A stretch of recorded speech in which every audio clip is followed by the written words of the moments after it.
graduated from Rowan University in the spring of 2022 with a sports communication and media degree.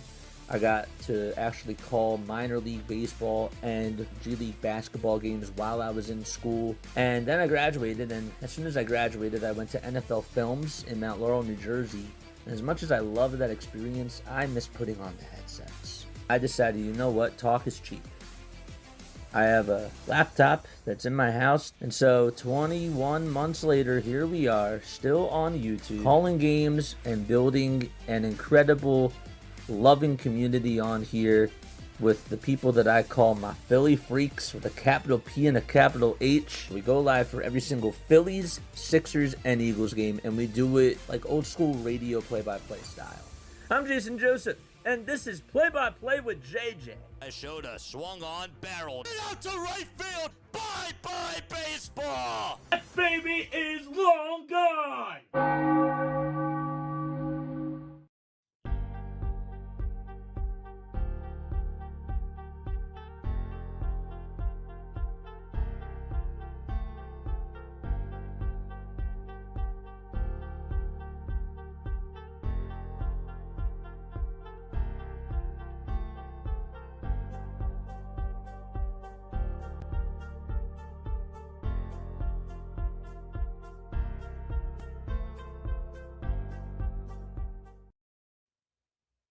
What is going on, everybody? Welcome back to another Preseries podcast where we get to collaborate with other content creators who cover other Major League Baseball teams.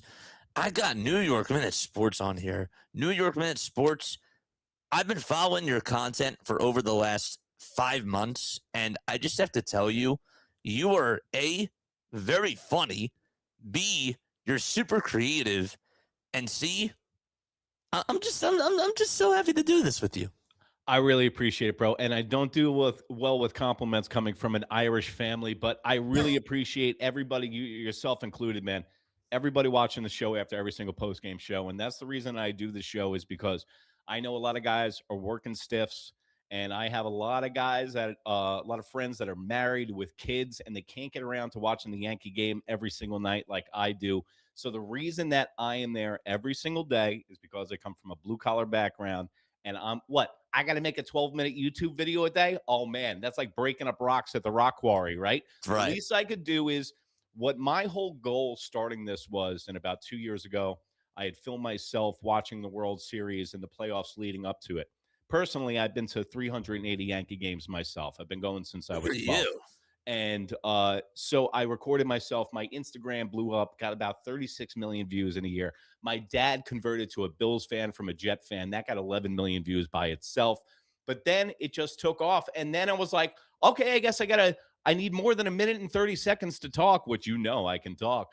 12 minutes, that's all I need. I do the post-game show every single night. You get a laugh, you get informed, and you also get the big curmudgeon, get off my lawn, Yankee fan right here, folks. And you know what? The one thing about my show, I just want to tell your fan base, is that you're going to get the truth. You're not going to get some Yankee shill. I know what this team is going to do even before they do it. And that's what you can get on the post-game show. But also, I got to give you props, bro. The play-by-play, it is so hard to do. Guys, I tried to do play-by-play at the World Baseball Classic. I lost my voice, gassed out in 2 days. I looked like Lex Luger at Slamboree, all right? I appreciate it, man. It's tough. And obviously we're going to get on into the Yankees and we're going to talk baseball. But the one thing that I did want to harp on, too, that you also said is that you get to be yourself on here, which is what I really like doing this as well. I was even talking about this last night, and just to date it, it was today's Thursday as we're recording this. Today's Thursday, July 23rd. So last night was Wednesday, July 22nd. I said last night that the one thing that I love is that I get to be who I am, and I don't have to sugarcoat anything, especially during a post-game show. I can just let it rip. I can just talk from the heart and just tell people just like it is. And I think that that's what the power of YouTube has come to. There's a lot of authenticity to it. Yep. And that's the one thing that I love about this as well. Well, I think the biggest commodity in the internet in the next 5 years, especially with all the AI slop, is sincerity and realism. And that's Yes. exactly what you get from both of our shows. And also, it's intertwined in our DNA being from New York and Philadelphia. We're going to tell you to go shit in your hat and put it on later. It's It's pretty true. much the way it goes. And we were talking about this, man. Like I was talking to my boy, me and my friend. He moved down to North Carolina, and he still tries to hold his New York card. It's fucking nuts. But we were talking about Philadelphia fans and New York fans. And I know how the Philadelphia fans get a really bad rep and stuff like that. And what I said to him was, I go, bro, do you know what the Knick fans' reputation looks like, bro? We went down to Philadelphia, we took it over, but a bing bong and all that nonsense. Listen, I always tell people this. If I was born 60 miles north, I'd be the biggest masshole you've seen. If I was born 60 miles south, I'd be the biggest Eagles fan you ever seen. As a Jet fan, I would love being an Eagles fan, for the record. I hear you, man. I hear you loud and clear. But obviously, you're a huge Yankees fan.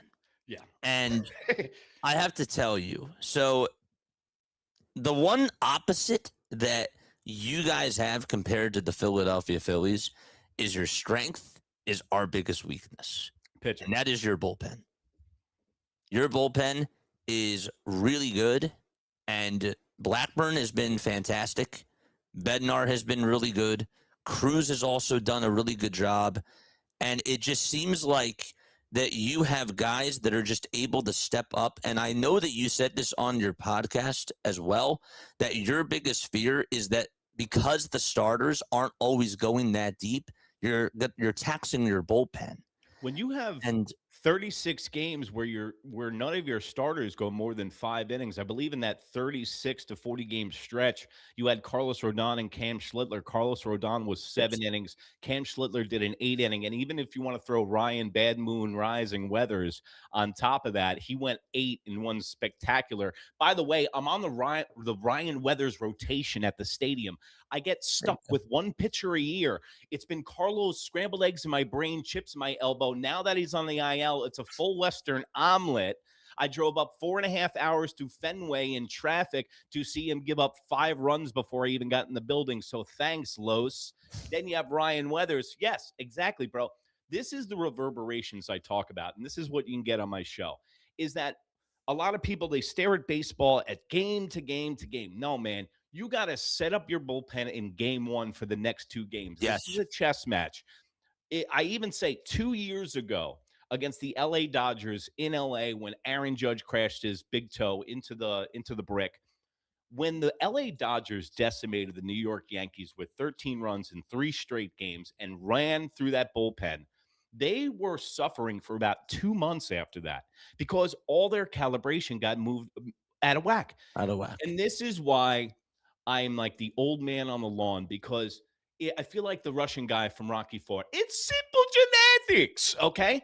Baseball's a simplistic game. It's been played for 180 years, bro, okay? Get Yes. on base, score runs, and get the other guys out. Now they want to get Aaron Baboon. Whoa! He's like a orangutan with the levers. Then you have Brian Trashman. He's doing the Muppet Babies. And then you got Bruin saying, I don't use the Puppet computer. master. I make the lineup. I do this. No, you don't. No, don't piss on my leg and tell me it's raining out. What the Yankees have been able to do is they've flipped the script since 1990. Think about this. Go back to 2004 with Alex Rodriguez and that mega team that they made. Gary Sheffield, Hideki Matsui, the list goes on and on. They had no pitching. And this is why you bring up the Philadelphia Phillies, the Yankees bullpen. The Yankees have very good with their pitching lab since about Luis Severino. It started with Phil Hughes and Jabba Chamberlain when they started the real pitching thing, because in the first 5 years of a contract, you got to get these guys cheap. The Yankees are good at producing pitchers. We're good at that now. Now it's the offensive side of the ball. But what stands out to me, it's like it's always the same problem with these teams. You're talking about the Phillies, right? What's always the problem with the Phillies? Now, I don't follow the Phillies completely, like every day. Let me tell you what the Philadelphia Phillies problem is. They mash 1 trillion runs. They play defense like they're on roller skates, and they can't close out a game if their life depended on it. Am I right? But that's been the fucking story since 1990, since the vet. Well, I would argue that when Duran comes on in for the ninth inning, they're able to get the saves, and Duran is like one of the best closers in all of baseball. But when it comes to blunders, I'm sure that you saw the whole rundown and JT Realmuto just Yes. getting lost. Those mental lapses against the Dodgers, you're not going to beat them in the playoffs. We saw last year with the wheel play. We saw last year Orion Kerkering having that mental lapse and just throwing the ball to home plate rather than just throwing it over to first base. You're not going to beat these teams if you're Yeah, doing that. absolutely. And then with the Phillies, though, I always kind of consider the Phillies the Yankees of the NL East. Like, that's the vibe that I get from the Phillies, and especially now that you got Donnie Baseball being your skip and turning things around. And by the way, I think I even said this to you in a message.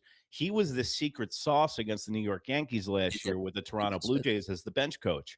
I mean, Yeah. everyone was trying to scratch their head why the Blue Jays had the Yankees numbers so bad, like they knew what pitcher was coming. It's because Donnie Mattingly still plays baseball. He's a baseball guy. The Yankees have gotten so far away from that. Their pitching coach never pitched at a major league level. He pitched at Harvard and he was a pitching coach. I mean, when the Yankees were winning chips, and nothing's going to replicate the past. You never get back to the past. Joe Torre, Zimmerman, Mel Stottlemyre, list goes on and on.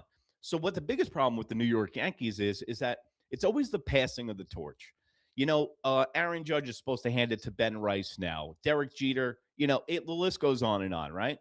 Yes. But now there is no managerial guys in there to instill those tactics, that grittiness, that toughness, that not soft as puppy shit, that hitting 228 is completely bullshit. I don't care what the computer says. If you hit 228, you're a bad baseball player. And unless you're your boy Schwarber, who gets to hit 198, yeah, hit 56 bombs and 125 ribbies, then you can hit 189. Fine. I'll make that deal with you, okay? But as far as getting back to the bullpen and what you were talking about, the biggest MVP of the bullpen for the New York Yankees has been Brett Hedrick, okay? This guy is completely lights out. And my boy, Tim, King of the Hill from AutoZone. Hey, Tim, your wife's on the phone. The ground ball inducing specialist, right? So, what they had in the beginning of the year with the New York Yankees is no pecking order to their bullpen. There's no rhyme or reason to what the Yankees do. There's no consistent lineup and there's no consistent pecking order in the bullpen. And I understand in the month of April and May, you got to see where the chips fall. You got to see how the bullpen works out. Who's got what? But the one thing I got to do is give the Yankees front office credit, major credit, and Aaron Bubbles for this one. He was talking about Brett Hedrick in his sleep, okay, at one place. Brett Hedrick. And I was hearing, I've never even laid eyes on this guy. And he's come out and he's been the most consistent thing on the New York Yankees this year, period, stop. Obviously, we'll come back to the offensive side of things, but I do want to talk about the starting pitchers, obviously, when it comes to this whole weekend. So we know that Schlittler is going to be facing Jesus Luzardo on Friday. That, to me, should be a really good pitching matchup. What are your thoughts on Cam Schlittler, and do you think that he can be an ace? Okay, yeah, he's different. Okay. He reminds me of Josh Beckett, Oral Hershiser, pause. He's got that old school bulldog mentality at 25. He checks all the boxes, missing the All-Star game. The kid gets it. He's from Boston. He's been playing that bad guy role. The most impressive thing about Cam Schlittler is the fact that he pitches 3 different fastballs. This kid hasn't even added to his repertoire yet. Now, what the LA Dodgers did to him at the stadium the other day is now the blueprint on how to beat Cam Schlittler. They had 28 foul balls in 5 innings. That's what happens when you don't use your breaking ball enough. Now, when you're not using your secondary pitches, they're always expecting gas. And Major League Baseball players, everyone's throwing 100 now. Everyone's going to be able to catch up to the gas. What's your out pitch? Yeah, what's your exact? Well, that's Will Warren's problem. Is that he meanders around the bump and he takes a minute in between pitches and doesn't have an out pitch, and that's why I don't think he's going to translate to the bullpen, which he was in last night. But as far as Cam Schlittler is concerned, I don't want the Yankees putting too much on his plate. I think that this guy should be the 3rd starter on this team. Not saying that I think stuff wise the way he is, he's the number one starter on this team. He is the future of the New York Yankees, and we need to protect this kid by any means necessary. What pitch count is he on? What limits inning is he on? Like, we haven't even broached this subject yet, and he's been taking the ball every single time he's been asked. So I am a little worried about him running out of gas at the end of the year. If you notice, he dipped in that lull for about 3 games last time. Everyone was talking about the recession. But listen, man, baseball's a long sport. It's going to happen. But what happened with Max Fried and Carlos Rodon last year was they had to carry the load for the Yankees. They ran out of gas in the postseason.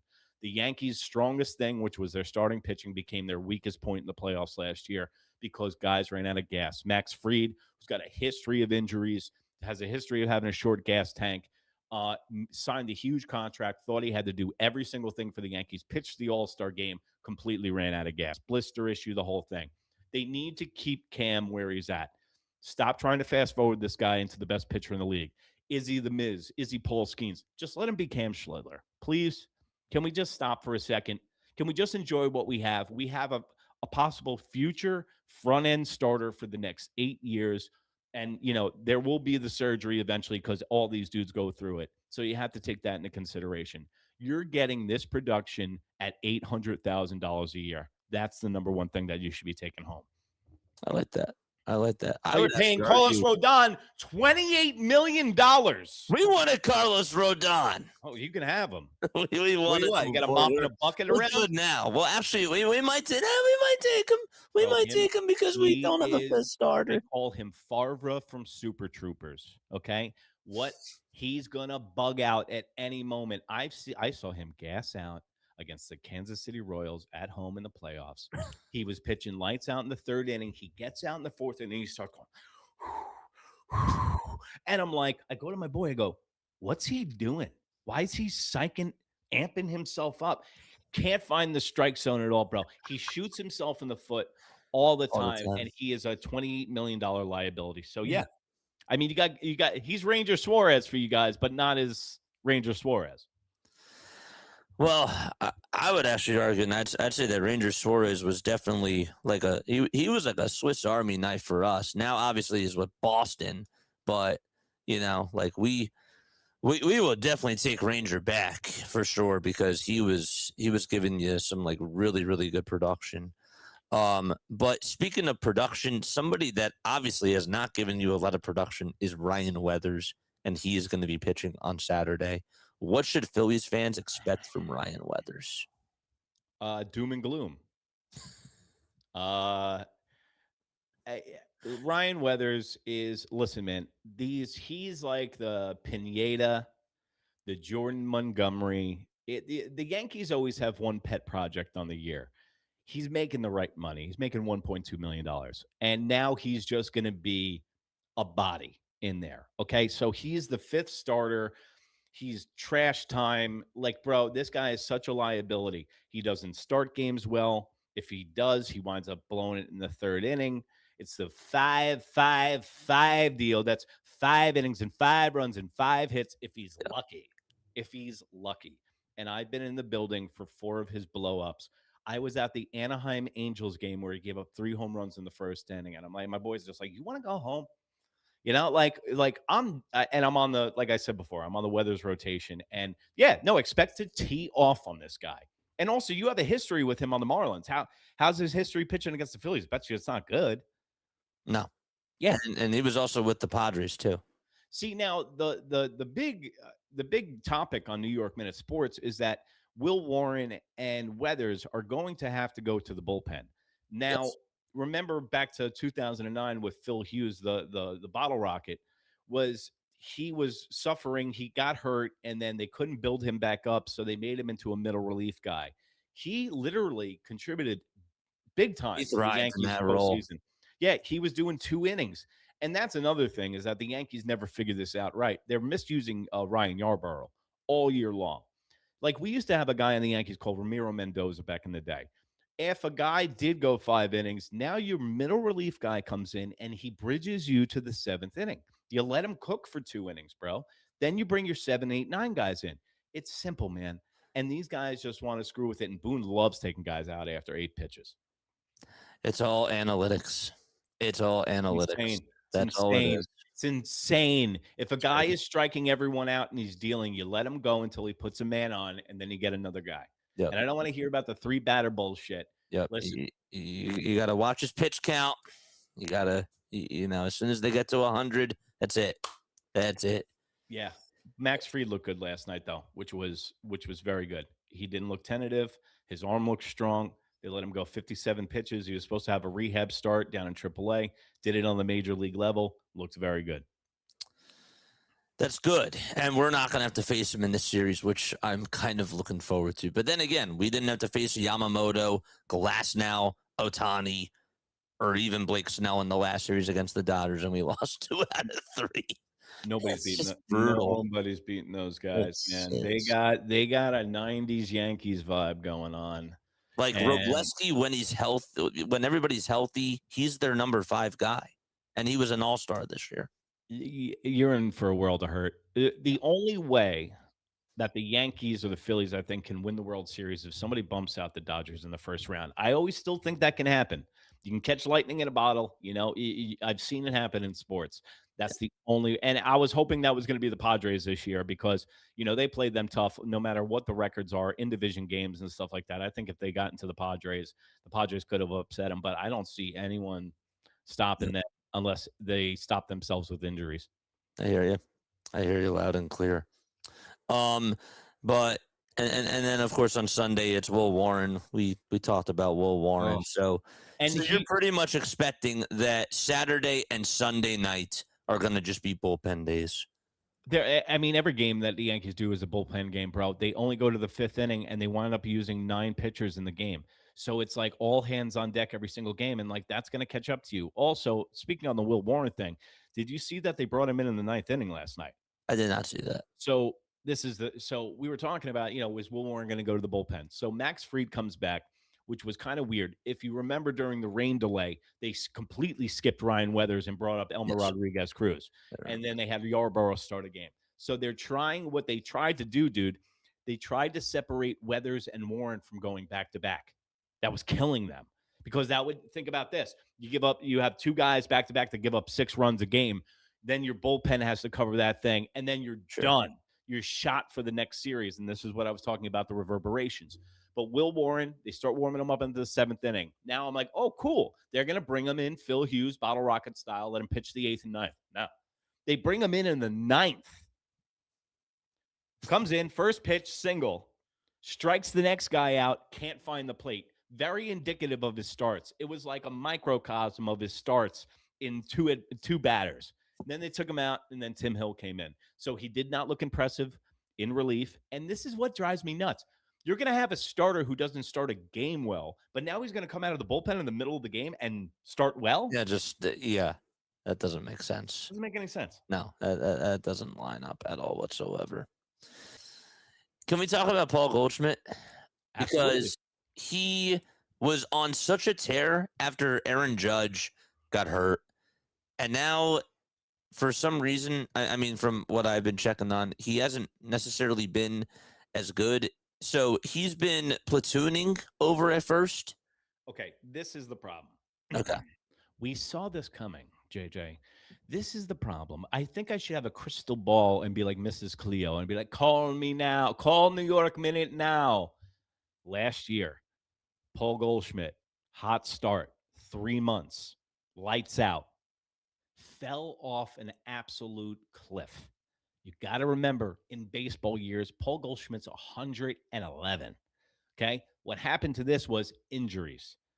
When everybody got injured, Paul Goldschmidt had to play every single day. Now, if Paul Goldschmidt was on the bench and played every 3rd day, you would get amazing production from him, and you could put him in the leadoff spot, and you would see that production start to continue. But what happened? I kept saying, you got to sit Paul. You got to sit Paul, play Rosario, because when they start playing bench players, it seems like somebody always gets lost in the mix, and that was Rosario, who wasn't seeing a lot of reps. You got to, listen, man, figure it out. DH, whatever. Paul Goldschmidt was getting way too many reps. He's getting old. He needs to get off his feet at least twice a week.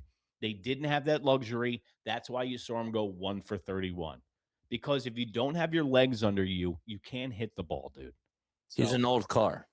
He's an Yeah, old but car. he's a luxury piece. Right. He's not a guy. He's a unicycle. Like, yeah, Right. maybe Right. I Right. might Right. break the That's a thing out better. for once a week, Better analogy. Yeah. say hi Yeah. to the fucking neighbors and shit. But like, it goes back in the garage. Okay. You need rest, man. Hey, listen, I'm a 43-year-old chop dunk. I'm working out every day. I need a break. Okay. Let alone I'm at a gas doing the Yankees post-game show every single night. Imagine playing 162 games of baseball at 39 years of age, bro. Yeah. You gotta and not to mention, bro, he is in great shape. Yes. And he does everything to be ready, and he's a consummate professional. He's been a godsend for the Yankees. I love him. Zero complaints from Paul Goldschmidt. Gold Glove level defenseman. He's a good leader in the dugout. And what people are looking over is the fact that Ben Rice gets to get reps and tutelage from Paul Goldschmidt, who's going to be a Hall of Fame player. Sure. Absolutely. Because those numbers he put up for the Diamondbacks every single year, he was the best player, one of the best players in baseball, top 5 Absolutely. for about 6 years. Absolutely. No, absolutely. And also the mentorship from Anthony Rizzo too, before that as well. Anthony Rizzo, I really think he screwed the Yankees over. Also, you're not a Rizzo guy. No. I got no qualms with his offensive production. What I have qualms with is, I know it's very small, but I'm petty. So on the NBC broadcast, the first Yankees game of the year, they got Rizzo sitting in the janitor's closet, it looks like. And he's talking about the Yankees being professional, and he's getting on Jazz Chisholm, where I have a love-hate relationship with. And we literally talked on Instagram last year. I don't know if you've seen the recording of that on my show. I saw it. You guys going to check that out. Me and Jazz, he had a full meltdown. But a voice memo too, right? Yeah, he left me a voicemail on Instagram. Left me a voicemail, but I just forgot what I was just talking about. I'm sorry. No, we're talking about Anthony Rizzo. We're talking about at the very beginning. Rizzo. So what he did was he got the concussion. He didn't let on that he was having all these complications with the front office of the Yankees. The scans were coming back all right, but he was still dizzy. He said he was having trouble brushing his teeth in the morning, and he still played for the New York Yankees for 3 months. At that point, man, he's talking about other people being professionals on the New York Yankees. You got to be professional with your own franchise and be like, bro, my brains are scrambled. I am a detriment to my team at the batter's box, where he hit 100 for 3.5 months for the Yankees. And that dipped us. So, hey, listen, and he was a shadow of himself in the World Series. So the Yankees could have made a pivot. He could have been like, oh, dude, I might have to sit out the rest of the year. And now he's not in baseball anymore. So that was definitely a career-ending concussion that he tried to muscle through for 3.5. And also, he has the same dog as Aaron Judge. That kept him on the team for an extra year. But for the first year, Rizzo was great. I want to talk about Cody Bellinger. We really haven't talked too much about him. Obviously, things changed when Juan Soto left. How would you grade Cody Bellinger's performance as a Yankee so far? We're talking about just like the whole A minus. Lately he's been pissing me off a little bit because he doesn't have the pop. He's been going rough for now. You're making 40 million, man. Like, I could see this at 28, but now that you're 40, now we're relying on you, man. We put a lot of equity in you in the Juan Soto pivot, and it was so funny. Yesterday in the comments, I was like, I think about what I'm going to say on the show when I usually take a shower before it. And I was like, you know what? This team's missing Juan Soto. And it's true. But I mean, there's only so many Juan Sotos. But Cody Bellinger has been playing a Gold Glove level left field. The man can play anywhere on the field. And he's what I like to call a baseball player. I wish I had 9 Cody Bellingers on my team. Okay. Maybe not 600 milligrams of edibles, maybe 300, maybe pipe it down a little bit, bro. Maybe just try to get on the same planet as us. But what actually gave me some hope was during the, when he won the MVP of the All-Star game, his daughter has the same eyes as him. She looks ripped. So I don't think, and she's 4. She's wearing the sunglasses on national TV. It was hilarious. I loved it. Just like our old man. But no, cool. Listen, Cody's lovable. Cody's a great Yankee. I love his service so far. I got 0 complaints about Cody. He's the least of our worries. That I think that's just picking through, through a hair with fine-tooth comb. But like, Cody's all good. He's been, and not to mention, he might be the best defensive outfielder in all of baseball this year. I haven't looked at the metrics just from watching him every game. He's messed up one ball. One ball. He's a good outfielder He is defensively. amazing, and he plays a high level of defense everywhere. So I would like to see them. That's funny that Paul Goldschmidt and Cody Bellinger next, because I would have liked to see them stretch out Cody Bellinger a little bit more because he can play first. Sure. Yeah, So, absolutely you can. put that in rotation, get Jason in left, and he's just been. I went to bat. That was going to be my next question, because when I saw him playing for Hudson Valley when I was doing the Blue Rocks games, I was like, geez, I can understand why this guy gets a lot of hype, because he was tearing the cover off the baseball and he was fast playing against the Wilmington Blue Rocks. And I was like, man, this guy has what it takes to be like potentially a 5-tool player if he puts it all together. Absolutely. A Dominican, switch hitter, the Martian. Well, this is the thing, JJ, is that you have to be keen to Brian Cashman's tactics. He's a used car salesman. And what happened is he builds these guys up. He gives them names like the Martian. He calls them the left-handed Aaron Judge. He calls them the next Derek Jeter. And what happens? When you get that title, We're stuck with these guys. Yeah. Now we actually see who they are. The reason Cashman calls these guys all these things is so he can trade them off and make everybody else salivate. And that's why the injuries also are going to hurt the Yankees in this trade deadline, is the fact that they can't make the moves that they're going to want to make. So Jason Dominguez, I went to bat for him on Michael K's show. Did you see that? I like to call up Michael K's show once a month, everybody, and I like to flip over that every single. Sorry to cut you off. I was going to say at the end of all your shows, I love that. Oh yeah, that's my boy. Bye.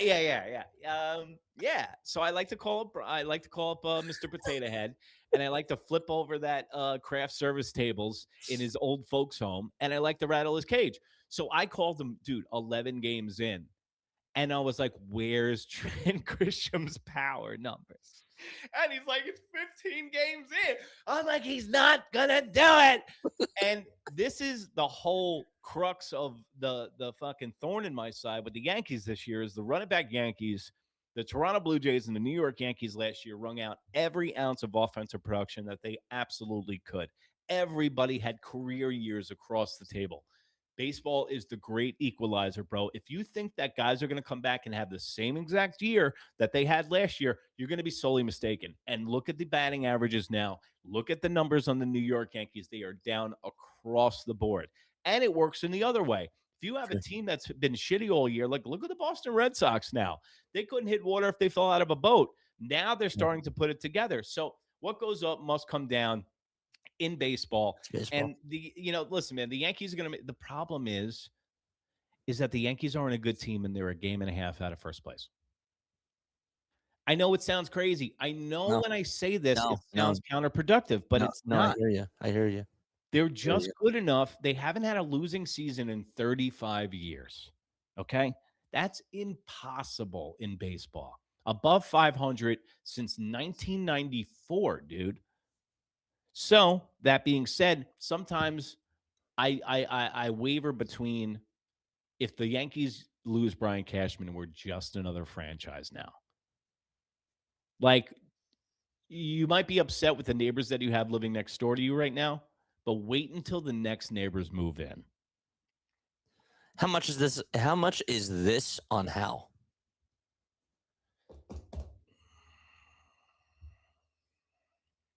It's not on Hal.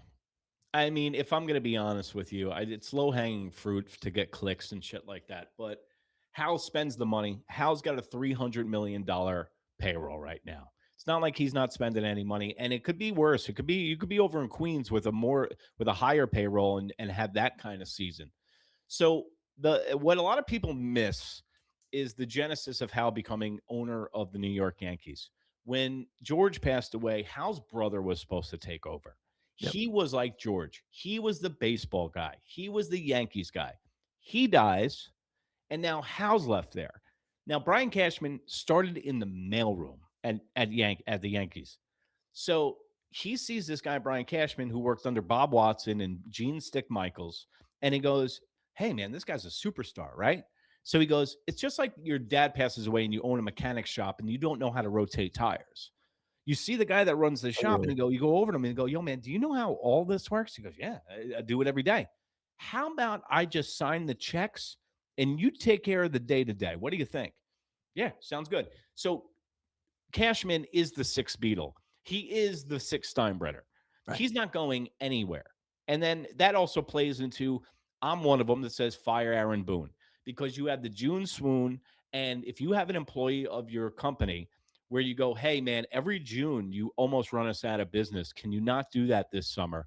And then he does it Does it again. again. You have to fire him. Right. But if you think Aaron Boone's a puppet, wait until the next guy that they get in here because you got to think about this. Aaron Boone's been able to pull on the strings for 8 years. So he's probably got a little bit of leeway. And I think when he signed the extension, they did let him be a little bit more of a free range baboon.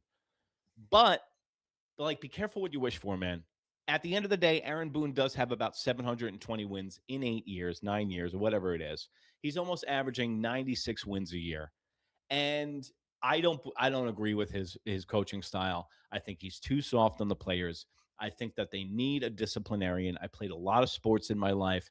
I paid a lot more attention to the coach that was yelling at me than the guy that was giving me praise all the time and saying that I'm the best and that we're buddies and all that shit. No, you need a drill sergeant, bro. That's why Joe Torre, Joe Girardi, and they don't hire guys like that anymore because they let the players run the asylum. It's crazy. It's crazy that we're in this type of era of baseball for sure. When you take a look at Trent Grisham, you talked about him a little bit too, and you've been saying on your podcast for a while that this guy is not a leadoff hitter. He's a cleanup type of a guy. He's the type of guy that is just going to drive in runs. What is it going to take for them to move him down? Is it actually going to take them to get Luis Ariz and try to get better infielders, and then they would move him down? I actually indirectly blame the Phillies for Trent Grisham. Really? Yeah. Oh, yeah, I gotta hear this. I'm gonna blame you guys. I gotta hear this. Because of Kyle Schwarber. Right? You guys started that whole goddamn trend of putting a 50 home run hitter with that great left-handed swing in the leadoff spot. Okay, you guys put Babe Ruth 2.0 in the leadoff spot, right? The Yankees were trying to do that with Trent. They got the short porch and right. And if you notice, he hits in the leadoff spot a lot at home, more so than on the road. When he's on the road, he hits in the 5 spot. You know, it's just glaring, bro. When you have Aaron Judge in the 2 spot and you have Trent Grisham in the 1 spot, Aaron Judge has 16 home runs without Trent Grisham on base. It was only until Aaron Judge's 17th home run that Trent was on base for one of them. Those all could have been 2-run shots, and that changes the trajectory of the whole season. It's something as simple as that you're willing to throw away for what? For 2 back-to-back solo home runs? Makes absolutely no sense. I'm going to throw it back, though, to you because guess what? Joe Girardi, Yankees guy. Rob Thompson, Yankees guy. Don Mattingly. Yankees of the NL East. Guy. So it's, yeah. You guys are the Yankees of the NL East. Yeah. That's right. I would take, listen, Joe Girardi was the Andy Reid of baseball coaches, okay? You could set your watch to 90 wins with that guy. I don't know what happened in Philadelphia. Actually, I want to make assumptions what happened in Philadelphia. It's Bryce Harper. It's Bryce Harper. Bryce Harper didn't like getting his balls busted by Joe, and Joe got fired from the Yankees because he went up to Gary Sanchez and was like, listen, you lazy, you need to be practicing your defense 5 times a week. Gary Sanchez went right to the front office and goes, you got to get this guy out of here. You know, it's funny. I blame a lot of that on Matt Klentak and Andy McPhail because they gave Bryce Harper the keys, and I also just don't think that Joe Girardi, looking back at it, I know hindsight is 2020, but clearly Joe Girardi didn't have the full reins, it seemed like.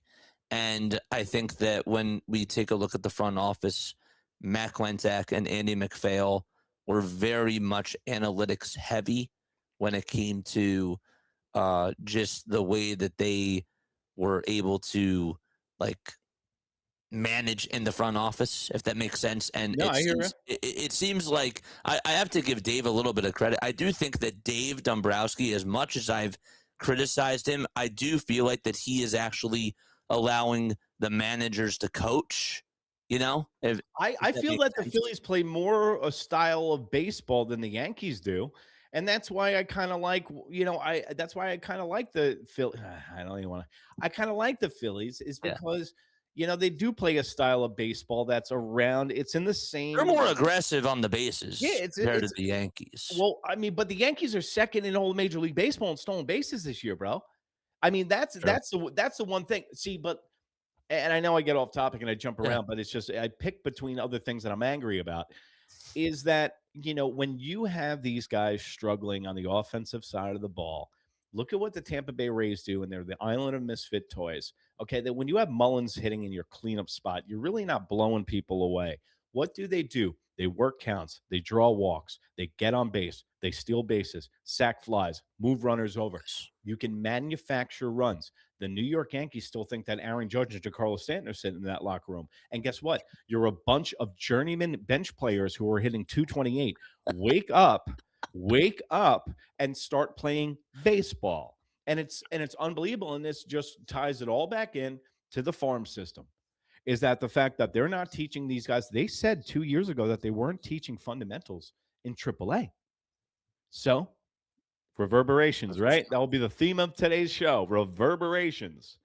So what you do now, it's going to have effects in 2 months in baseball, and it could be even in 2 years. Now, the way that the Yankees have been playing, do I think that they're going to win the World Series? No. Do I think that they can make it? Yes. But they better they better hear the popping sound. That's their head popping out of their ass. And they better get their stuff straight. They need a shortstop, they need a catcher, and they need Mason Miller. So are you saying that the only team that should scare the Yankees in the American League is themselves? Yeah, I said the same thing about the Knicks playoff run. The only team that can beat the Knicks is the Knicks. And we almost saw that against the Hawks. But the New York Yankees, you know what? And this is another thing, and this also plays into it, and I'd like your opinion on this, Go for it. is that the I think the looming strike has having a big impact. I think it's like a weight holding over these guys' heads. Also, Absolutely it is. are guys going to go too hard in the paint with a strike coming up? They don't know what the contracts are going to be. Don't you want to be as healthy as possible for this strike? So when all the salaries get reimagined and people got to leave teams, like you Correct. want to be in the best opportunity possible. So Absolutely. maybe guys aren't really going hard. It's all over baseball. Don't give me that pitching bullshit because I think it's all relative. A guy throwing 94 miles an hour in 1990 was the equivalent to 100. It's Right. all relative. Don't give me the pitching is so good. No, you want home runs and launch angle, and now all the baseball game is strikeouts and home runs, and that's not going to do it. It's Adam Dunn. Adam Dunn baseball. Richie Sexton baseball. Richie Sexton. That's who Spencer Jones is, by the way. He's Richie Sexton 2.0. Do you think Spencer Jones will have a good career? What do you call a good career? Like A all-star? career where he makes at least 3 All-Star appearances. No. No. Do I I think don't. Jason Dominguez gets more All-Star appearances than Spencer Jones? No. I'm not high on both of them. I've kind of like really changed my tune on Jason. Jason, he's not injury prone, but injuries keep happening to him. So it's either, what came first, the chicken or the egg kind of thing with Jason Dominguez, but he's perpetually hurt. He can't hit from the right side of the plate. He plays outfield like he's on absolute roller skates. Spencer Jones, on the other hand, solid defense, runs like a gazelle, way too quick for his size, has way too many holes in his swing. They need to get a helmet that fits his head. It's flying off all the time like an idiot, but he's got too many holes in his swing. They're trying to make him into Ohtani. They're trying to make him into Aaron Judge. They're breaking his swing down. They're putting it on the garage floor, and they're trying to put it back together. And you know what? Usually guys come up and make an immediate impact. Sure. Like I'll even, speaking of Spencer Jones, Shane Spencer from back in the day. Shane Spencer, and that's who when Spencer Jones first came up, I mixed their names together. Shane Spencer, who beat up a pizza boy with Kareem Garcia in Queens, by the way. Side note. These are the kind of, these are the kind of guys that Spencer Jones is not going to be an all-star. I don't think he's going to. But if you put him on a team like, let's say you put him on the A's and he's able to play every day, I think he could wind up with 30 home runs at the end of the year, but he's hitting 210. Right. So is Understood. that good in the rest of the eyes of the league? Maybe. For me, no. Like I need Gotcha. I need 250. I think if you were to put Spencer Jones in for every single game in Major League Baseball, let him get 600 at bats, he could probably get you 32 bombs. But is he going to have you 260 strikeouts? Look at Aaron Judge in the beginning of his career. He came in and he hit 52 home runs in his first year, bro. Yep. Shane Spencer came in 14 home runs in a month and a half of baseball. When these guys come up, they usually make a splash. Look at Robinson. Gary Sanchez made a splash. Gary Sanchez we were like, holy shit, we got a catcher for the next 15 years. Yeah. Austin Wells, Anthony Volpe, Spencer Jones, Jason Dominguez, none of them have had that. None of them have had anything close to it. The closest anybody's had to that was Jason Dominguez had 3 home runs in one game against the Sacramento A's. That's it. That's where it ends. I remember that. I do. I remember that. So basically what to watch out for this weekend, obviously a great bullpen, but a team that is really streaky when it comes to their offense at the plate, that just has issues with runners in scoring position, and a starting rotation that obviously has Cam Schlittler, who is going to be an absolute dog. But when it comes to the other two pitchers with Ryan Weathers and Will Warren, it's just like bullpen. See, and this is why I'm talking about the pressure on Cam. Yeah. They're having the same conversation that we're having right now. Cam's going to have to go 7. So now Cam, as a young pitcher, is not able to go in there and feel it and just work through. There's pressure. There's pressure. Like what they did with Will Warren last year. His best ability was availability at 33 starts. That's why he was in all the time. There's been literally no progression in his game. But now Cam Schlittler's going to have to go 7. Yeah, that's cool. I think he can handle that pressure, but I don't like that. You know what I'm saying? If he's not going well, or if he's not, it's like, but now he's got to go 7 because Weathers and Warren are coming next, and you know that's going to be a major problem. The funny part is that when it comes to the Philadelphia Phillies, Christopher Sanchez, Jesus Luzardo, and Zach Wheeler are dogs when it comes to starting pitching. Those are the types of guys that can go out there and at least get you 6 innings of dominant baseball. Yeah. The issue is that they also have pressure too, because there's no good number 4, there's no good number 5 guy, and this bullpen is just honestly, I think that they're just as bad as the Pirates, except for Duran. So basically, you need them to go 7 innings and then, get Jonathan Bolin in the game, and maybe he'll allow a run or something like that. And then when it's the 9th inning and you have the lead, then it's lights out with the Durantula. But that's pretty much what I would say to look out for from a Philadelphia Phillies perspective. If you can get to Jesus Luzardo, if you can get to Christopher Sanchez, and if you can get to Zach Wheeler, obviously Wheeler's not going to pitch in the series, but I'm just saying hypothetically, you have a good chance. Unless the offense is clicking, which they are also very streaky. These teams are treading water in the regular season. That's what everybody's doing right now. They're looking at these standings. They're going, anyone can still make it into the playoffs. We have 3 strong starters. If we can get to the playoffs with Cole, Schlittler, and Max Fried, we're in pretty good shape, right? But I think the Yankees are going to need to add a starting pitcher. Yeah. I mean, that's not beyond the realm of possibility. And I don't know about, it'd be good to get an outside perspective on it. How high do people hold Spencer Jones and Anthony Volpe and Austin Wells and Jason Dominguez around the league? I still hear that Jason Dominguez and Spencer Jones are some of the highly touted prospects in baseball, but like, they can't be watching these games. Spencer Jones is, Jason Dominguez, I would say from my perspective, still has value, just not as high as it once was, like maybe compared to a year ago. Volpe, none. And that's why the injuries hurt them in the trade None. deadline. Yeah, But none. And that's why the injuries George hurt them Lombard in the Jr. yeah, and that's why the injuries hurt them in the trade deadline. Yeah. Is because they had to bring up Spencer Jones and Jason Dominguez and show them to the world. If you Yes. keep them down in AAA, it's like, oh man, well, wait until this guy gets to the major league level. Like you're awesome until you actually have to prove it. But if you're down in AAA and you're just this fire camp story at this point Yes. where he's the Martian and he's the left-handed, oh, wait until he gets up here. But no, we brought him up here and they suck. Here's a parallel.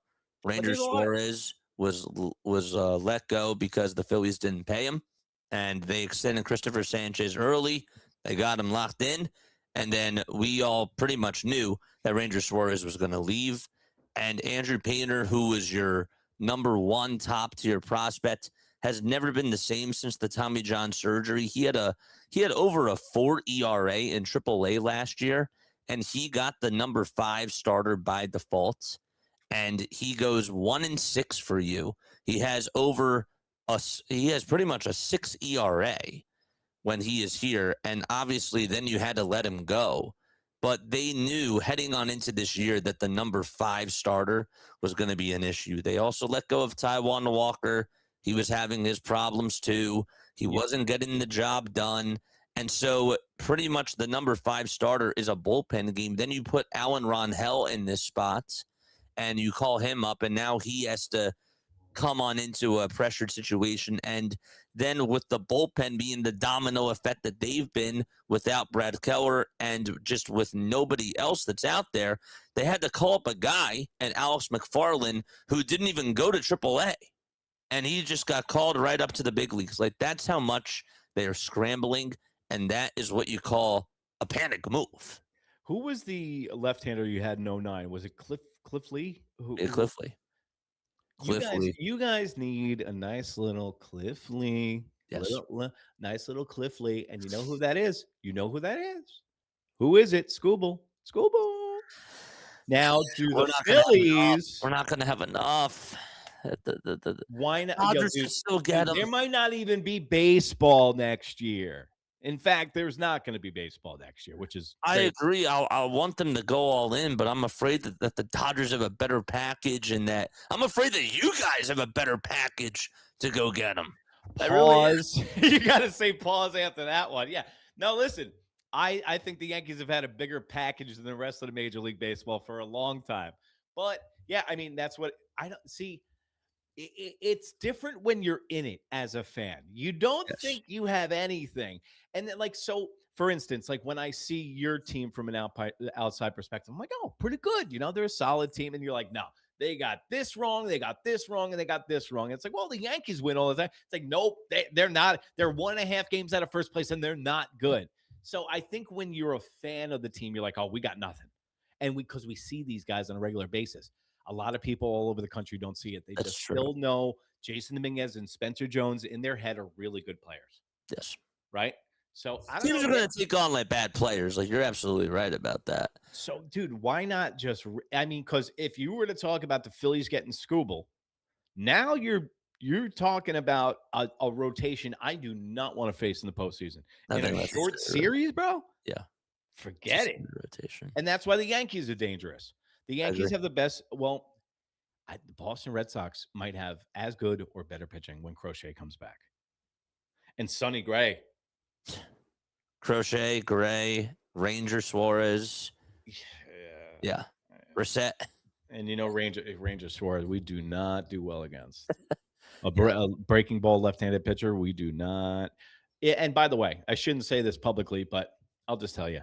Managers, if anybody wants to beat the New York Yankees, throw a left-handed pitcher underneath the age of 24. He will look like Cy Young. Doesn't matter who he is, where he's from. I don't care if he was a plumber last week snaking toilets. He'll beat the Yankees. That's all. Are we going to call Andrew Painter back? Well, actually, no. Andrew Painter's all right. So whatever lefty you got this weekend, throw him up there. Yeah. Even if you don't know his name, if he's lefty, under age 24, he will just dice. All right, we got Jesus Luzardo and Christopher Sanchez. Yeah, well. So. Well, Two lefties right I there. think if you're a betting man, I would definitely take the Phillies this weekend. I think that it's going to be a close series. Whenever these two teams get together, it's a lot of fun. And Yep. also, it's down in Philadelphia, which is cool. So you guys got a cool stadium and stuff like that, kind of the same dimensions as Yankee Stadium. So Yes, sir. hopefully the Yankees can keep up their end of the bargain, because scoring 2 runs a game is not going to do it. In the last 40 games, they've only scored over 5 runs twice. My last question to you, and and I know that we've been going for a while, but like I'm enjoying the conversation. All I good. just want to ask, so from your perspective and from a Yankees fan perspective, would you would you put all your eggs in one basket if you were to get just one of the guys, like either Tarek Skubal or Mason Miller? Are you putting in all your eggs to go out there to get Skubal or Miller? And what do you think the rest of the fan base feels? I'm not getting Scooble at all. Okay. Do not want him at all. Okay. I know Okay. that he has Cy Youngs. He has won 0. Last year during the playoffs, big old stinker. The Tigers could have went to the World Series last year. Okay. He was part of that. So I don't, and also I am done with getting 30-year-old pitchers with, he's like a 98 Honda with 200,000 miles on his engine. I'm good. He just hurt his arm throwing out T-shirts at the playoff game. Okay. Did you see that? Remember when he got hurt earlier in the year? I That did was see that. from throwing T-shirts out at the playoff game during basketball. So I don't like it. Mason Miller is the game changer. But like I've said to you before, the Yankees need to get to him. What good is a Corvette if it's on cinder blocks in your garage because you can't score any runs to get to him? And I can't Fair enough. stand the Yankees bringing in their closer in the 9th inning in a tied ball game anymore. Now that could be Bednar if we add Miller. So that just would add another dimension to it. And it kind of reminds me of the 2015 Kansas City Royals, who went bullpen, bullpen, bullpen, and that's what it's going to be in the playoffs. And what do you think the rest of the fan base feels? Do you think that they feel the same way or no? I think the fan base wants Superman to come play for him, to be honest with you. Like, they want everything. They want to have their cake and eat it too, but it's what's going to get it done and what is feasible, man. Guys, if you want Mason Miller, everybody wants Mason Miller. If you came up for an idea with an invention, somebody already came up with the idea for an invention, okay? So everybody else, like me, like JJ, we're sitting here and we're just salivating at the mouth for somebody that we could add to our team. That's why this is the most wonderful time of the year. Trade deadline, perpetual hope. You can get everybody and nobody. If I had my druthers, this would be the infield of the New York Yankees. Devers, Abrams, Ariz, and Ben Ariz. Okay, White, Brown, and Basmati. Okay, I love it. yeah. So that guy, I love it. and he's, by the way, 2 years ago, texting my friend at 3 a.m. bowls of rice, big things. Pregnant wife next to him. Woke them up all the time because I'm watching YouTube clips at 3 a.m. watching the AAA thing. I'm watching clips of Ben Rice. I just text him at 3 a.m. Big things for about 2 months. And he's like, you need to stop living in fantasy land. And I was like, all right. Ben Rice, one of the best players in baseball. I love that. I love that. Well, man, thank you so much for chopping it up with me again. Like, I really appreciate you for taking the time to come on here and obviously just give all your insights and just being willing to talk to us, because this I really do think is a big series for the both of these teams. I think we're going to learn more about what they're going to try to do at the deadline. I think that the Philadelphia Phillies, of course, have like a really big idea of what they're doing, and I'm sure the Yankees do too, but there's going to be more stuff that's going to unfold. Yeah, and you know what, man, I wanted to tell you I respect what you do, and like I said before to start the show out, you do an excellent show. I've been checking it out. The live streams are absolutely great. Also, check out the regular shows on this channel, guys. They were just as good as the live streams. And also, I appreciate you watching my New York Minute Sports Show. That's every single night. Good. After every single New York Yankees game, you can catch the New York Minute Sports Show. That's New York Sports for New York Nuts. That's NEWYRKMIN on Instagram. Anywhere in that smoke wagon you call the information superhighway, you can find this face. Lucky you.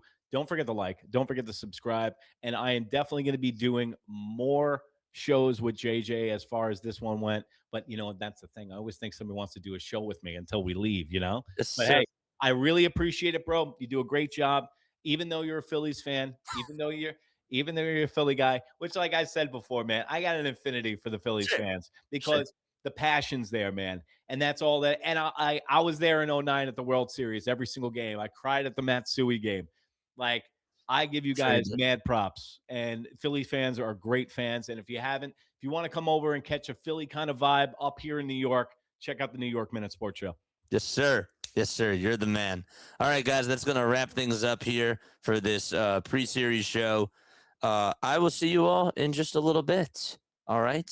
See you soon.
graduated from Rowan University in the spring of 2022 with a sports communication and media degree. I got to actually call minor league baseball and G League basketball games while I was in school. And then I graduated, and as soon as I graduated, I went to NFL Films in Mount Laurel, New Jersey. And as much as I loved that experience, I miss putting on the headsets. I decided, you know what, talk is cheap. I have a laptop that's in my house, and so 21 months later, here we are, still on YouTube, calling games and building an incredible, loving community on here with the people that I call my Philly freaks with a capital P and a capital H. We go live for every single Phillies, Sixers, and Eagles game, and we do it like old school radio play-by-play style. I'm Jason Joseph, and this is Play-by-Play with JJ. I showed a swung on, barreled out to right field. Bye-bye baseball. That baby is long gone. Oh, yo, what's going on, everybody? Hopefully you're all doing well and having yourselves a very fantastic day. My name is Jason Joseph. This is Play-by-Play with JJ. Hit the thumbs up button and hit the subscribe button as well. And make sure that you guys also turn on the notification bell icons too. And that way you will know when we do go live.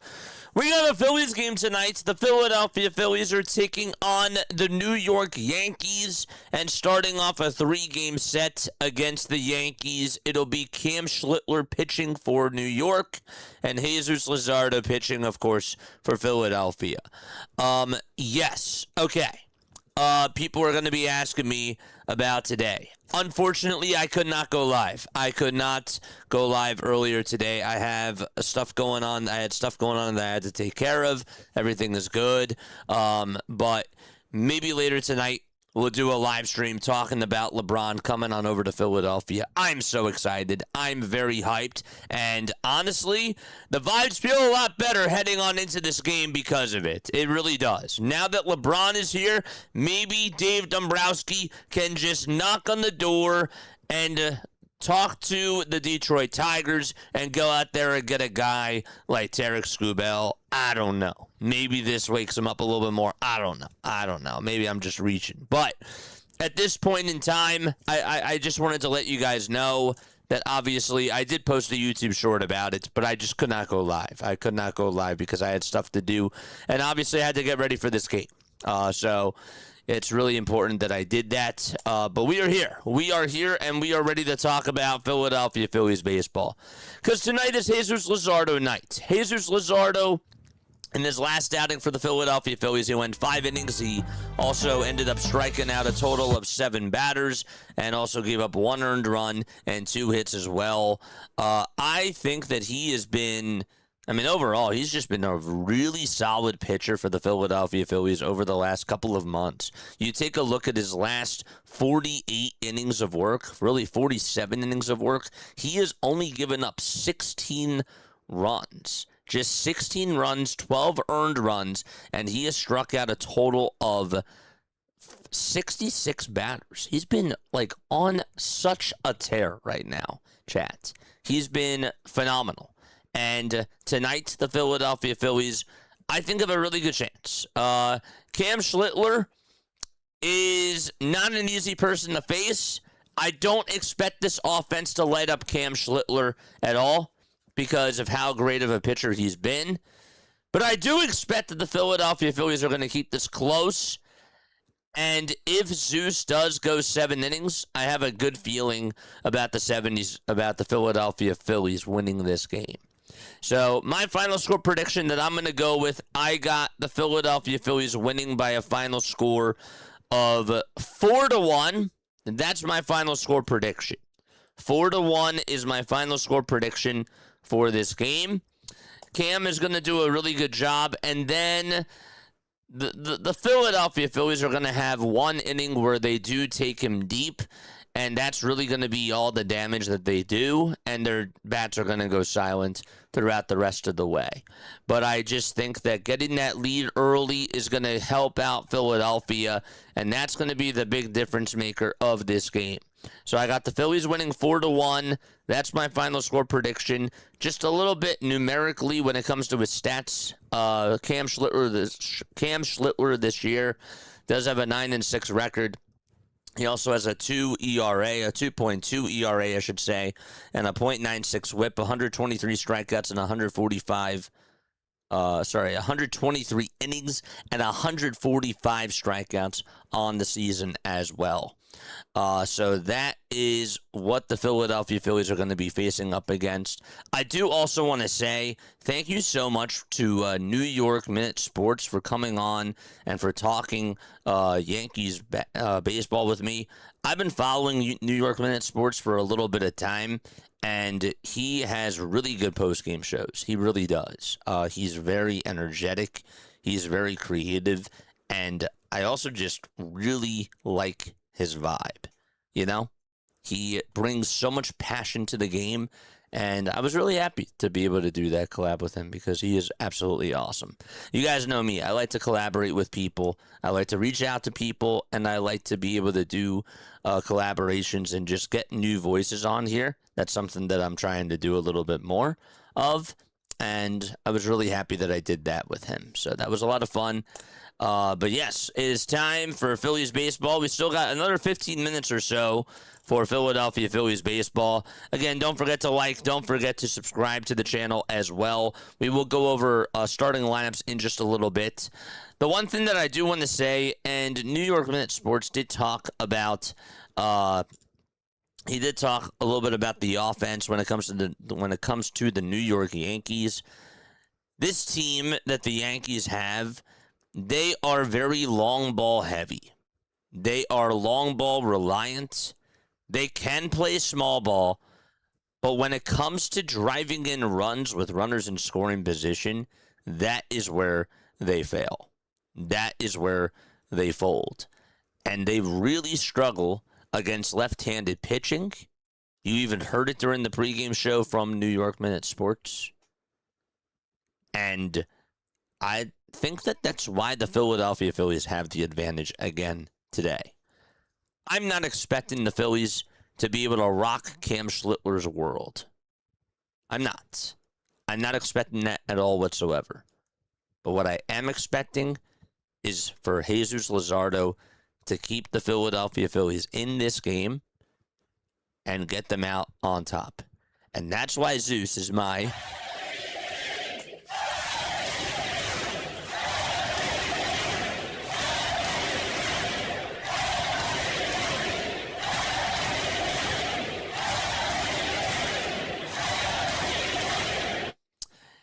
So anyhow, that is where I stand. That is where I stand. Jesus Luzardo, his final stat line tonight is going to be along the lines of this. It'll be 7 innings, 3 hits, 1 earned run, and 11 strikeouts. 1 walk.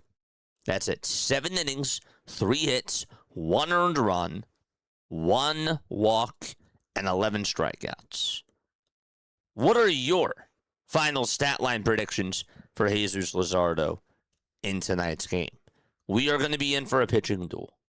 If you guys are the types of people out there that say pitching duels suck, that offenses should be hitting the long ball and there should be a lot of high-scoring games, and this one will be a high-scoring game, you're wrong. You're wrong. This is going to be a very low-scoring game. It's going to be tight, and it's all going to come down to which team capitalizes when they have to. That's what it comes down to today. All right, let's get on into the starting lineups. We're going to do that right now. Again, comment who your MVPs are, what your final score prediction is, what your final stat line prediction is, and last but not least, who your home run hero is for tonight. I was going to say that Kyle Schwarber is my home run hero, and I will leave it at that. Home run hero, final score prediction, MVP, and final stat line prediction for Jesus Luzardo. All right, so let's get on into the starting lineups for tonight's game.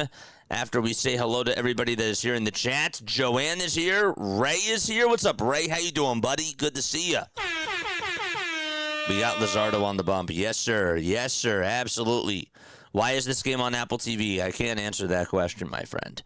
All right, Doug is also here. Michael's also here. Hardcore is here. It is so good to see each and every one of you on here, and we are ready to now rock and roll. All right, I will update the emotes for sure. And also, got to get the window captures on. I will do that right now as we speak, too. But this is what it looks like for the Philadelphia Phillies and the New York Yankees tonight. The Yankees will have Paul Goldschmidt batting in the leadoff spot. He's playing over at first base. And then you got Ben Rice, who is the designated hitter for tonight's game. He is batting second. Ahmed Rosario is playing at third base, and he is batting in the 3 spot. Cody Bellinger is the left fielder. He's batting fourth. Jason Dominguez is out in right field. He'll be batting sixth, or fifth, I should say. And then you got Anthony Volpe, who is batting sixth. He's playing over at short. Trent Grisham is the center fielder. He is batting seventh. And then batting eighth is Jose Caballero. He is the second baseman. And Ali Sanchez is in the 9 spot. He is the catcher. So again, it's Goldschmidt at first, Rice at DH, Rosario at third, Bellinger out in left, and then you got Dominguez out in right, Volpe's at short, Grisham's in center, Caballero's at second, and Sanchez is catching. That is what the lineup is for tonight's game. For the Philadelphia Phillies, let's go! For the Philadelphia Phillies, batting leadoff, it'll be Trey Turner. He is the shortstop for tonight's game. Kyle Schwarber is batting second. He is the DH. Batting third and playing over at first is Bryce Harper. And then you got Brandon Marsh batting in the cleanup spot. He is the designated hitter for tonight's game, right? Oh, sorry. He's playing over out in left field, excuse me. Alec Bohm is at third. He's batting fifth. Bryson Stott is batting sixth.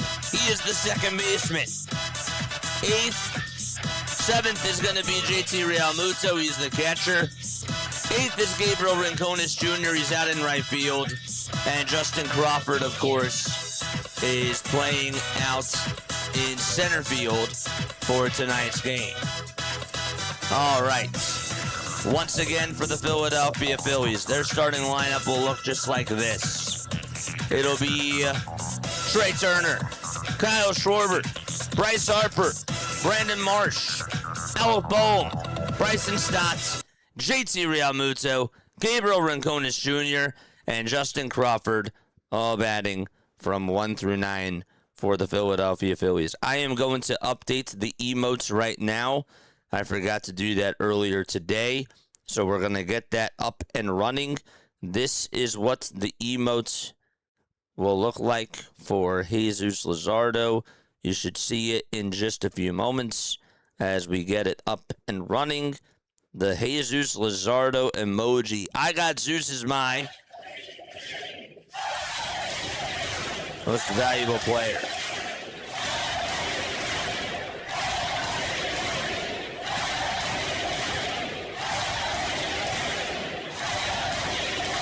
All right, so the Zeus emoji is active. We love it. Yes, we do. The Jesus Luzardo emoji is up and running. Don't forget to like. Don't forget to subscribe. We are near the 100 marker. We're at 97 likes so far. Folks, if you guys know people that obviously are not able to watch the game tonight, please tell them about play-by-play with JJ. because the last thing that I want is I want people to come on here, come on to me on social media or wherever it is, and they say, well, I can't get access to tonight's game. We call as many games as possible. This is why we do it. So if you guys know people that obviously cannot watch tonight's game, just spread the word. Just spread the word and make sure that you guys tell them. It'd be great, for sure. So that is what the lineup looks like. Again, for the Phillies, it's Trey Turner, Kyle Schwarber, Bryce Harper, Brandon Marsh, Alec Boehm, Bryson Stott, JT Realmuto, Gabriel Ronconis Jr., and Justin Crawford. Again, let me know what your final score predictions are down below. I got 4-3 Phillies to Sandlot. Nice. Very, very good. Okay. Other final score predictions, other MVPs, and other home run heroes for tonight. Again, I got 4-1 Phillies. My MVP is Jesus Luzardo. My home run hero is Kyle Schwarber. And my final stat line prediction for tonight's game for Jesus Luzardo is 7 innings, 3 hits allowed, 1 earned run, 1 walk, and 11 strikeouts. That is what my final stat line prediction is for Jesus Luzardo for tonight's game. Speaking of Jesus, he will be out there on the bump. Jesus Luzardo has a 9-4 record, a 3.43 ERA, and he is 6th in all of baseball in strikeouts with 143. 143 strikeouts in 115 innings of work, and 102 hits allowed as well. This will be his 21st start of the season, and he is looking to try to go out there for win number 10. Case, thank you so much for the sub over on YouTube. I appreciate it. Waymond Michael, thank you so much for the sub over on YouTube. I appreciate it. Yes, sir. Good to see you guys on here. We are ready to rock and roll. There's one other game going on right now. The Rockies are playing against the Milwaukee Brewers. It's a 5-2 game out in Milwaukee, and that game is currently going to the top of the 9th inning. Colorado has the lead. The Royals and the Tigers are also underway. That is in the top of the 1st. Cubs and Pirates are also in the top of the 1st as well. Both teams are scoreless so far, and the Phillies should be getting started momentarily. The umpires for tonight's game, as we take a look at the crew chief. John Tumpane is the home plate umpire. Chris Conroy's at first. Then you got Ben May at second, and Brendan Miller over at third base. And that is what the umpiring crew looks like for tonight. It is 81 degrees out in Philadelphia. It feels like it's 79, they say. Wind gusts are blowing at 16 miles per hour. The humidity is at 44%. And the wind itself is blowing southeast at 9 miles per hour. So that is the weather for tonight's Philadelphia Phillies game. Phillies are without Brad Keller. Rafael Marchand also just got placed on the 10-day IL today. Also forgot to make sure that I did mention that, so my apologies. I do apologize about that. Rafael Marchand did head to the IL. We saw 2 nights ago, this guy ended up leaving in the 9th inning. So after Marchand got placed on the 10-day IL, Peyton Henry had his contract selected from AAA Lehigh Valley. And they also put Brad Keller on the 60-day IL as well. All right, so we should be ready to rock and roll. We still have about another 3 minutes or so. And leading things off for the New York Yankees, it'll be Paul Goldschmidt, Ben Rice, and Ahmed Rosario as the first 3 hitters of tonight. All right, so we also should be getting the 3D up and running momentarily, as we will get that up right now. There it is. Good stuff. Yeah. Chad, how we feeling? I have tickets for August 8th, so I'm hoping that you'll be there, says Real Ray. What's up, Ray? How you doing, buddy? It is good to see you. Very good to see you, buddy. Let's get. That's not what I wanted. That's not what I wanted. There we go. This is what I wanted.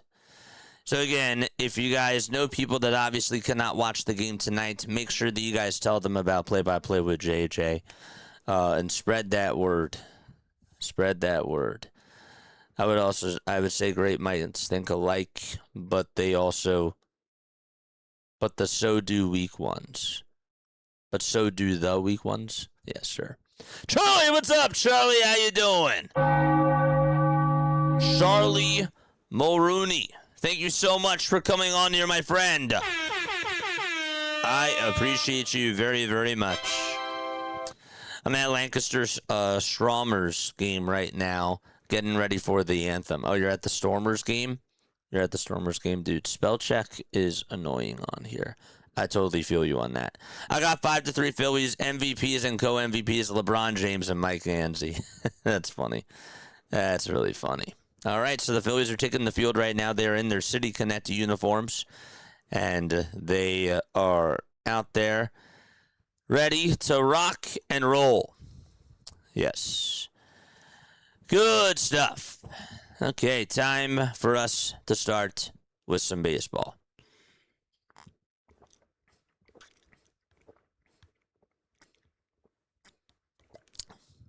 L'chaim. Cheers. All right, Zeus is ready to start things off for Philadelphia. There's the Fanatic going by on his vehicle. A 2.11 ERA in his last 10 games for Philadelphia. That's Jesus Luzardo. This is start number 21 for him. He's 9-4, 115 innings of work, 143 strikeouts, 37 walks allowed, and opponents are batting .234 against him. It's Apple TV. Yes, it is Apple TV. Tell your friends, tell your family members that we're doing the Phillies game. Of course, it's on Apple TV. You don't have to pay a dime for being on here. You do not. Right. So it's Goldschmidt, Rice, and Rosario ready to come on up to the plates. Jesus Luzardo, by the way, a first-time All-Star this year. Guy that obviously has one of the best sweepers in all of baseball and has really good swing and miss stuff. Goldschmidt is ready to step on into the batter's box right now as JT is still taking some warm-up tosses from Jesus Luzardo. The Yankees are in their regular away uniforms with the gray tops, the gray bottoms, and blue text painted across the chest. The Yankees are 2 games in back of the Tampa Bay Rays in the American League East. The Yankees are 57-45. The Rays are 59-43. The Philadelphia Phillies in the National League East, they are 56-47. They are 4.5 games in back of the Atlanta Braves, who have won their last 2 games. And they will try to extend that lead against Philadelphia. Hopefully the Phillies can gain a little bit of ground tonight. The pitch, swing and a miss to Paul Goldschmidt. 0-1 is the count. Zeus gets set, kicks, and deals. The pitch is in there at the knees for a called strike 2.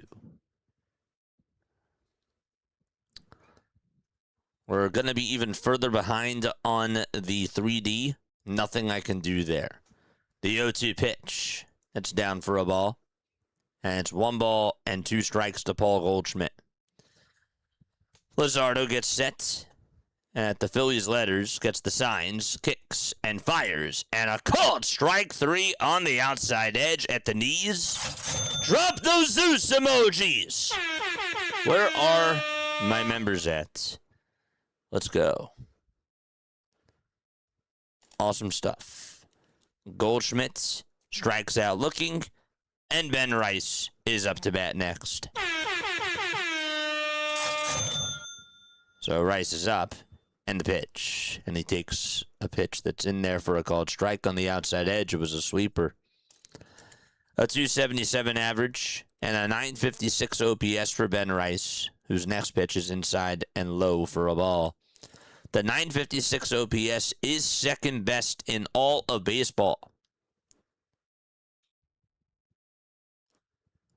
The 1-1 ground ball hit over to first, cut off by Harper as he went out in front of Stott and then flipped it back over to Jesus Luzardo, and the underhanded tosses in plenty of time for out number 2. That goes down as a 3-1 ground out. And Ahmed Rosario is up next. We mentioned that Ben Rice is second in the league in OPS. The guy that's first is Yordan Alvarez. Yordan Alvarez is the only player in baseball right now who has an OPS over a 1. It's at a 1.089 OPS. 2 outs in the pitch. Fouled away by Ahmed Rosario. Ahmed is the third baseman for tonight. Ryan McMahon has the night off. Ahmed, 2 for 18 in the month of July. He's played in the total of 10 games. And the 0-1 is grounded sharply over to Trey Turner's way. He picks it up, throws it over to first, and the inning is over. A 1-2-3 inning for Jesus Luzardo. And we go to the bottom of the first inning out in Philadelphia. The Phillies are going to come on up, and they will bring Trey Turner, Kyle Schwarber, and Bryce Harper up to the plate to start off the bottom of the first. Alrighty, chat. Yes, sir. So it's Turner, Schwarber, Harper, Marsh, Bohm, Stott, Realmuto, Rincones Jr., and Crawford all in the lineup tonight for the Philadelphia Phillies. And they will be facing Cam Schlittler, who, by the way, this year has a 2.2 ERA, which is third best in all of baseball. 145 strikeouts as well, which is fifth best in all of baseball, and a .96 whip, which is the third best in all of Major League Baseball. He has been an absolute ace for the New York Yankees, and the Philadelphia Phillies, I assume, are going to have a really tough time against him, and it's going to be a low-scoring game, but they got to scrap off some runs, and they got to get the job done. We are at 11,635 subscribers over on YouTube. If you are on TikTok and if you are on Twitch, welcome aboard. Charlie is here over on TikTok. Say My Name Desiree is also here as well. I appreciate you guys, and so is Mitch. What's going on, Mitch? How you guys doing? I got Philadelphia winning 8-6. I'm happy that we got LeBron James, says Desiree. I agree 1,000%. So Turner will lead things off for the Philadelphia Phillies, and then it's Kyle Schwarber and Bryce Harper as follows. The Yankees defense for tonight, it'll be just like this. The Yankees have Ali Sanchez catching, Cam Schlittler on the bump. At first, it's Paul Goldschmidt. At second base, you got Jose Caballero. And at third base, it's Ahmed Rosario. The shortstop is Anthony Volpe. From left to right, it'll be Cody Bellinger, followed by Trent Grisham and Jason Dominguez for the New York Yankees. Schlittler making his first career start against the Philadelphia Phillies. He's never faced them before. And Trey Turner is in the box. Schlittler gets set and deals. And the first pitch is ball 1. It's high at 97 miles per hour. Boots is here. What's going on, Boots? How you doing, buddy? A ball. No strikes to Trey Turner. 3 seconds left on the pitch clock. Schlittler gets set, kicks, and deals. And it's down for ball 2. I don't have Apple TV, but I am watching. I'm always happy to be watching the stream. Let's go. Smash that thumbs up button. Let's get to 500 likes tonight. The 2-0 pitch. That's called ball 3. Looked like it was a strike, but the Phillies will take it. Ali Sanchez decides not to challenge. Christopher, thank you for the sub. I appreciate it, my friend. Good to see you on here. Let's do that a little bit better. That's better. The 3-0 pitch to Turner. And that's called a strike on the inside edge towards the letters. There's the Zeus emojis. I love it. 3 balls, 1 strike. Schlittler kicks and fires, and Turner fouls it back towards the screen. The count is now full at 3-2. Goldschmidt struck out looking. Rice grounded out to first. Rosario grounded out to short. 3-2 to Trey.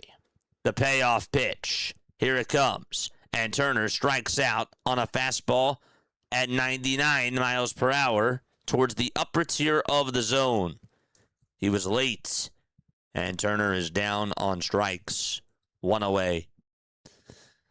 For Apple Creed and the iPhone, their streams are brutal. Says, boot.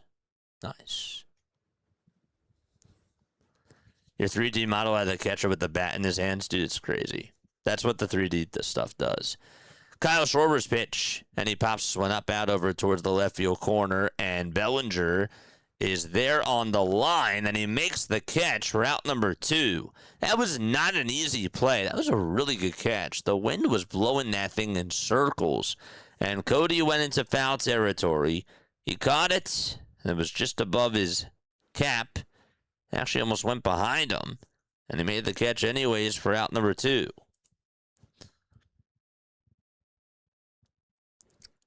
Fouled out to left field. Here is Bryce Harper, and he will call for time.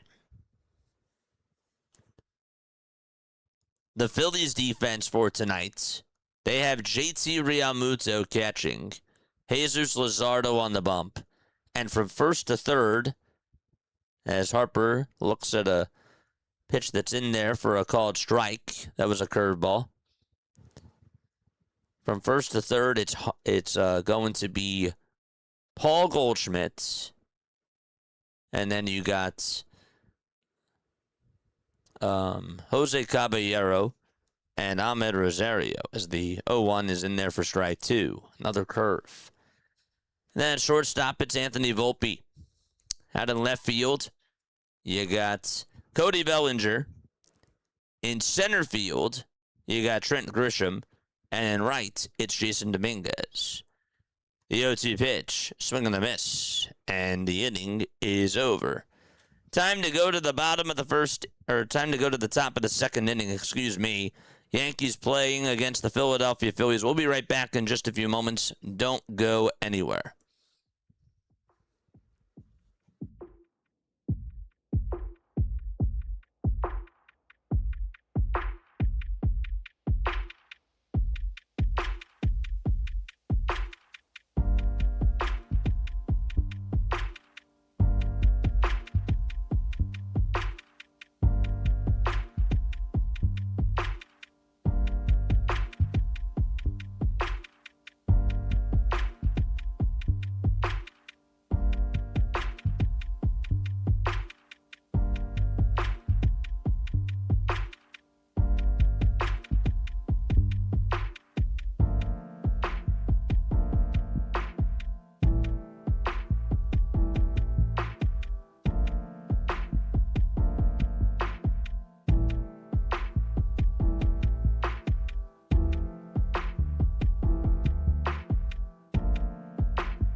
All right, so again, the Phillies defense for tonight, it's JT catching, Luzardo on the bump. At first, it's Harper. At second, it's Stott. At third, it's Bohm. And at short, it's Turner. Out in left field, it's Brandon Marsh. In center field, it's Justin Crawford. And out in right field, it's Gabriel Rincones Jr. So the Phillies went down in order in the bottom of the first inning, and we will now go to the top of the second. Harper struck out to end the inning. Turner also struck out and Kyle Schwarber fouled out over to left field. Cody Bellinger will lead things off for the New York Yankees. It's Bellinger, Dominguez, and Volpe. I dislike these uniforms and hope that they change them, says Joanne. I disagree. I didn't like them at first, and now I really do like them. But we can have our own taste. That's the cool thing about this. The pitch. It's low and away for a ball. 1 ball, no strikes to Cody Bellinger. 11 long balls and 52 runs driven in. The 1-0 pitch. It's outside for ball 2. It'd be awesome for JT to have a bounce-back game, for sure. The 2-0 pitch, and that's in there for a strike at 96 miles per hour. It's at the knees. Let's go. The 2-1 pitch, and that's in there for strike 2. Your stream rocks. Well, I appreciate you, man. You rock.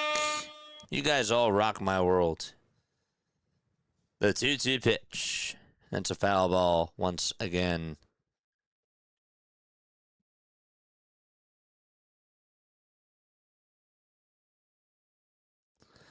Two balls, 2 strikes. The 2-2 pitch. Another foul ball hit back over towards the screen.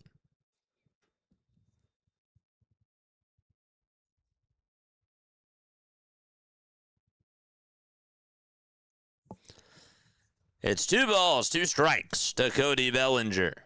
Zeus fires, and Bellinger pops it up right behind home plate. JT gives it a look. Does he have room? No. It's a foul ball. The Phillies are 56-47. They are 27-25 at home. Meanwhile, the Yankees are 57-45, and they are 31-22 on the road.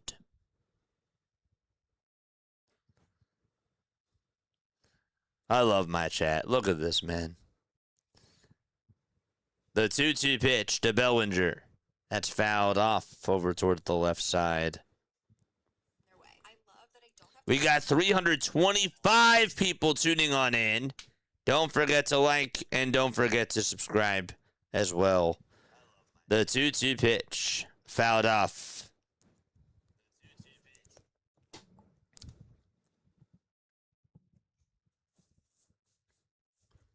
How many games does LeBron James come to?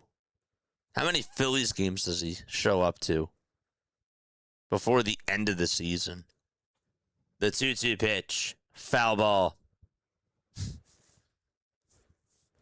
Leonard says, I'm happy to be here. Well, I'm happy to see you guys. 2 balls, 2 strikes. Jesus Luzardo gets set and deals. Swung on and missed, and Cody Bellinger chases after the sweeper down low and away. And there is 1 out in the 2nd inning. Okay. Leonard says 0. Jose says 76. You don't think he comes to at least one Phillies game, even if it's a playoff game?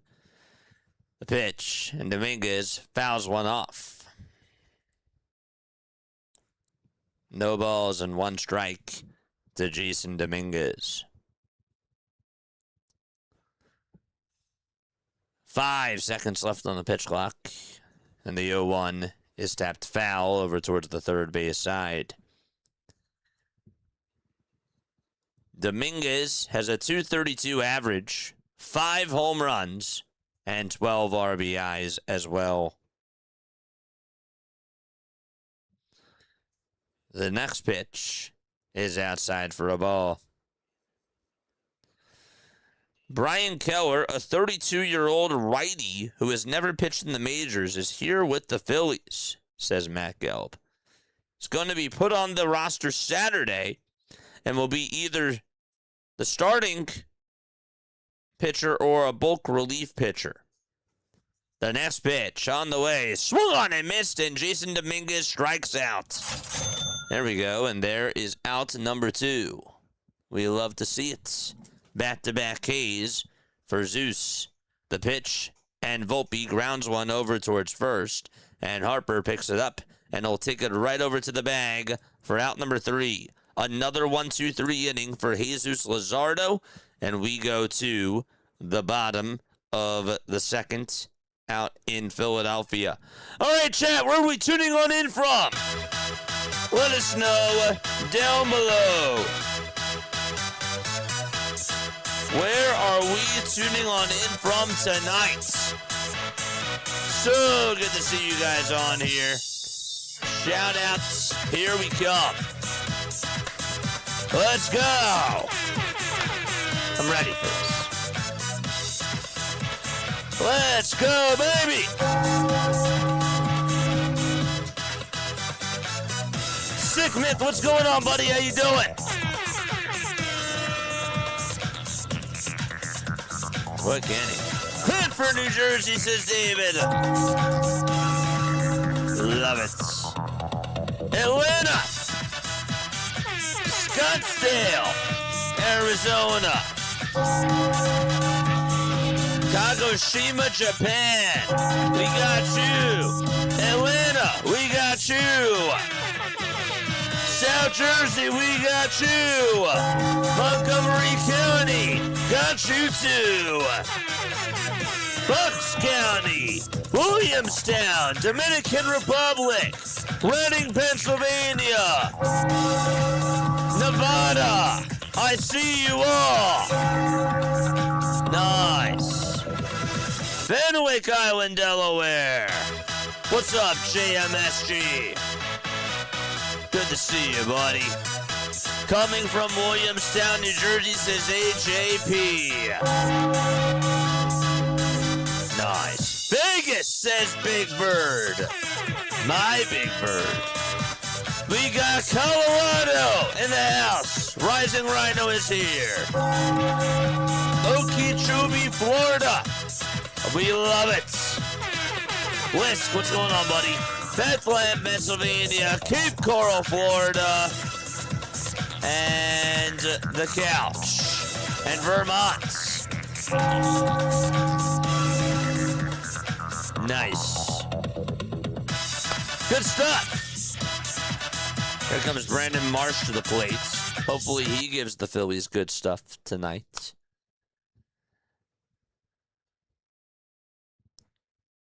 The pitch. And that's outside for a ball.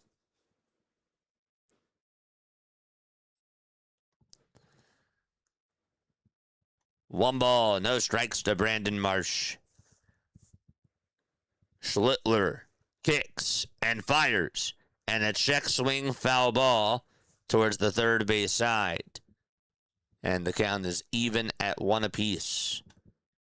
Brandon Marsh, who is up to bat for the Philadelphia Phillies, his batting average is down to .292.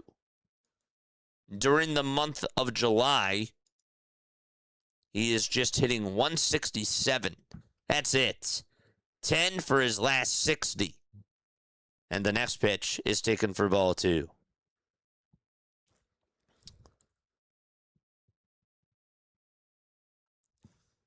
This will be an interesting question, chat. 2 balls, 1 strike. The next pitch is in there for strike 2.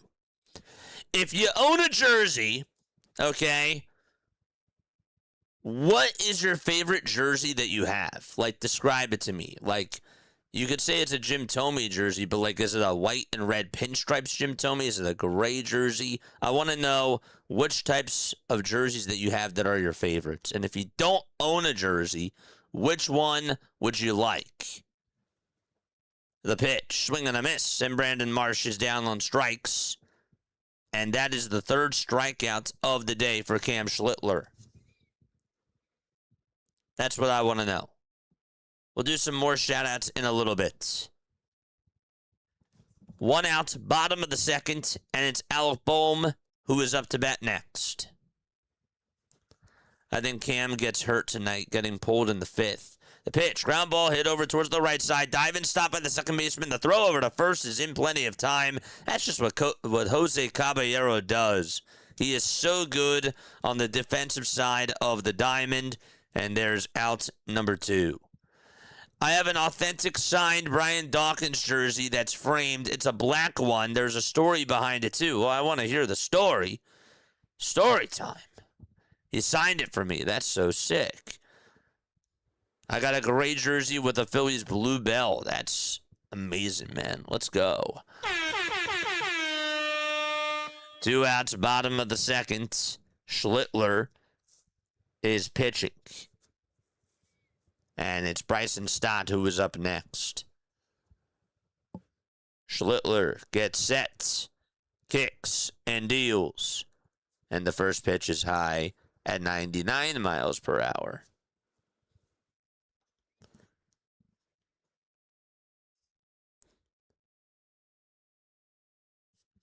Who else do we got?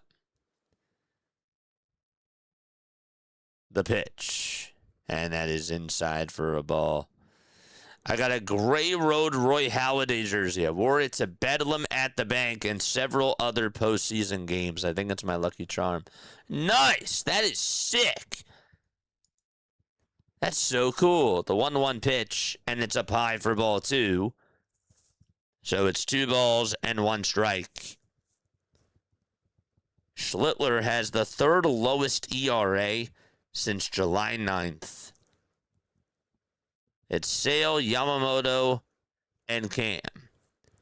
The 2-1 pitch, fouled away. My friend had an internship with the Eagles in 2008. I got to meet Dawkins and got the jersey signed. Wore it once after that when we won in 2017 and 2018. Then I framed it. Nice. That's so sick. The 2-2 pitch, swing and a miss, and Bryson Stott is down on strikes. And we will go to the top of the 3rd inning. So both pitchers retiring the first 6 batters that they face. And we go to the top of the 3rd. No score out in Philadelphia. All right, where else are we tuning on in from? We'll read some more of these as well. I have a Westbrook jersey that I bought used in Japan. That's probably fake, but I wore it through the entire Super Bowl run, and I love it. Doesn't matter, man. If that still counts. That still counts in my book. We love it.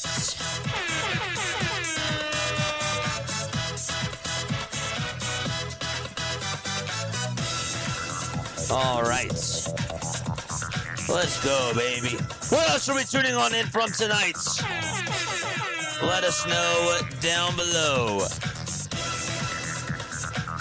Sal Coit, New York. I hope I said that correctly. Tim from Florida. What's going on, buddy? How you doing, man? Seaford, Delaware's in the chat. Walker is here. What's up, Walker? Nice. Michigan also in the chat. Everett, Pennsylvania says Scott. What's up, Scott? Watching in from Davenport, Florida. Oh, we love it. Watching with my sister, Jackie. My sister is dying to hear her name on TV. What's up, Jackie? How you doing? Let's go. What's up, Jackie? Willow Grove, Pennsylvania says 7 Wonders. What's up, 7 Wonders? How you doing? Tuning in from work. San Diego is also here in the chat as well.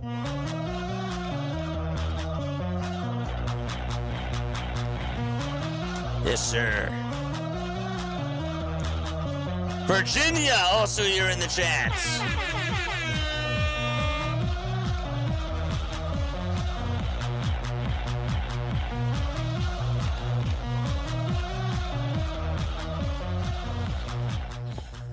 All right, it is time for us to go to the top of the 3rd inning. Grisham comes up, and on the very first pitch, he grounds one over towards the right side. Stott picks it up, throws it over to first, and there is out number 1.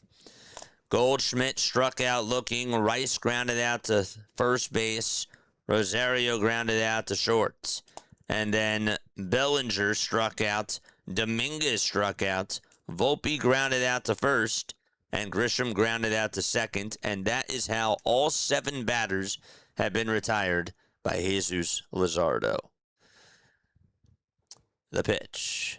And that is called a strike. It'll be challenged by Jose Caballero. And what will ABS say? That is a strike. Okay. So it's 0-1, and actually it was called a ball first by the home plate umpire, and JT challenged it, so it's 0-1. It's like that. Caballero was tapping his helmet, though. That's crazy. The 0-1 pitch, that's way inside for a ball. So JT was correct. Yes, he was.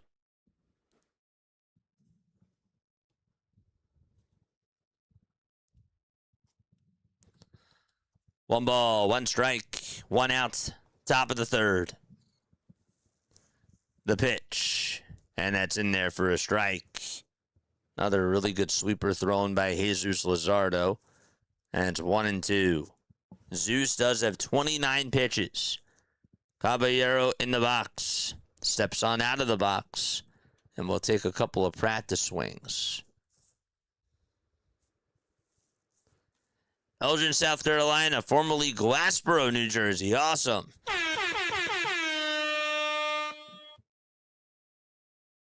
The pitch, swing and a miss. And Zeus gets himself another strikeout. And there is out number 2. 2 away in the top of the third. 30 pitches for Jesus Luzardo. Let's go. JJ loves LeBron. I'm excited about that. All right, sounds good. Thanks for that hardcore. The pitch, and that's taken down and inside for a ball. I apologize about Discord not working. I haven't really been posting that much on Discord anyways, and I should be trying to do more of that. I hear you. But I do have to update the link, and I will get that done whenever I can. The 1-0 pitch, and that's down and inside for ball 2. I will make that a priority. Just not tonight. The 2-0 pitch, and that is inside for ball 3.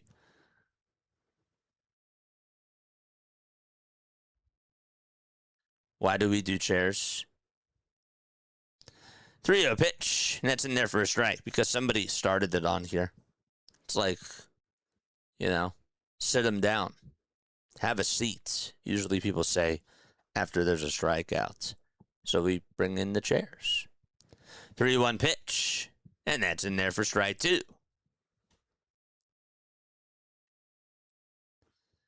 Three balls, 2 strikes, 2 away, nobody on.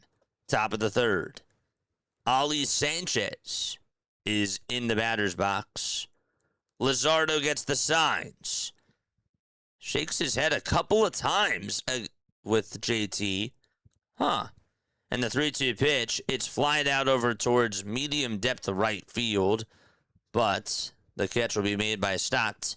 And there's out number 3. We will go to the bottom of the third inning.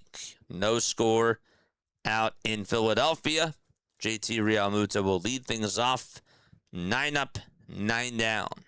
Love the sound of that. I'm going to take a very quick step off. While we're in this break, though, please make sure that you guys like and subscribe. I will see you all very, very soon. Do not go anywhere. Be right back.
All right, let's go. All right, we are going to go to the bottom of the third inning.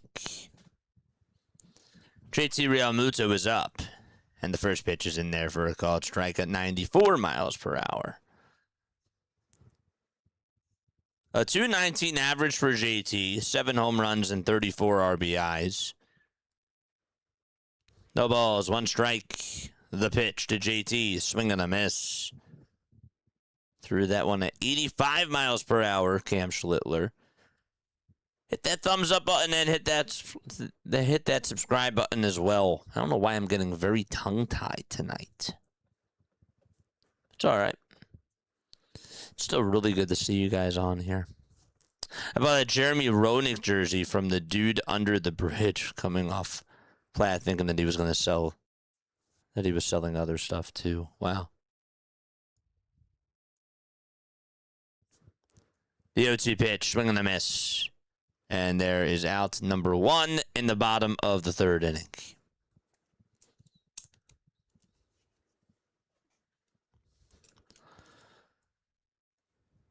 Chat, there's been people going around other people's streams that have just been very rude and that have been making other types of accounts, and they've been going on to other people's streams and just being like absolutely rude. And so we just had one. So I'm not like gonna name names. I'm not gonna go any further than that. But if you're wondering why I did so, I timed that person out and why I got rid of that person, it's because of that. So I don't expect you guys to know about these types of things, but I didn't just time him out I didn't just get rid of him for no reason. That's not what I do. 1 ball, 1 strike. 1 out, bottom of the third. I know I don't always have to explain myself, and I'm working on that, and I'm trying to be better at that. But I just want you to know. The 1-1 pitch. Fouled off, and it goes on out of play.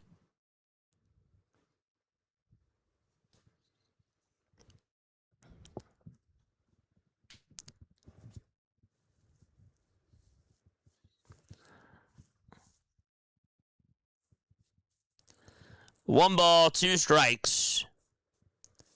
The pitch. And there's a swing and a miss.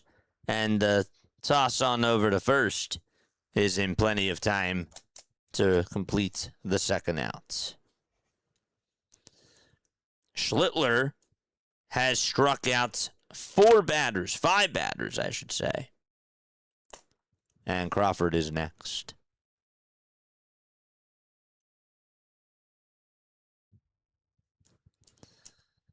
Crawford is up. White batting gloves. Schlittler kicks and deals. The pitch is inside for ball 1 to Justin Crawford. Cam has 29 pitches. Jesus has 36.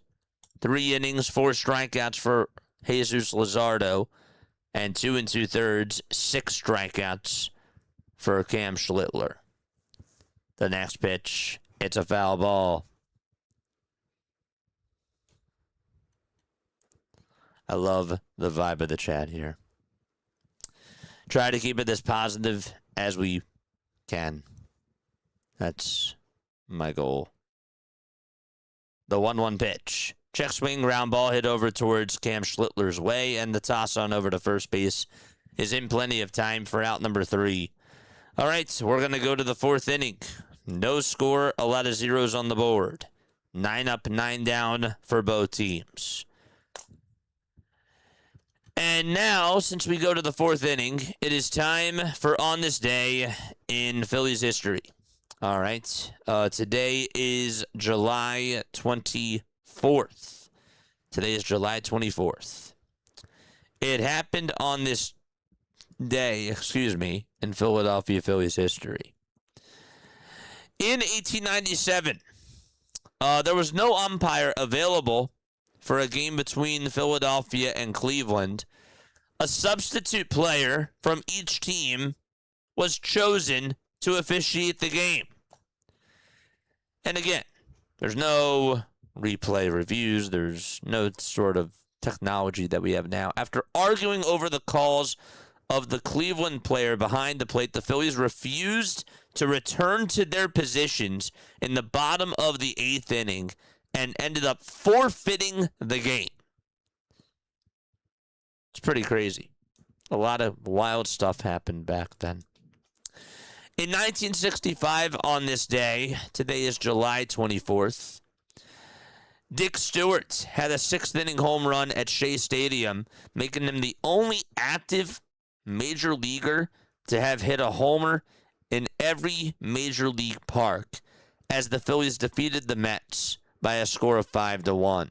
Stewart homered in each American League ballpark while playing for the Red Sox, and he also hit one out at it was at New York's Polo Grounds, which was no longer in use by 1965.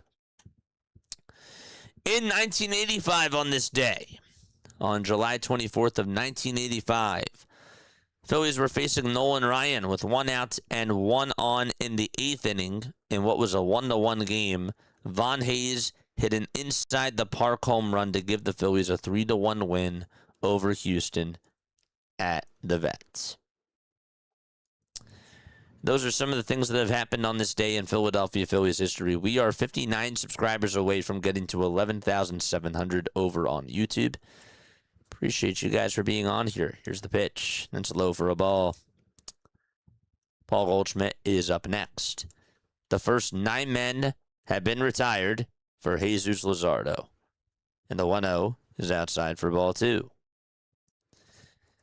Desiree says, I do not have a Phillies jersey. If I did, it probably would be Roy Halladay. The 2-0 pitch. Fly ball hit out over towards deep right field. Rincones goes back towards the track, and that ball is gone. And Paul Goldschmidt leaves the yard against Jesus Luzardo.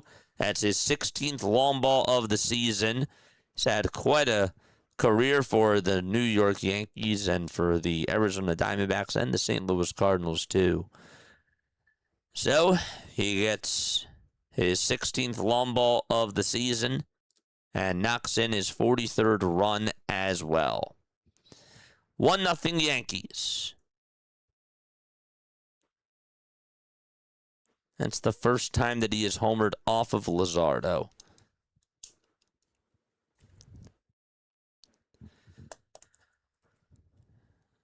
The pitch. And Rice looks at a called strike at the knees. Mr. Carson, thank you so much for the sub. I appreciate it, man. 0-1 pitch. Down for a ball. That was Paul Goldschmidt's 388th career home run. The 1-1 pitch. Grounded foul towards the right side.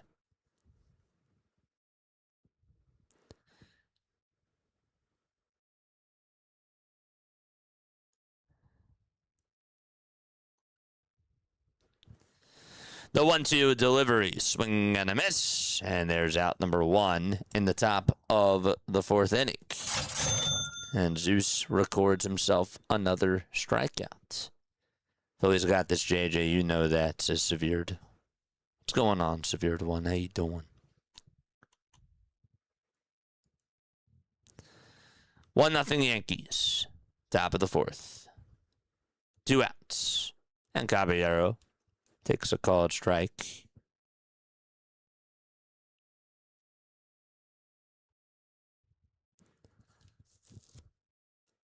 The 0-1 pitch. Fly ball hit out over towards center field. And there is Crawford. And he will make the grab.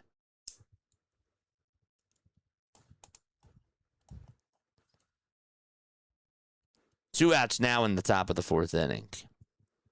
What the heck is going on today?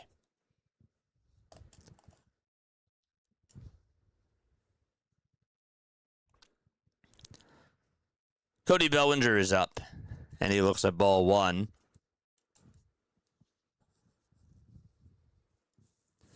So it's 1 ball and no strikes.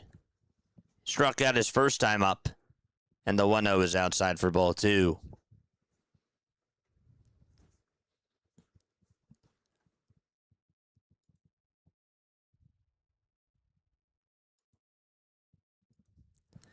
The 2-0 pitch. Swing and a miss.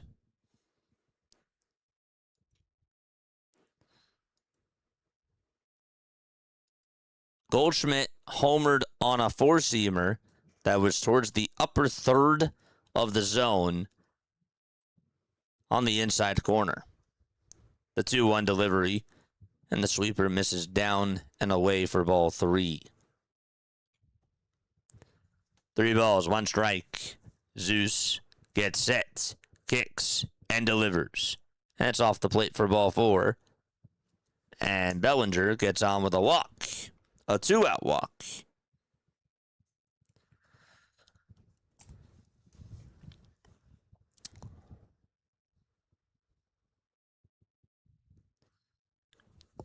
And it'll be Jason Dominguez who is up next. Grabbing the early lead hasn't helped us in the last couple of games. No, it has not. The pitch is down and inside for a ball to Jason Dominguez.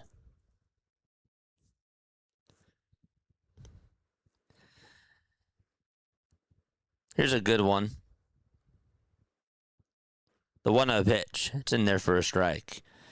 Favorite Phillies win of the season so far?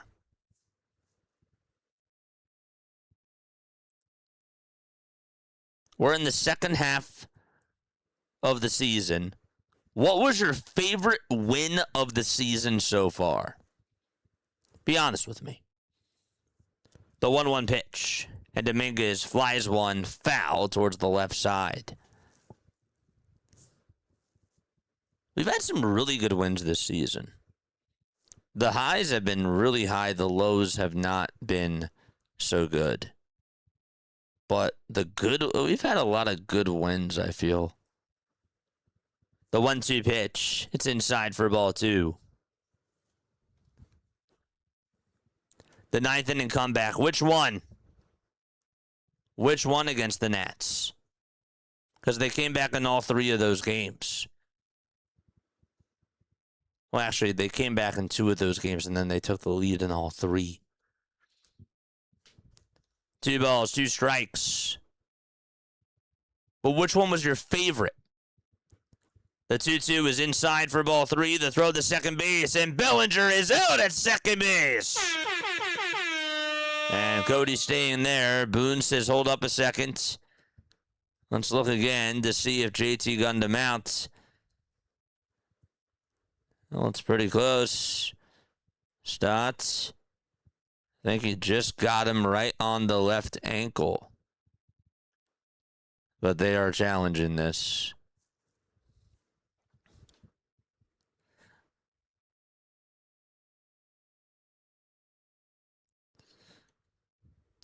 The Nats' 9th 2 outs, 2 strikes game. Got you. The one where Schwarber got 3 homers against the Mets. That was also Bryce Harper's cycle game. That was a good one. So they're challenging this. The 2-run home run game by Edmundo Sosa was one of my favorites, and that was against the Dodgers. That was a really good win. And the 6-run comeback against the Pirates, I would say that one was up there for me too.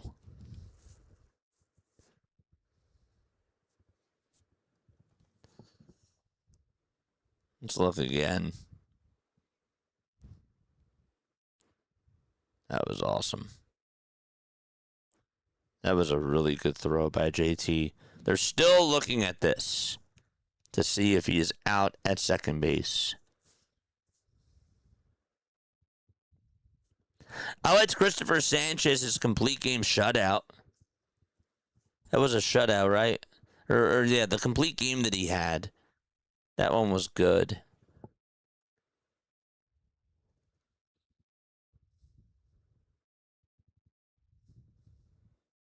The 14-9 win over the Nats. Yeah, that was a good one.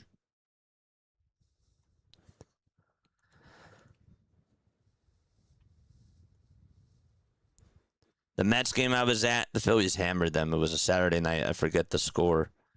Yeah, that game against the New York Mets, that was think it was like 15-3 or something like that. And so the call was confirmed, and Bellinger is out at second base. And with that, we go to the bottom of the fourth inning. Bellinger gets gunned out, and the Phillies are going to come on up to the plate. Other stuff that has happened on this day in Philadelphia Phillies history. Let's take a look at that right now.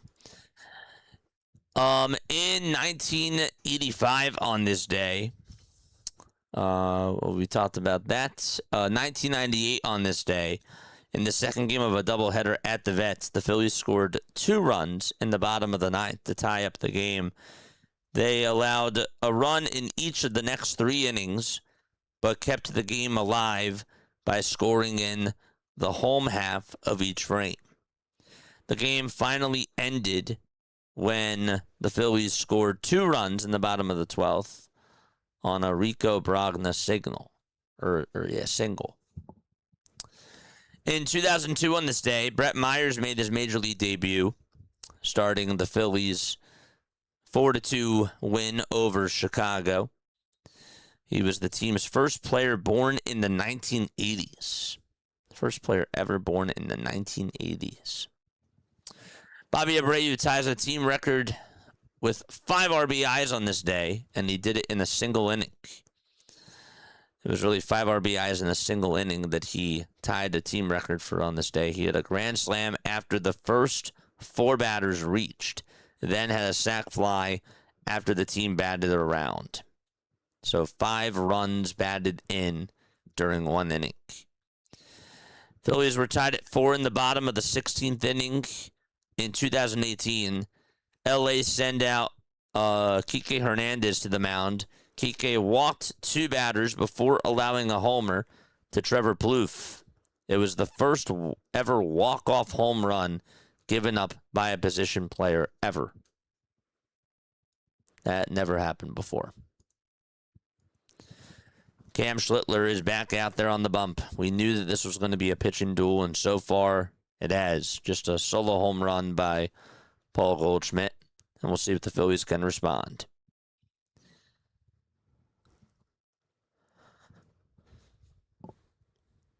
Turner comes on up for his second time of the day, and he swings and misses at the first pitch.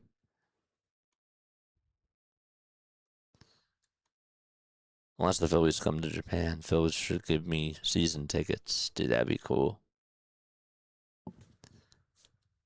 No balls, 1 strike. 14 home runs for Turner, and 40 RBIs as well. No balls, 1 strike. Schlittler gets set above the belt. Kicks and fires. The pitch is high for a ball.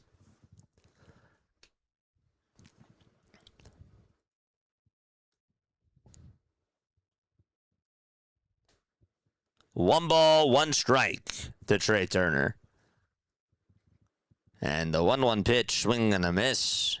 That was at 94 miles per hour.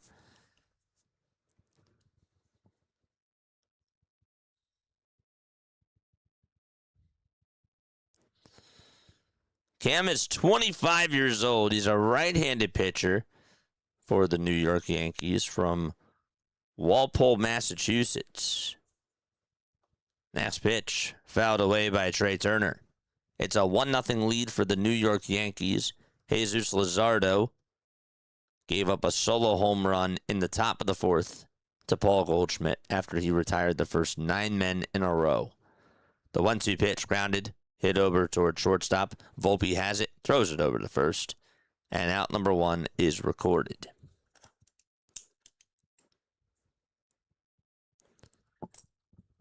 Kyle Schwarber is up next. John, thank you so much for being on here. Folks, if you are new to the channel, don't forget to like, don't forget to subscribe. What would be one word that you would use to describe how you felt when you found out LeBron James was coming to Philadelphia? Drop the word down below. The pitch, it's outside for a ball. 1 ball and no strikes.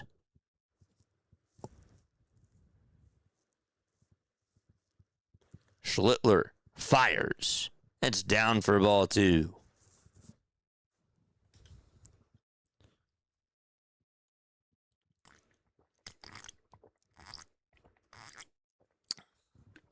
Did anybody actually think that LeBron James was going to come to Philadelphia all along?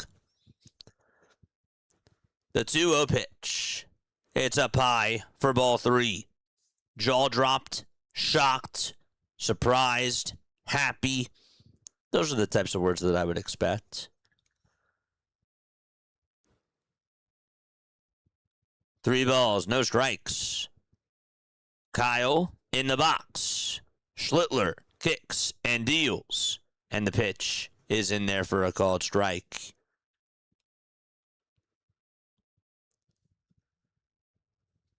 So now it's 3-1 to Kyle Schwarber. The 3-1. That's in there for a strike. Leonard says, nope. Le Fantastic, says Jose. Is anybody not happy about LeBron coming on over to the Sixers? There's nothing wrong with that. I'm just curious. Is anybody actually not happy about the signing? 3 balls, 2 strikes.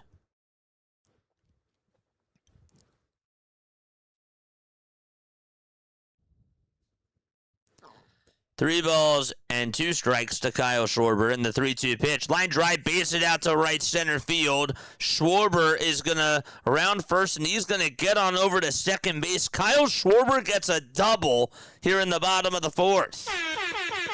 How often does that happen?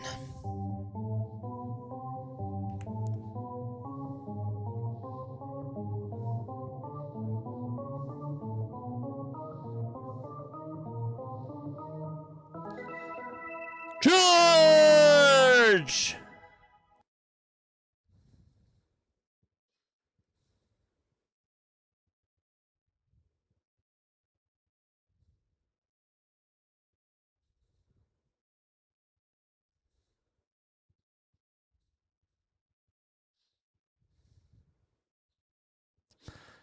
Up next is Bryce Harper. And Harper takes a pitch that's outside for a ball. I mean, he does tend to cause drama at times, so I don't know how I feel, says Sam Hill. That's fair. That's fair.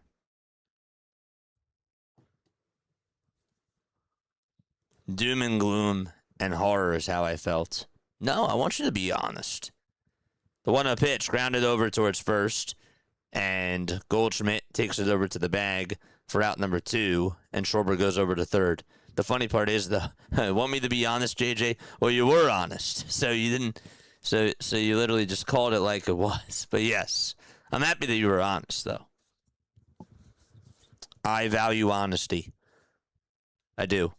I don't want anybody to sugarcoat something. I don't want somebody to not tell me something. I'd rather have people confront me and disagree with me, because I think that that's cool. I think it's great that we have our own beliefs. So if you don't agree with me on something, let me know. Let somebody else know. It's fine. We can have different opinions. The pitch is in there for a strike. It's on the outside corner at the knees. I don't like LeBron, Flop King, and all the whining to the refs and the drama, but it'll be something to watch and talk about, says Michael. The 0-1, and it's outside for a ball. Patty Cake says, unbelievable.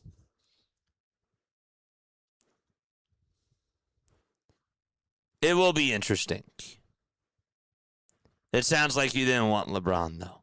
I will look forward to the chaos that the Sixers season will be next year. The 1-1 pitch. This is popped up and hit into foul territory, and it'll go on out of play.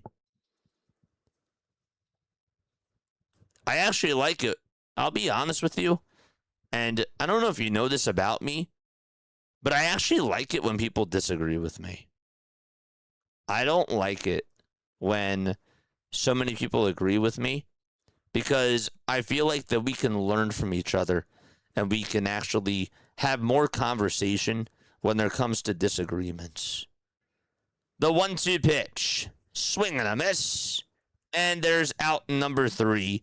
And Brandon Marsh is down on strikes. Time for us to go to the 5th inning.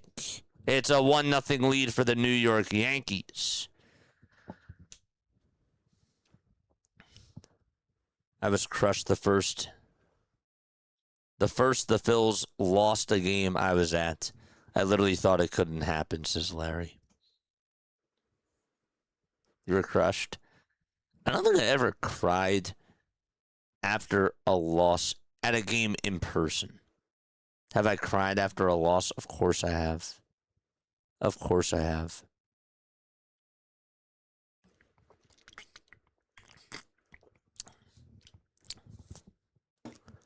It's 7:45 p.m. Eastern Time. Folks, once again, in case you're just tuning on in, my name is Jason Joseph. This is Play-by-Play with JJ.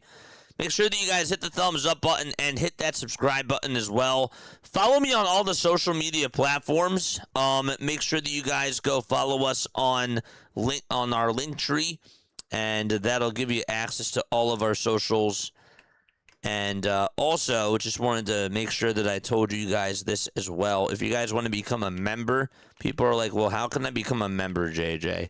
I'm going to post the link to that down below as well. If you click on that link, it's just $2.99 a month. You get access to all of these incredible emojis. And the more memberships that we get, the more members that we get, the more emotes that we get as well. So we got a Brandon Marsh emoji, we got a Phillies emoji, we got a Philly fanatic emoji, and Jesus Luzardo, Durantula, a lot. It's pretty cool. It's pretty cool. I'm happy LeBron James is coming to Philadelphia, and he did not sign with Miami or Cleveland. And I know LeBron will come to Philly to win. He took a pay cut for 2 years, big AL. Yeah, man. Yeah, I'm excited. I'm very excited, and I will make sure that I will give you all of my thoughts later. But I do want to hear from you guys because I really think that it's important for you guys to talk about your opinions about this. I think that a lot of people are excited, but I know that there's a lot of that there are definitely people that are not happy about this, and I really want to hear what people have to say, if they're comfortable, of course, with sharing their opinions. The pitch, fouled away. And that's to Jason Dominguez. As a Lakers fan, I'm glad, says my big bird. No balls, 1 strike. And the 0-1 is grounded foul. Now, Big Bird, and for the Lakers fans that are out there, do you think that the Sixers have a better chance or have a better roster than the Lakers did around LeBron James?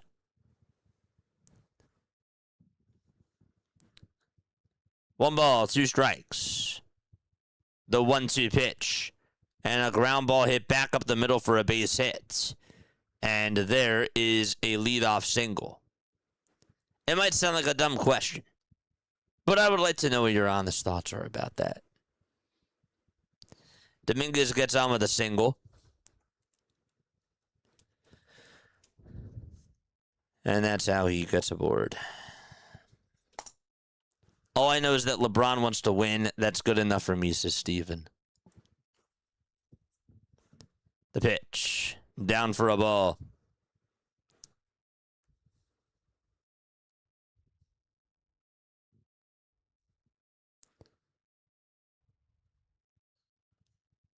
One ball, no strikes.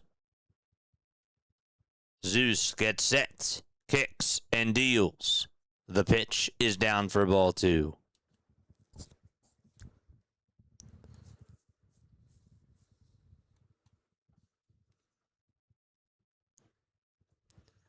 Two balls, no strikes. We're in the top of the 5th inning.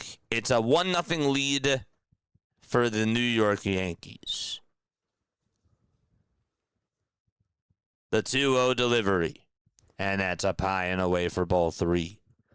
I will say this, Lou says, LeBron was analytically the slowest player in the NBA last season, but he led the league in fast break points. His stats are misleading. 3-0, and it's in there for a strike.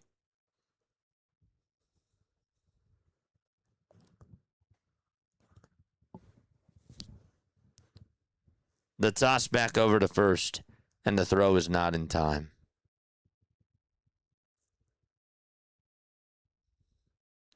There's just so many interesting things about it, though. 3 balls, 1 strike. The 3-1 pitch. There's a line drive off of Trey Turner's glove, and that is going to get down as a base hit. Volpe lined one over towards his counterpart, and on a sinking line drive, Turner could not make the catch. It bounced off the tip of his glove, and it didn't get too far away from him. Did it actually hit the dirt first? It did. I couldn't tell from that in real time. Of course, because they cut the camera angles really quickly. So it goes down as an infield single. And there's 2 runners on, nobody out. Grisham pops one up out over towards medium depth left field. Marsh comes running on in. He has plenty of room, and he will make the catch for the first out of the 5th inning.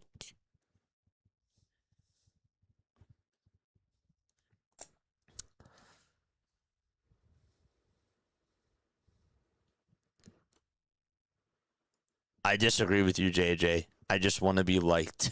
I appreciate you, man. That was funny. That's great. That's great.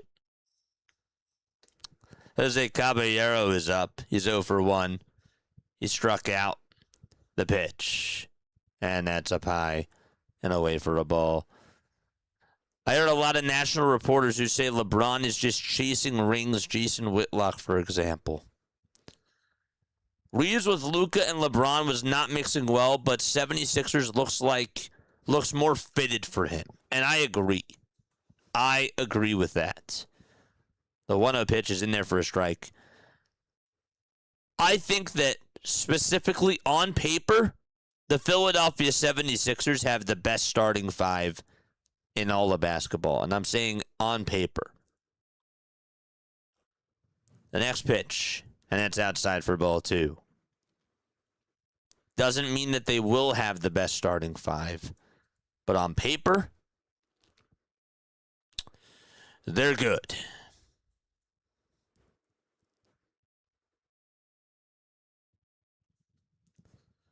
Two balls, 1 strike, 1 out, top of the 5th. The 2-1 pitch, and that's fouled off of JT, and he will stand up for a sec. And the count is 2-2. Try to walk it off. Sorry, Sixers haven't been good ever. Go Phillies, says Leo.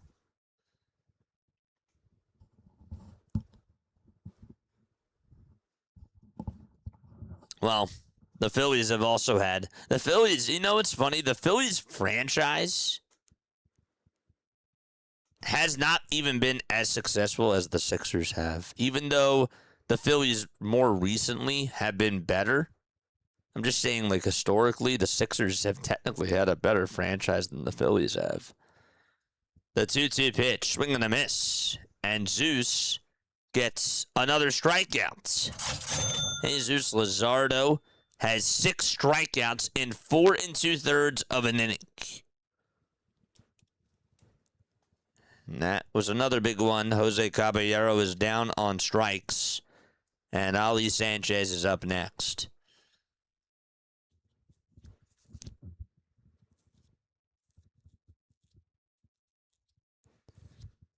Zeus got a pitch clock violation called against him. It looked like. Or, nope, they put up the 4 fingers. Is that what they did?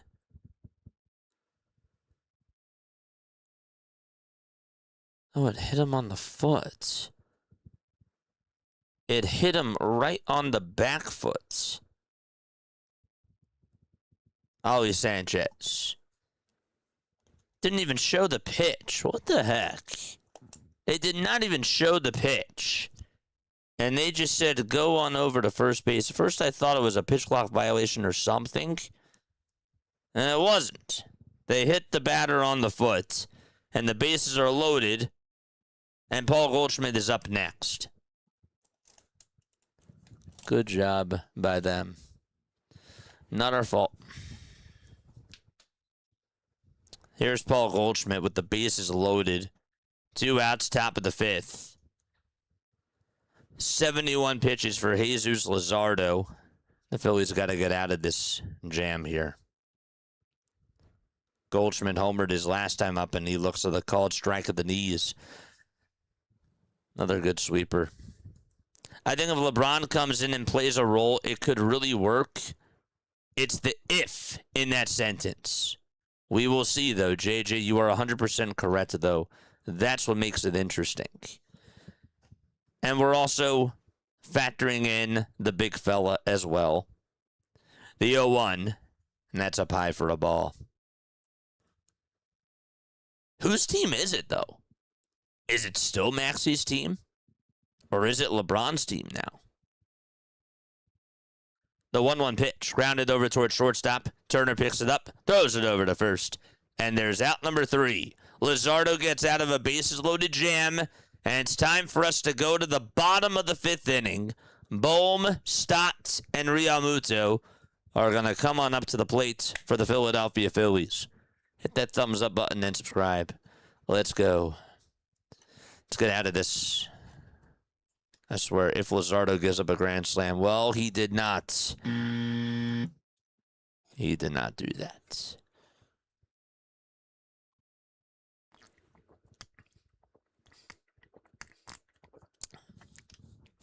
Brian, thank you so much for the sub, my friend. I appreciate it. I appreciate it very, very much. All right, other scores around Major League Baseball. The Nationals and the Diamondbacks are tied at 2 apiece. That game is in the bottom of the 4th inning. The Rays lead 2-1 against the Cleveland Guardians. That game is also in the bottom of the 4th. Let us know, how are we doing on those likes? Let's go. How are we doing on those likes? We have 170 likes so far. I think we can do better than that, chat. Oh, wait, we're at 227. All right, let's go. Awesome stuff. Almost halfway there, baby. Let's go. Got to get on the board here. My name is Jason Joseph. This is Play-by-Play with JJ. 1-0 Red Sox. That game is in the bottom of the 2nd. The Rockies did hang on and beat the Brewers by a final score of 5-2. The Pirates lead at 1-0 against the Chicago Cubs.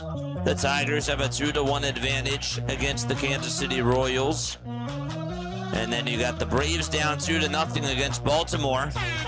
That game's in the top of the 4th. The Mets also lead at 1-0 against the Dodgers. That game is also in the top of the 4th as well.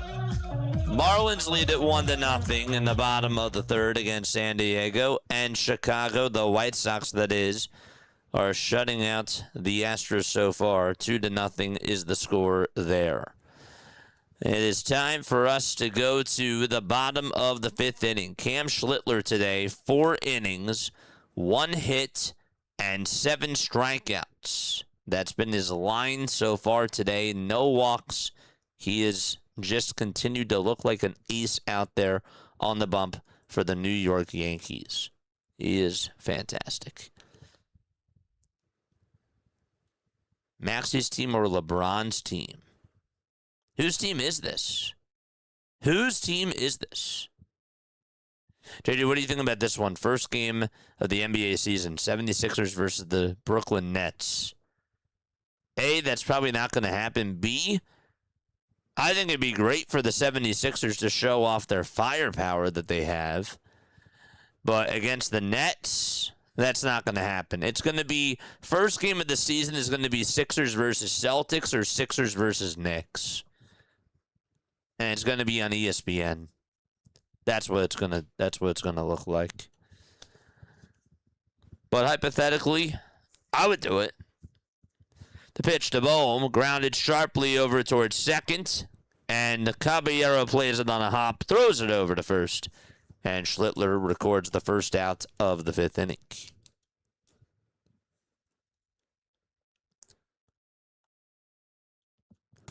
I like when LeBron rolls around holding his head and peeks out his finger to see if the refs are buying it. Peeks out his finger. That's funny. 1 out, bottom of the 5th. JJ, who do you think is winning the World Series? I mean, the Dodgers look like that they're the best team. The pitch is up high for a ball. Who do I think is winning? If I were to, a gun were pointed at my head and I had to pick one winner today, it would be the Los Angeles Dodgers. 1 ball, no strikes. The 1-0 to Bryson Stott, and he takes a called strike right down Broad Street. It's 1-1. Can LeBron handle it if it's Maxey's team? I would say yes.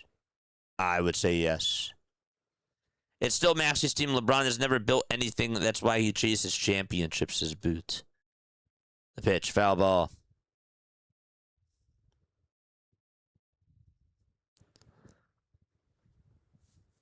Speaking of subs, it's cheesesteak time. It's a hoagie. The 1-2 pitch. Line drive, and it's played on a hop by Volpe up the middle, and the throw over to first is in time. They played Bryson Stott perfectly up the middle for out number 2. Phillies offense has just been so quiet against Cam Schlittler. Yeah, not necessarily a surprise. I'll be going to that 76ers versus Oklahoma City Thunder game since I'm in Oklahoma. Looking forward to it, says Rapid Fire Reaper. What's going on, buddy? Good to see you. 2 outs, bottom of the 5th. 1-0 New York. The pitch. Fouled off. LeBron player coach, LeBron's team. I still think it's Tyrese Maxey's team. I do. I still think it's Tyrese Maxey's team. Even when Jaylen Brown came, I still said that it was Tyrese Maxey's team. The 0-1, and that's going to be outside for a ball. They will obviously be giving LeBron more touches for sure, but I think that if you were to get a bucket at the very end, Tyrese Maxey is going to be getting a lot of those touches. The 1-1 pitch, ground ball hit up the middle, under the glove of Volpe's glove, and JT gets on. That's the second hit of the day. Let's go.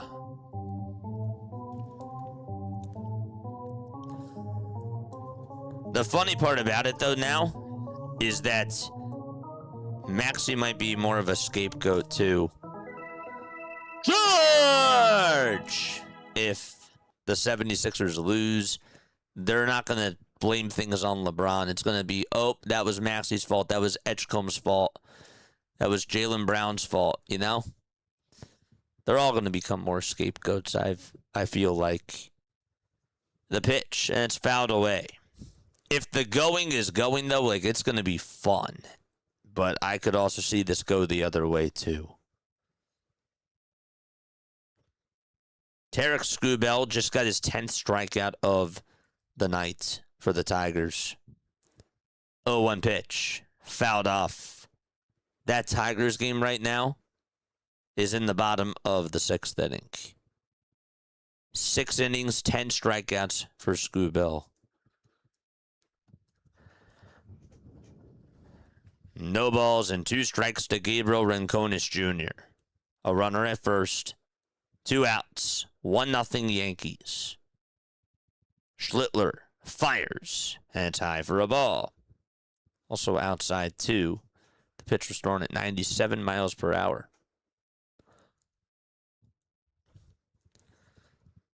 Goldschmidt hit a solo home run the opposite way. That was in the 4th inning. That gave the Yankees their first hit and the lead. The 1-2 pitch. Fouled off. Wouldn't be the worst thing for LeBron to literally be a player coach. See, I also got to get used to LeBaron and LeBron. Can we trade LeBron for Scoot Bell? Well, the funny part is that the contracts wouldn't even match up.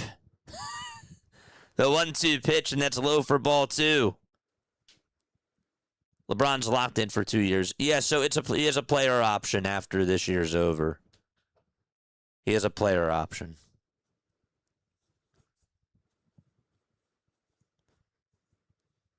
Two balls, 2 strikes. 2 outs, bottom of the 5th. The 2-2 pitch, swing and a miss. And Gabriel Rincones Jr. strikes out again. Cam Schlittler, 5 innings, 8 strikeouts, 2 hits, and no runs so far. We will go to the 6th inning. It's a 1-0 lead for the New York Yankees. Brutal. But obviously, this is what I expected so far. I did say 4-1 Phillies. I did say that this was going to be a pitching duel. And so far it has been 1 run and 4 hits in this game. There are multiple videos of LeBron faking fouls and peeking through his fingers, looking at the refs like, come on, call it. Look it up. It's hilarious. See, I thought that you were telling me that he was trying to flip the bird on the refs. It's funny.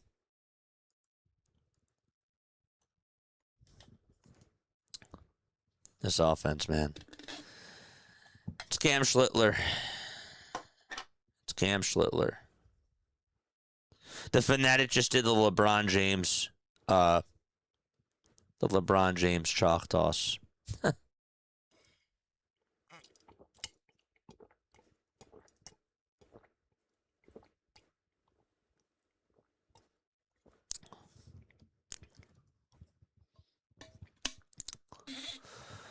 Oh, boy. Folks, once again, my name is Jason Joseph, and this is Play-by-Play with JJ.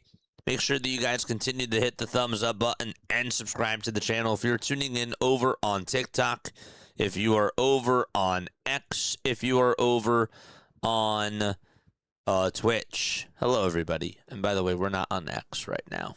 I forgot we can't go live on X. Ben Rice is going to be up to bat as we go to the top of the 6th inning. Just got to get a fastball and hit it. Yeah, man. Just hit a fastball. Tie it up. That's all you got to do. That's it. Has LeBron been teammates with any current Sixers players in the past? In the Olympics, he has. Yes. Thought that was a good one. The pitch. And a called strike. No balls and 1 strike to Ben Rice. Here's the 0-1. And that misses down for a ball.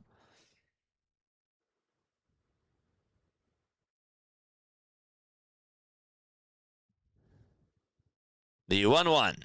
Swing and a miss. Yes, he has. Who has he been teammates with? Caleb Love? Wasn't Ariel Huckporty. The 1-2. Swing and a miss. And Zeus gets another strikeout. Drop another chair in the chat for Jesus Luzardo. He's been unbelievable tonight. We love it. 5 1/3. 7 strikeouts. 1 walk. And 1 earned run. Here are the socials. Make sure that you guys go follow us on all the social media platforms. What's going on, Haley? It is always good to see you. First pitch is in there for a strike. Second pitch swung on and missed by Ahmed Rosario. 0-2 is the count.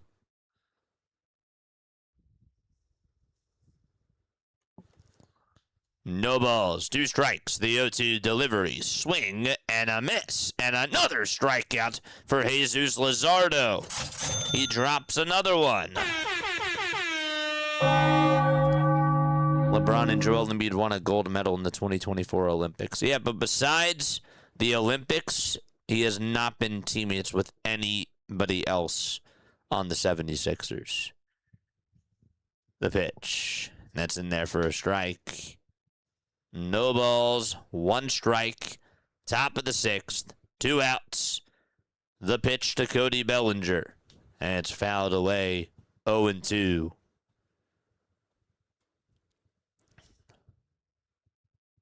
The 0-2 pitch. Down for a ball.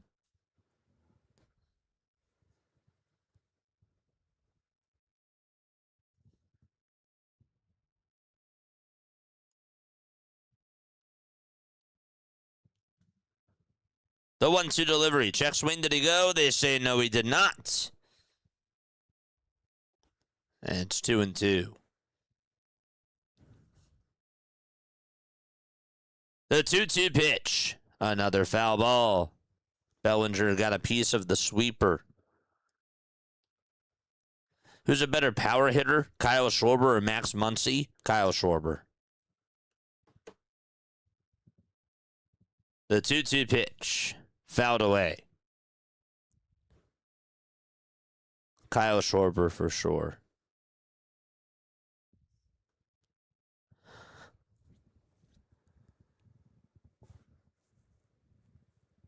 The windup and the pitch, and Bellinger gets jammed on a pitch, but it's going to go into no man's land in foul ground. And the count still remains at 2 apiece. Seriously, though, anybody else hear Larry Anderson talking about being able to do yoga at the bank with the Philly Fanatic? I did not hear that. I did not hear that.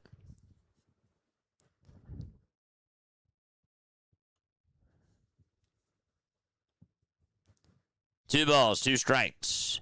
88 pitches so far for Jesus Luzardo and Bellinger, who called for time, steps back on into the batter's box. 51 more subs till we get to 11,700. 1-0 Yankees. 2 outs, nobody on, top of the 6th. Zeus gets set at the Phillies' letters, kicks, and fires again. And Bellinger stays alive. New York Man Sports was telling us how Cody Bellinger is just really good at fighting off pitches. He just gives it everything that he has on both sides of the diamond, especially defensively. 2 balls, 2 strikes, the 2-2 pitch, and it's down in the way for ball 3. I think Christmas Day is Sixers-Lakers now for sure. I mean, it has to be either Sixers-Lakers, Celtics-Sixers, or Knicks-Sixers. 3-2 pitch. Chopper back up the middle and through the hole for a base hit. And Cody Bellinger gets on for the 2nd time tonight. It was a really good at-bat. Can't lie.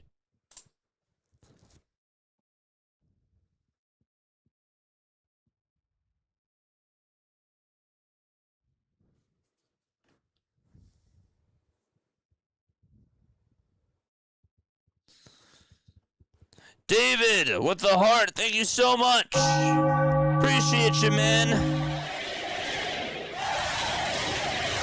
Appreciate you, dude.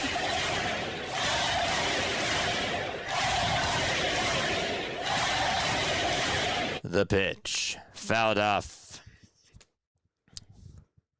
JJ, do you have a favorite cheesesteak spot? Yeah, I like Cafe Carmela. That's really good. The 0-1, and this ball's flied out over towards right field. Gabriel Rincones Jr. goes towards his left and has room to make the grab for out number 3. And we will go to the bottom of the 6th inning, 1-0 Yankees. I like Cafe Carmela, and I also like Uncle Gus's at the Reading Terminal Market. I do. I really like Uncle Gus's. I think that it's really good.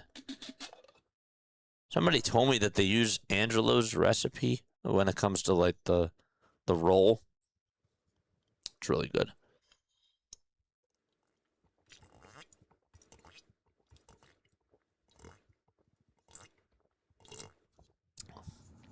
Man, that was good. That water's great. How about you though, my friend? How about you, my guy? David, you are the man. Vanny, what's going on? What's he asking? I missed his comment. Best power hitter is Yordan Alvarez or Kyle Schwarber? Yeah, that one's a toss-up to me. I would still go Kyle Schwarber because when Schwarber gets a hold of one, that ball goes. I also understand that Yordan, I mean, you flip a coin at that point. I think that those two guys are by far the best power hitters in the game. I would add Aaron Judge when he's healthy, but I don't think that Judge has the same amount of power that Schwarber and Yordan have. It sounds weird, and it sounds bad to say. But the best two power hitters in the game, to me, are Kyle Schwarber and Yordan Alvarez. I would say that Aaron Judge is also in the top 5. I would also put Shohei Ohtani in the top 5 as well. Acuna Jr. is really good too.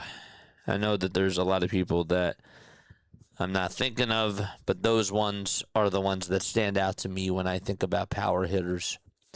But if I were to give, again, gun pointed at JJ's head, and I were to give one or the other, Schwarber or Yordan, I'd say Schwarber. I would say Schwarber. That's what I would go with.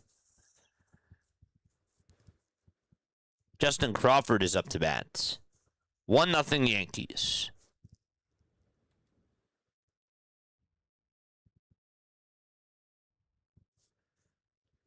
The pitch. It's in there for a strike. Thoughts on LeBron going to Philly? Oh, dude, I'm so excited. I'm very excited. First of all, I think it's going to be great for content.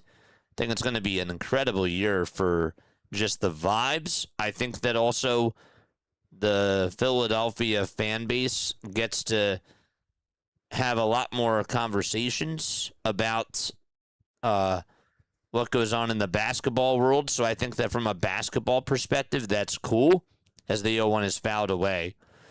Right now, at the top 2 sports, I would say when it comes to the sports talk side of things, are the Eagles and the Phillies.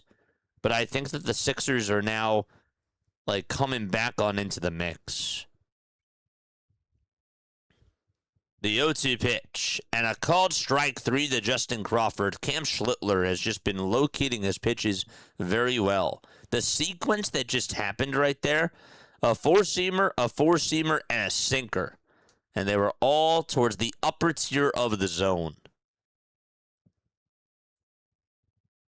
All of them. I'd say the best power hitter doesn't strike out 80% of their at-bats, says Doug. 1 out, bottom of the 6th. The pitch. And it's in there for a strike. Oh, dude, Max is in North Philly. I've been there so many times. Late night. Love those. Max. Is that another cheesesteak place? Jim's. Jim's is still good. Maxie's. Huh. 1 ball, 1 strike. Angelo's is good. You were right on about this being a low-scoring game. Cam Schlittler is the best pitcher in the American League this season. When Scubell was fully healthy, he is the best. But Schlittler has been, and should be winning the AL Cy Young voting. 1 ball, 2 strikes. 5 seconds left on the pitch clock. It's 1-2 to Trey Turner. Schlittler kicks and fires. Swing and a miss. Another strikeout for Cam Schlittler. He has just been on another level. 69 pitches, and that is 10 strikeouts in 5 2/3 of an inning. North Philly Maxes, it went downhill also. Kevin Hart had to save them. They got shut down. Huh. What did Kevin Hart do? JJ, where's Eagles Talk Camp opening less than a week? Oh, the king in town. Yes. The pitch to Kyle, and that one was down the middle, but he foul tipped it out of the glove of the catcher. And it's no balls and one strike. Eagles talk is going to pick up at the very beginning of August. That's when it's going to pick up. If it wasn't for LeBron James and all of the storylines there, and obviously the Phillies season going on at the same time, then the Eagles would get more talk. It kind of feels a little bit weird not hearing as much about the Eagles right now just because of how much buzz the Sixers and the Phillies are getting. But yeah. The 0-1 to Kyle, swing and a miss. That was a fastball at 96 miles per hour. Kyle's timing is off. His average is at 249. He's 1 for 2 with a double. It's been a while since he actually hit a double. Did not have one in the month of June. And the next pitch is taking up high for a ball. The last time that Kyle Schwarber hit a double was on May 24th.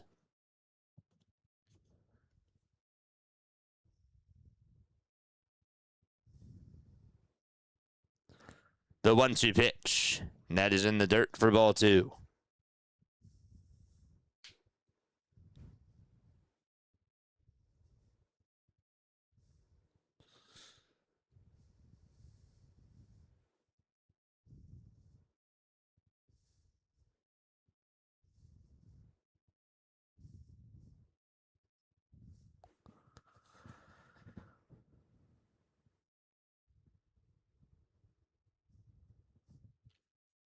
The 2-2 pitch. That's inside for ball 3. And actually, I stand corrected. Schwarber actually did double on July 16th, but still before that, his last double was on May 24th. Still a while, though.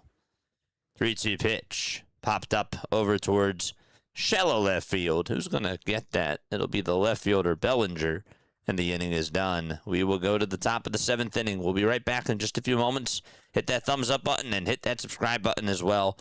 We'll be right back.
All right, it is time for us to go to the top of the 7th inning. It is a 1-0 lead for the New York Yankees. JJ starting 5, 76ers. Who in order do they announce in beginning of game to come out on the court. I love the specific ones. Those are cool. The pitch that's in there for a strike. So it would start off with. That's crazy, man. That's wild. The 0-1 that's in there for a strike. No balls and 2 strikes.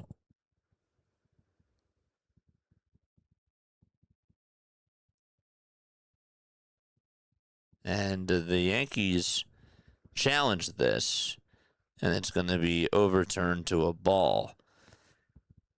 1 ball, 1 strike. So it'd have to start off with VJ Edgecombe, right? Edgecombe would probably be number 1. The 1-1 pitch fouled away. It would be Edgecombe that would be announced first. Then it would be Joel Embiid announced second, which is crazy to say. Tyrese Maxey would be number 3. And then it's Jaylen Brown 4th, and then 5th is LeBron James. The 1-2 pitch, and that is inside and low for ball 2. JJ, poor Flyers, when do they get to talk? Hey man, they got... I agree with you. The 2-2 pitch, that's down for ball 3. I agree with you. The 3-2 delivery. Swing and a miss. Jesus Luzardo again gets another strikeout. And he's at 99 pitches. 6 1/3 of an inning for Jesus Luzardo. 7 sweepers and 1 sinker on his 8 strikeouts. That is very impressive. He's been terrific today. The pitch. Ground ball hit back over towards Jesus Luzardo's way. He'll flip it back over the first. And there's out number 2. 100 pitches for Zeus. And Grisham is retired. Don't forget we got trivia when we go to the bottom of the 7th inning. Seems like all the Phillies sports teams are pretty well positioned. Yes. The pitch. Swing and a miss. I would love to get a replica of 1980. I would love to do that. The 0-1. And that's inside for a ball. Wouldn't be shocked if Embiid gets traded to the Wizards for Anthony Davis. Well, that would have to be a 3-team trade, right? Because Anthony Davis is not on a high contract. The 1-1 pitch. That's low for ball 2. Used to play a lot of poker with AI at Harris Chester. I was thinking, wait, artificial intelligence? How do you do that? And then I realized we're talking about the Sixers. The 2-1, fouled away. He's not traumatized by anything. It's crazy.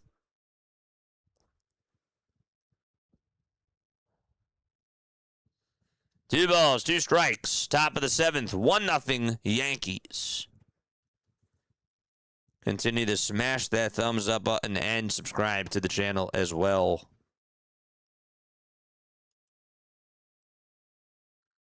2-2 pitch. Fly ball hit out over towards right field. And there is Rincones Jr. He will make the grab. And Jesus Luzardo goes 7 innings, just allows a solo home run to Paul Goldschmidt. And it's time for us to go to the bottom of the 7th right now. We have 600 people watching. We have 266 of you who have hit the thumbs up button. Make sure that you guys continue to do that. All right, I'm going to ask you a Philadelphia Phillies trivia question, and if you get it right, you will hear this. If you get it wrong, though, you will hear this. All right, so the question that I have for you tonight, and by the way, you get 30 seconds to answer this. I will start my clock when I say go. So the question that I have for you is, who was the last Philadelphia Phillies player acquired via trade from the Kansas City Royals. On your marks, get set, go.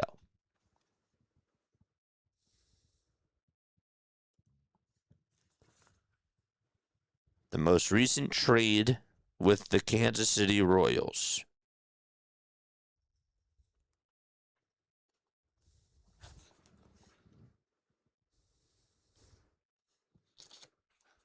Silent scream, I mean bats.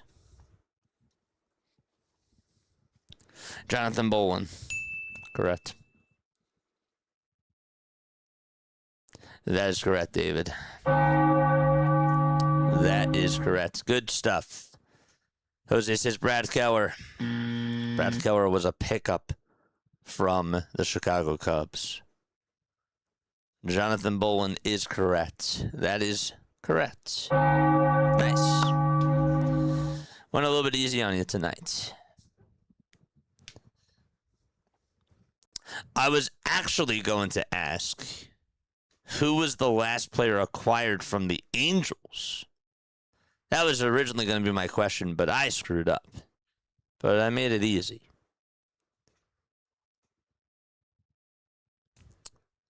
JJ, I have a question for you. How was the home run derby? It was a dream come true, my friend. I had the time of my life. It was one of my favorite moments that I've ever gotten to experience. It was really cool. It will be something that I will always remember for the rest of my life. Bryce Harper is up to bat, and Harper takes the pitch inside for a ball.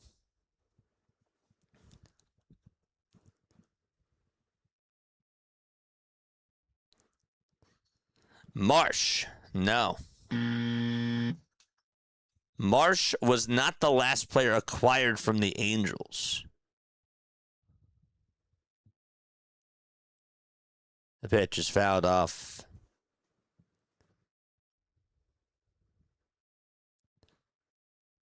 Marsh was one of the last, though.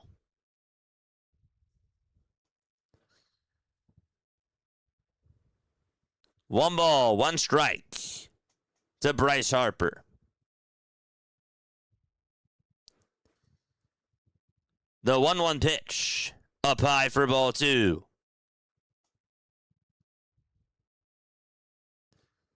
It's 2-1. Wasn't it Walker? No, it was not. Walker came from the Mets, but he was also picked up by the Phillies. The 2-1 pitch, swing and a miss.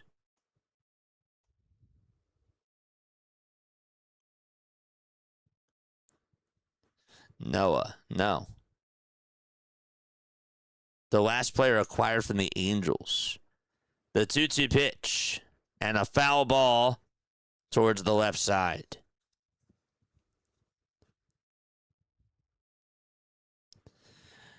The last player the Phillies got from the Angels, chat, was Carlos Estevez. Carlos Estevez was the last guy that they got from the Los Angeles Angels. The 2-2, and that is up high and inside for ball three.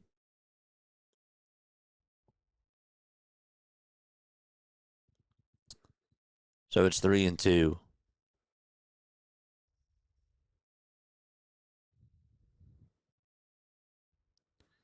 The 3-2 pitch. That's a called strike three. Harper will challenge this. Schlittler thinks he got another strikeout. Let's see what Bryce Harper says. That was for George Klassen and Samuel Aldegeri. And that is going to be confirmed to be strike three. And there's out number one in the bottom of the seventh. Could be another Angel trade, too. Could be. But Carlos Estevez was the last guy that the Phillies acquired from the Angels.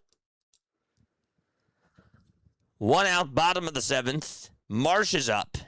And he will foul off the pitch against Cam Schlittler.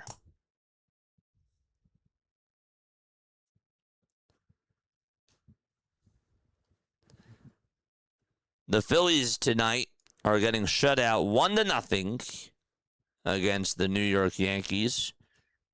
The 0-1 to Brandon Marsh, and it's up high and away for a ball. Cam Schlittler with 11 strikeouts and 6 1/3 of an inning, 2 hits allowed. Elaine is here. Lane says, how are you feeling about LeBron James coming over to Philly? I'm excited. I'm very excited. I think it's going to be awesome for the channel. And I think that as a Sixers fan, it'll make it fun. It'll make it a fun season. The 1-1 pitch. Fouled off.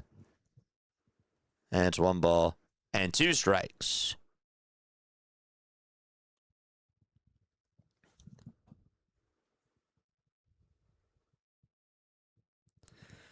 The 1-2 pitch, fouled away, and Marsh stays alive. Estevez is more of a setup guy than a closer.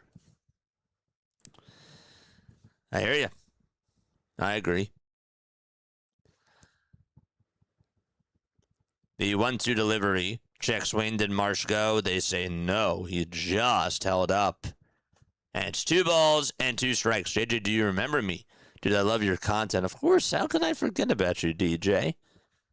DJ's been like one of my day oneers. Keep up the good work. Appreciate you, man.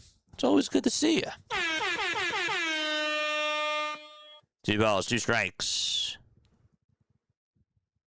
The 2-2 pitch. And Marsh flies one out over towards deep right center field, but that's going to be caught in front of the warning track for out number 2. Ball looked like it was going to go for a ride, but it just died right before it even reached the warning track.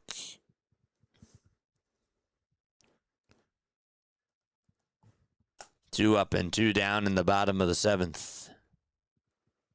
What's up, Scott? Good to see you on here, buddy. 2 up, 2 down, bottom of the 7th. 1-0 Yankees. Bohm is up, and he takes a strike at the knees on the outside corner. And it's no balls and 1 strike.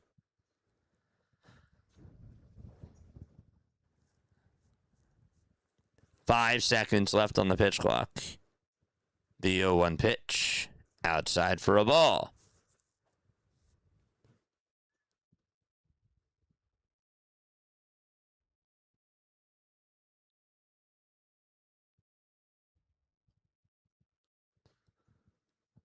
The 1-1 pitch to Bohm. There's a line drive played on the bounce by the second baseman Caballero. He gets to it, throws it over to first, and that's in time for out number 3. Schlittler slipped, it looked like, but he gets on up, and he shrugs it off, and he will run back to the dugout. A 1-0 lead for the Yankees. This has been just a quick game so far.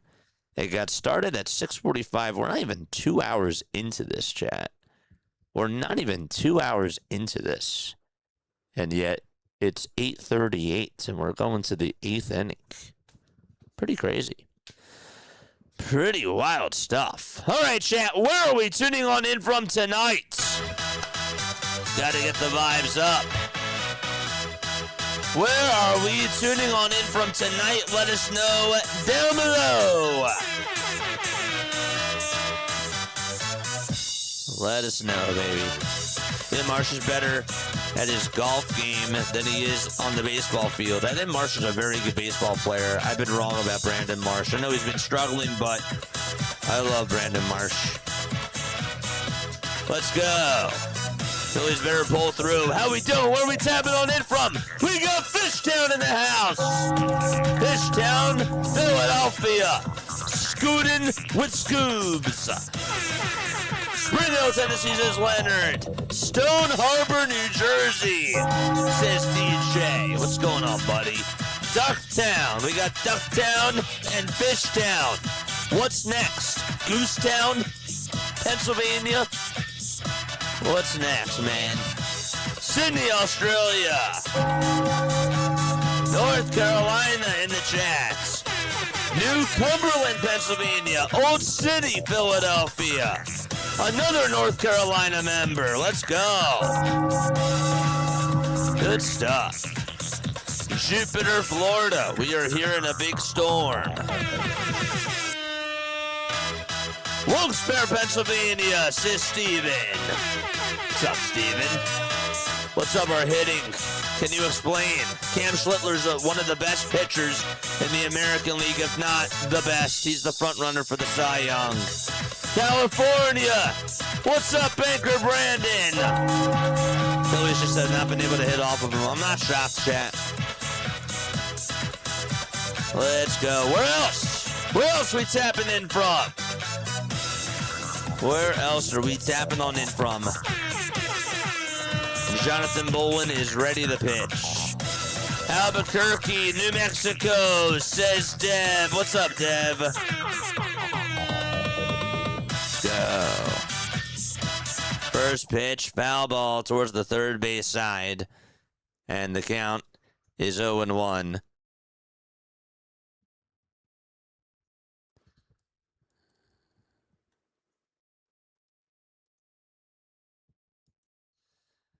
Ali Sanchez is facing Jonathan Bolin. No balls, one strike to Ali Sanchez. The 0-1 pitch fouled back towards the screen. Schlittler tonight, 7 innings, 2 hits, no runs, no walks, 11 strikeouts. Luzardo, 7 innings, 3 hits, 1 earned run, 1 walk, 9 strikeouts. I did say I was incorrect about the walks. I said that he was going to have 0, so that was incorrect. And I also said that Zeus was going to go. I did say 7 innings, 9 strikeouts. I was right about everything except for the walks. 0-2, and that's up high and away for a ball.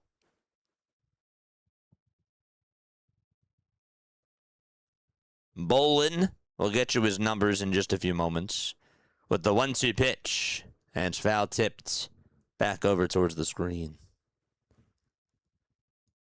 Jonathan Bolin with a 2.94 earned run average. 39 strikeouts, a 1.04 whip as well. This team has got to put up runs in the bottom of the 8th. The 1-2 delivery, swing and a miss, and Bolin gets a strikeout to start off the 8th inning. And a boy, Jonathan. Love it. Love my Amish and their food. So yummy, says Scootin'. Scootin' with Scoob. Warwood Township. Nice. That is so cool. The pitch. That's in there at the first strike. JJ, have you seen Zach Hampel at the Home Run Derby? No, I did not meet him. No. There were a lot of creators that were there. It's like so hard to recognize so many people, you know? The 0-1, swing and a miss. Maybe I did run on into him. I didn't realize it.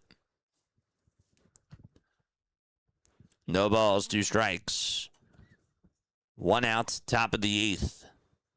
Bolin gets set again. And the 0-2 pitch. Downstairs and outside for a ball. Continue to smash the thumbs up button, folks. You've been here watching. Give us a like and a sub. The 1-2 pitch. Another swing and a miss. Back-to-back strikeouts for Jonathan Bolin in this ball game. We are 14 likes away from getting to the 300 marker. Just 14 away. The Braves, as we speak, are down 3-2 against the Orioles. The pitch, down and inside for a ball to Ben Rice. Ben is 0 for 3. Bolin winds up and fires again.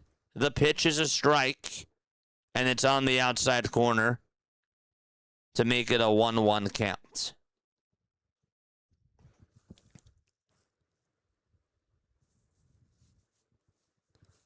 The 1-1 pitch and a foul ball. And so it's 1 ball and 2 strikes. You okay, JJ? You sound a little bit bummed down. I'm good. I've just had a long day, chat. So if I'm not talking as much, that's why. But I'm good. The 1-2 pitch. It's down for ball 2. Whew.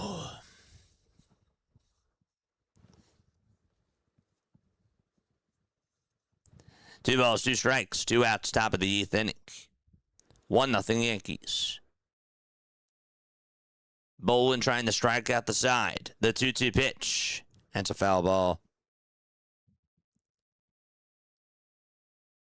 Phillies play tomorrow night again against the Yankees. And then they're also on for Sunday Night Baseball, too. Tomorrow night's game's at 6:05. They have not decided yet on who's going to start. The 2-2 pitch. Another swing and a miss, and Bowen strikes out the side. And we go to the bottom of the 8th inning. Plus, this game has also been a quiet game. It's been a fast-paced game. So people will naturally ask me if I'm, okay, but there's only 5 hits. So there's really not much excitement to go on,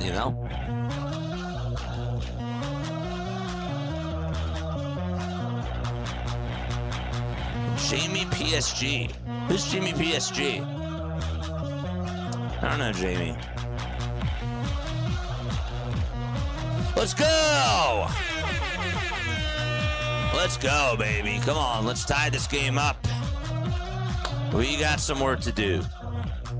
Tarek Scubell, by the way, has 12 strikeouts. He let out a big scream, Jonathan Bolin, after he ended up striking out the side. His ERA is down to a 2.86. He's allowed 2 earned runs since May 25th.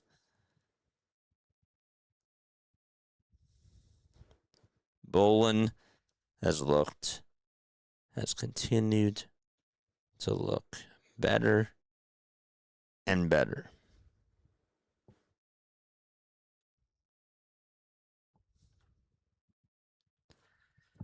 All right, let's go, baby. Come on. The crowd is quiet. Wake up! Let's go!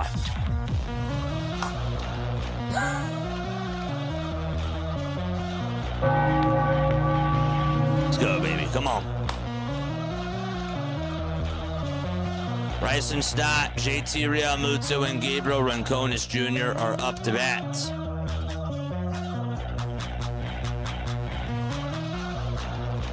Let's go, baby.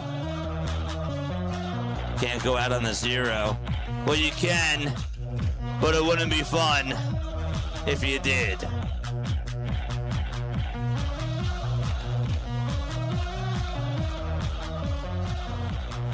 Well, let's go, baby. All right, folks, my name is Jason Joseph. This is Play by Play with JJ. Don't forget to like. Don't forget to subscribe. We got a job to do. Let's try to get a run on the board. Stott will lead things off for the Philadelphia Phillies. Bryson Stott 0 for 3. The only 2 guys that have a hit are JT Realmuto and Kyle Schwarber. The pitch to Stott. It's high for a ball. Schlittler is still out there. 92 pitches for Cam Schlittler. Still a game. 1-0 is the score, thanks to a solo shot by Goldschmidt. And the 1-0 delivery is on the inside edge for strike 1.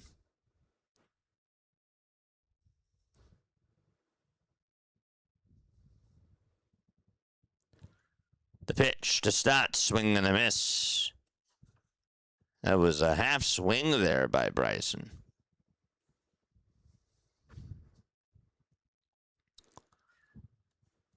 It's now 1 ball and 2 strikes to Stott. Can he get on here? 5 seconds left on the pitch clock. Schlittler kicks and deals. Another swing and a miss, and Cam Schlittler has been untouchable in this game. 12 strikeouts in 7 1/3 of an inning. This guy has been masterful on the bump.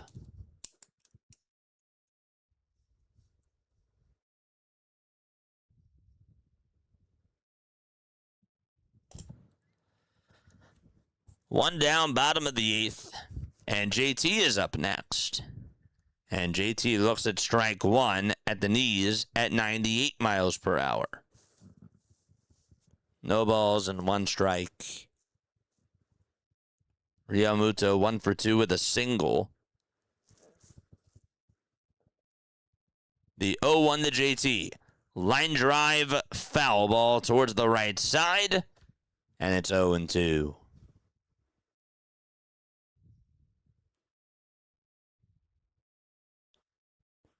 Time to bring the bye-bye baseball. Let's go. Let's go.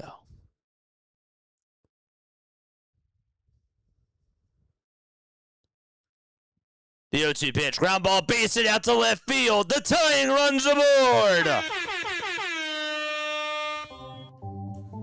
That ball just snuck on through.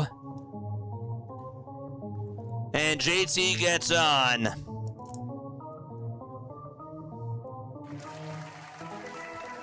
George! $4.44 on the super chat by Troy. Let's go. Thank you, buddy.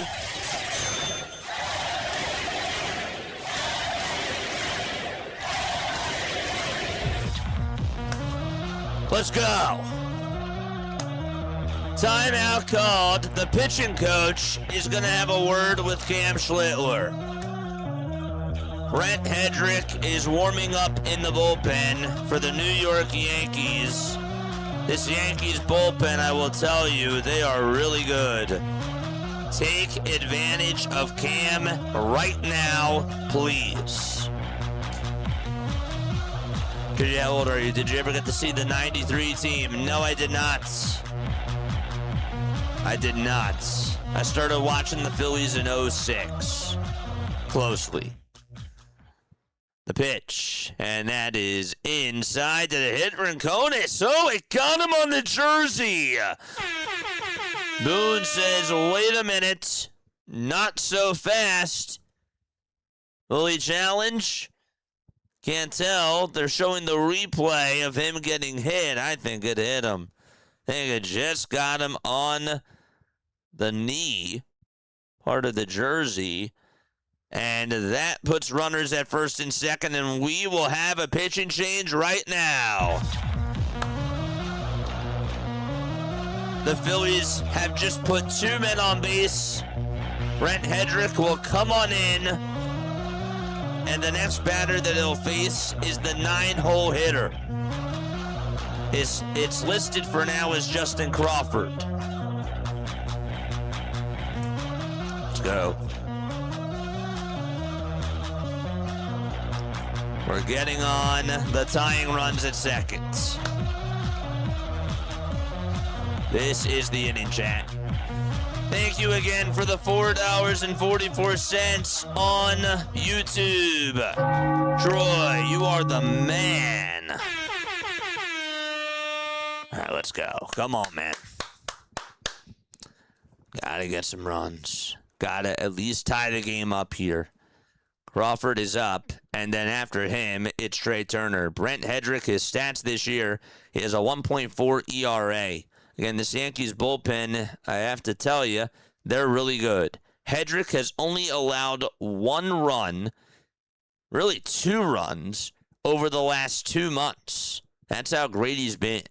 In his last 24 1/3 of an inning, just 2 earned runs on 11 hits, and a total of 33 strikeouts. If he was on the Phillies, he would be their setup guy. And obviously they're going to him now, but this guy has just been sensational for the Yankees. Then they got Bednar as their closer. All right. Smash that thumbs up button. Hit that subscribe button as well. Charlie is also here. What's up, Charlie, on TikTok? Appreciate you, buddy. What's up, Charlie? Good to see you on here, my dude. If you're over on Twitch, thank you so much for tuning on in. Cam Schlittler, 12 strikeouts, the second most in his career. And he's still responsible for the runners at first and second. Edmundo Sosa is going to pinch hit. I like this. Here's the first pitch, swing and a miss. Didn't like that swing. Hedrick pitching in his 52nd game of the season. What will Sosa do? The 0-1, and there's a line drive foul ball towards the left side. And it's 0-2 to Edmundo. Got a player on base. Now we got two players on base. We're at 310 on the likes. Less than 200 more until we get to 500. Derek Hill is the pinch runner. He's over at first base for Gabriel Rincones Jr. The 0-2 to Sosa. High and away for a ball.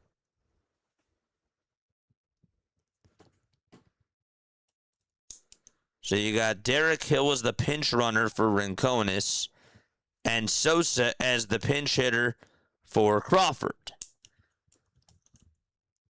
Tying run at second. The 1-2 pitch. And there's a chopper hit over to third. Foul, though. Thank goodness.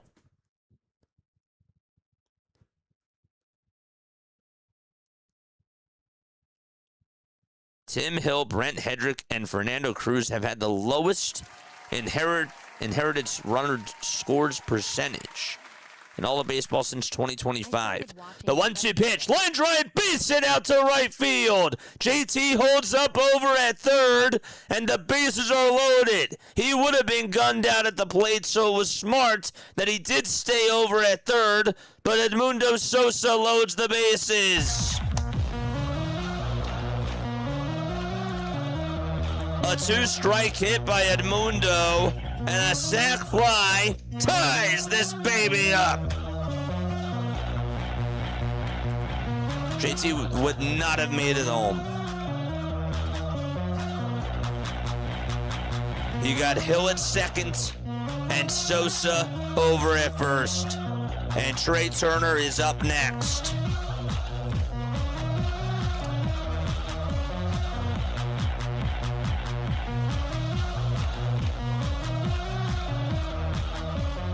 Trey Turner is up to bat. Drop those Trey Turner emojis. We have a timeout taken on the hill. The Phillies have put up 4 hits, 2 of them in this inning. Bases are juiced. Sosa's at first. Hill's at second. Realmuto is at third. And Turner is up to bat right now. They're knocking on the door. Will the Yankees let them in? The first pitch, chopped foul. Turner got a slider there. No balls, 1 strike to Trey Turner. It's JT at third. It's Hill at second and Sosa at first. The 0-1 pitch and a swing and a foul ball. Another $2 super chat. I started watching in 76. Says Vincent, thank you so much, buddy. Thank you very, very much for the 2. The ball's 2 strikes to Trey Turner. Hedrick kicks and deals, and the pitch is in the dirt for a ball. 668 people watching, 306 likes. The game is on Apple TV. If you know people who can't watch the game, tell them about our channel. Because it's on Apple TV. 1 ball, 2 strikes. The 1-2 pitch. It's in the dirt again for ball 2. Excellent block by the catcher, Ali Sanchez. Took a bounce in the dirt. He fielded that perfectly. Flipped the glove upside down. Just got it on into the breadbasket. The 2-2 to Turner, and he fouls off a fastball at 95, and it goes out of play.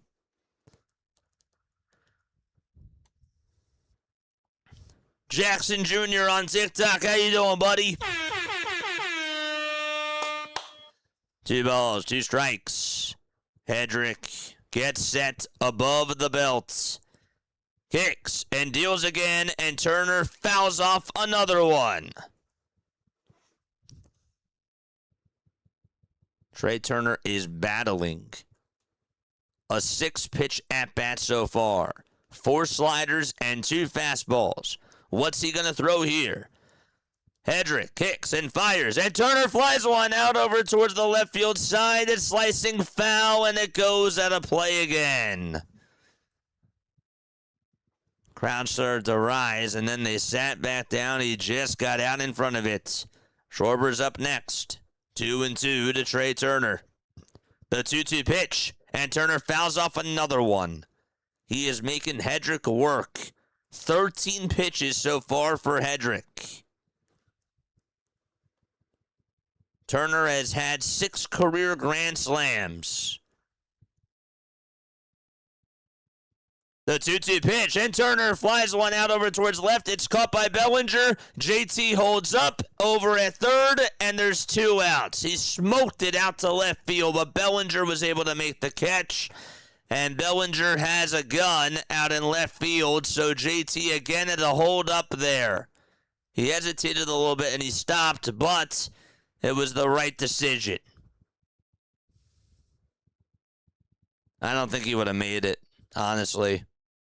I don't think he would have made it. People can judge. They can say all that they want. I don't think he would have made it. You be the judge for those of you who saw it. Schwarber's up. 2 outs. The pitch to Kyle, and it's down in the dirt for a ball.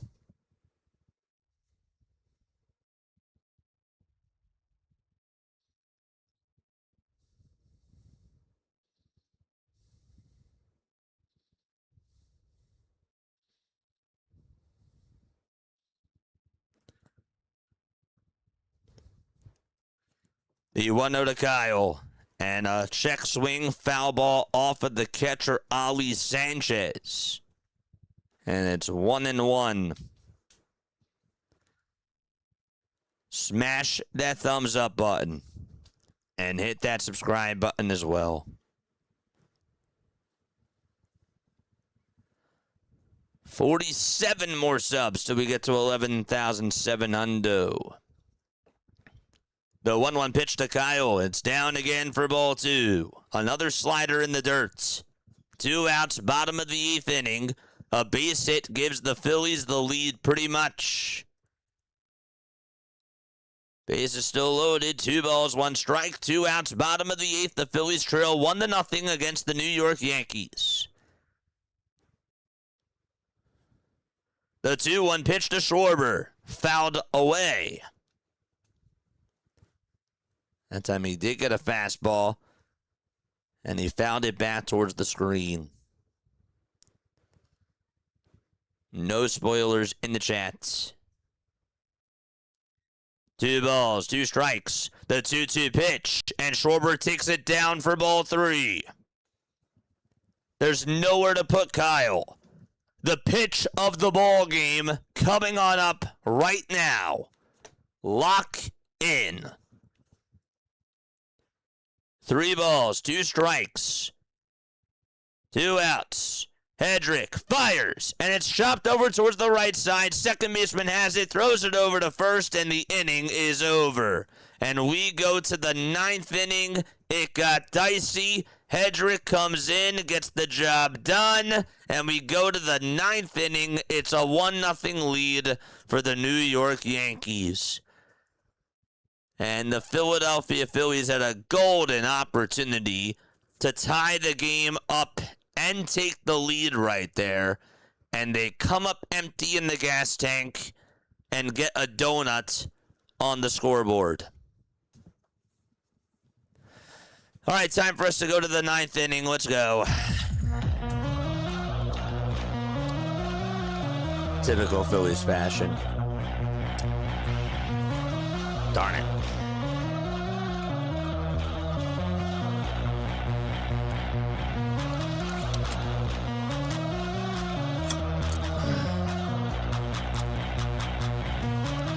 Jazz is gonna walk. Didn't happen, man. Did not happen there.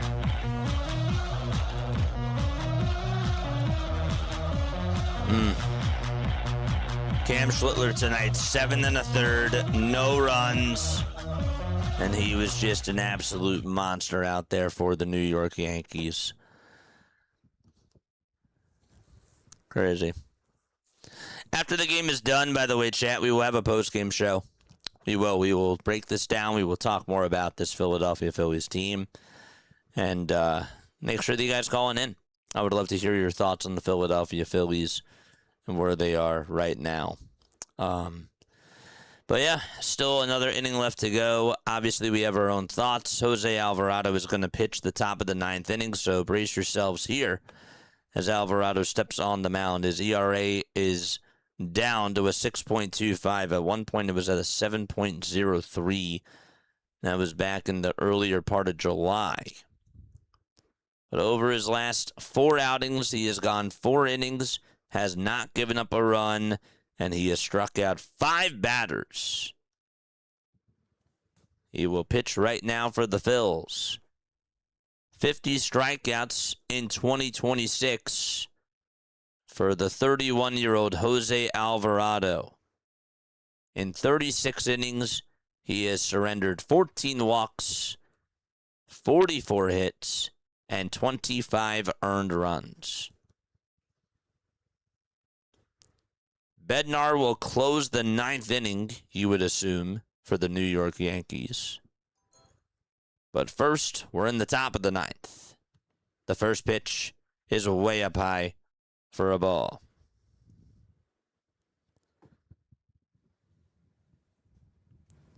Jose's record is 3-3. 1 ball, no strikes to Ryan McMahon. Jose Alvarado comes set below the letters, and the 1-0 delivery is a called strike at 97 miles per hour. The dude? Is that you? 1 ball, 1 strike. The next pitch swung on and missed. The dude, what's up, buddy? Dude, it's been like 2 years. How have you been? Literally. What's up, dude? 1 ball, 2 strikes. I hope all is well. Sosa is out in left. Marsh is in right. And Hill is in center. The 1-2 pitch, and Alvarado hits Ryan McMahon. Mattingly says, hold up a sec. Will they give it a look? I don't know. Let's look again to see. I don't know if that got him.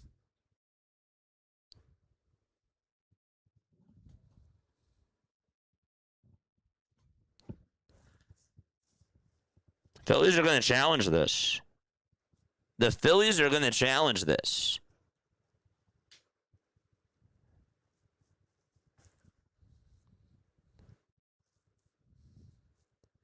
Why don't we pinch run Realmuto now that I think of it? Because who's our backup catcher? Well, they just called up somebody, but I mean, he's our catcher. We don't have Garrett Stubbs. We don't have Rafael Marchand. Do you really want to put in the guy that you just called up today to catch the 9th inning? Couldn't have done that.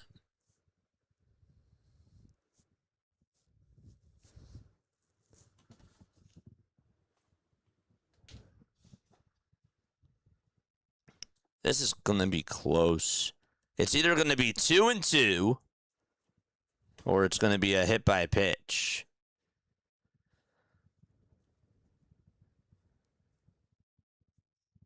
And they will confirm that it is a hit by pitch. And so there's a runner over at first.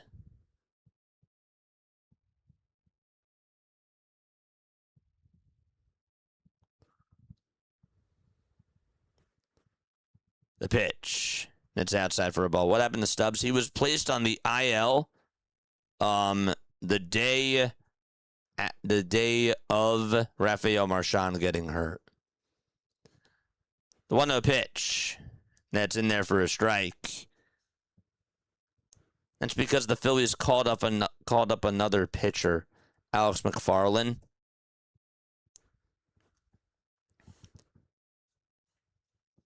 The 1-1 pitch, and a broken back ground ball hit over to second. The throw to shortstop, there's one. The throw back to first, and that is just in time for a 4-6-3 double play.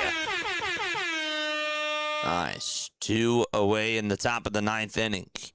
Stott did a really good job just making that side shuffle of a throw. Really the backhanded throw. Right over to second base. And they just got Cody Bellinger out by a quarter of a step.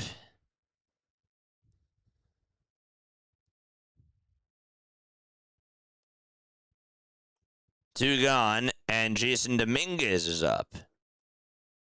Alvarado fires, and the pitch is inside for a ball.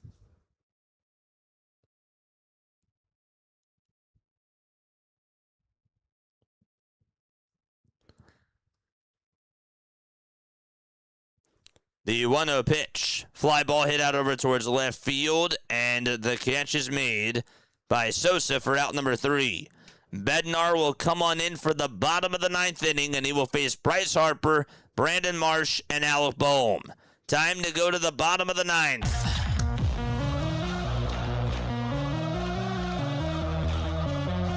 All right. What's going on? Swept by the Yankees, says Hoagie. There's Mr. Positivity. What's going on, buddy? How you doing? We've missed you.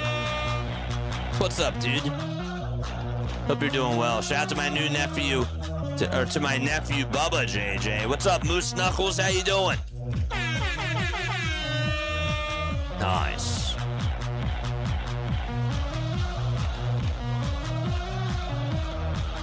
Let's go. It is so good to see you on here. The dude, did you just leave? Where are you? So good to see you, dude. All right, folks, my name is Jason Joseph. This is Play by Play with JJ. All right, we are 47 subscribers away from getting to 11,700 subs over on YouTube. Again, I want to say thank you all to those of you who have been supporting the channel. If this is your first day or if you've been here since day one back in 2022, thank you very much for all your love and support to this channel. It really means a lot to me. We will have a post-game show afterwards, and then we will be taking phone calls. Calling into the show, let us know your thoughts about this Philadelphia Phillies baseball team. If you guys, yeah, that's all I'm going to say. That's all I'm going to say. So we're going to go to the bottom of the 9th inning. Still got 1 inning left to go.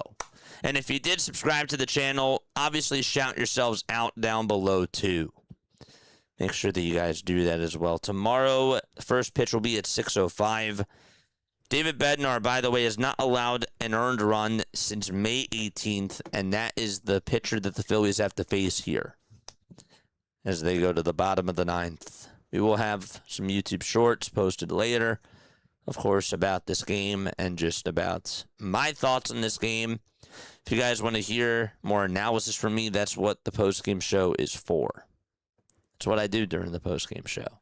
Give you all my thoughts, and I break everything down.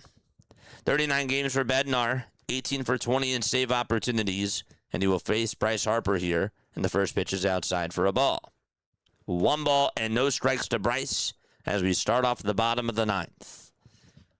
The difference of the game is a Paul Goldschmidt home run. The 1-0 pitch to Harper. Fouled back towards the screen. Charlie's back. What's up, Charlie? RB's got to be through the roof right now. RB went live today. I was so proud of him. The 1-1 pitch to Harper. Fouled off again towards the right side, out of play.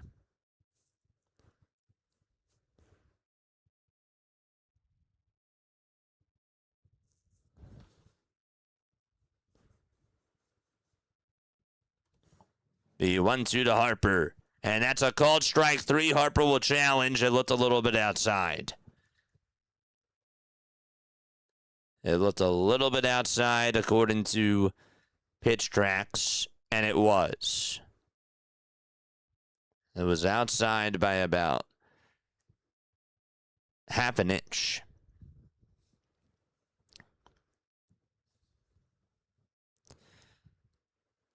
Two balls, 2 strikes to Bryce Harper. Bednar kicks and fires, and that time Harper goes after an off-speed pitch, or a breaking pitch that was in the dirt, and there's out number 1.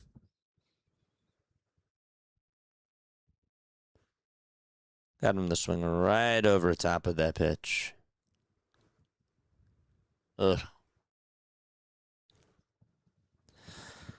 1 gone, bottom of the 9th. And Brandon Marsh is up next.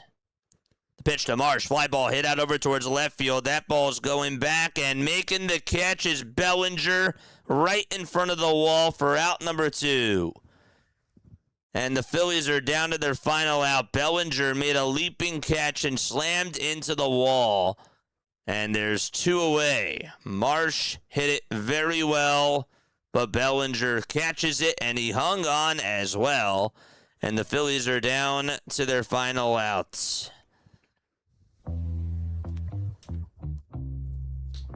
And it's Alec Bohm who's up next. Bednar kicks and deals, and the first pitch is down and away for a ball. Marsh really did take that thing for a ride, and it was just an extraordinary catch by Cody Bellinger. 1 ball, no strikes to Alec Bohm. The 1-0 pitch to Bohm, foul ball, and it goes out of the glove of the catcher.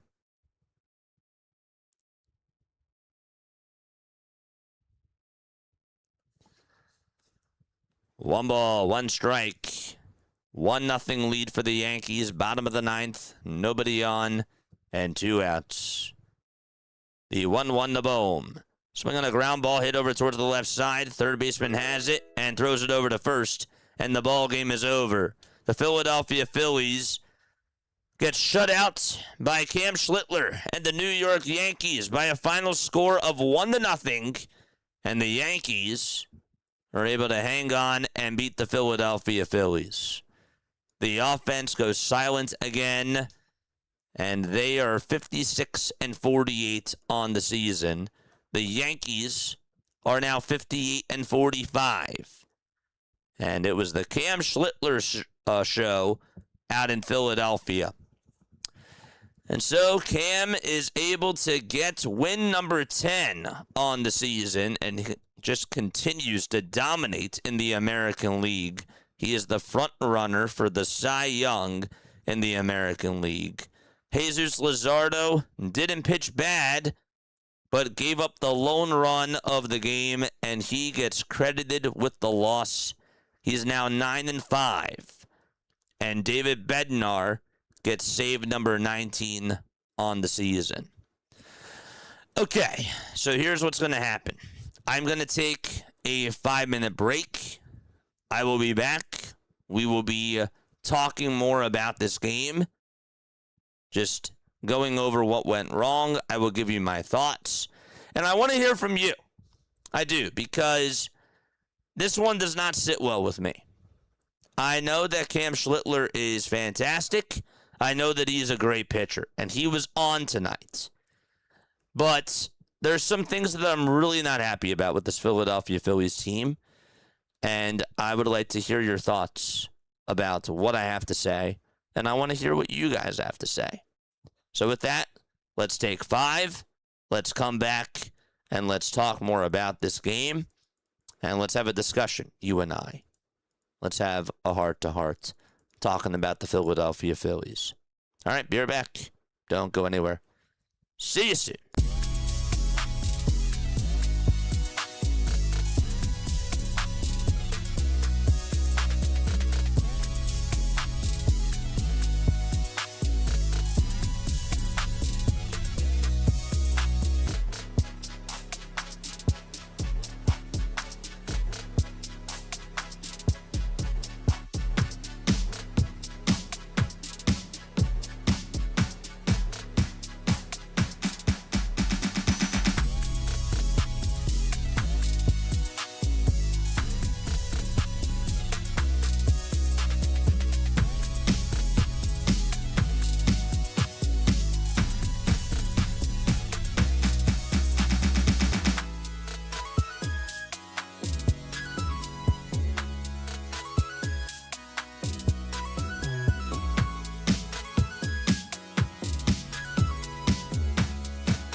graduated from Rowan University in the spring of 2022 with a sports communication and media degree.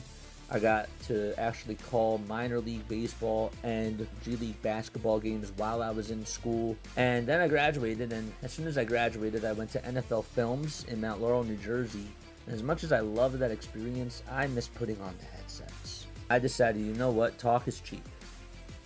I have a laptop that's in my house, and so 21 months later, here we are, still on YouTube, calling games and building an incredible, loving community on here with the people that I call my Philly freaks with a capital P and a capital H. We go live for every single Phillies, Sixers, and Eagles game, and we do it like old school radio play-by-play style. I'm Jason Joseph, and this is Play-by-Play with JJ. I showed a swung on, barreled out to right field. Bye-bye baseball. That baby is long gone.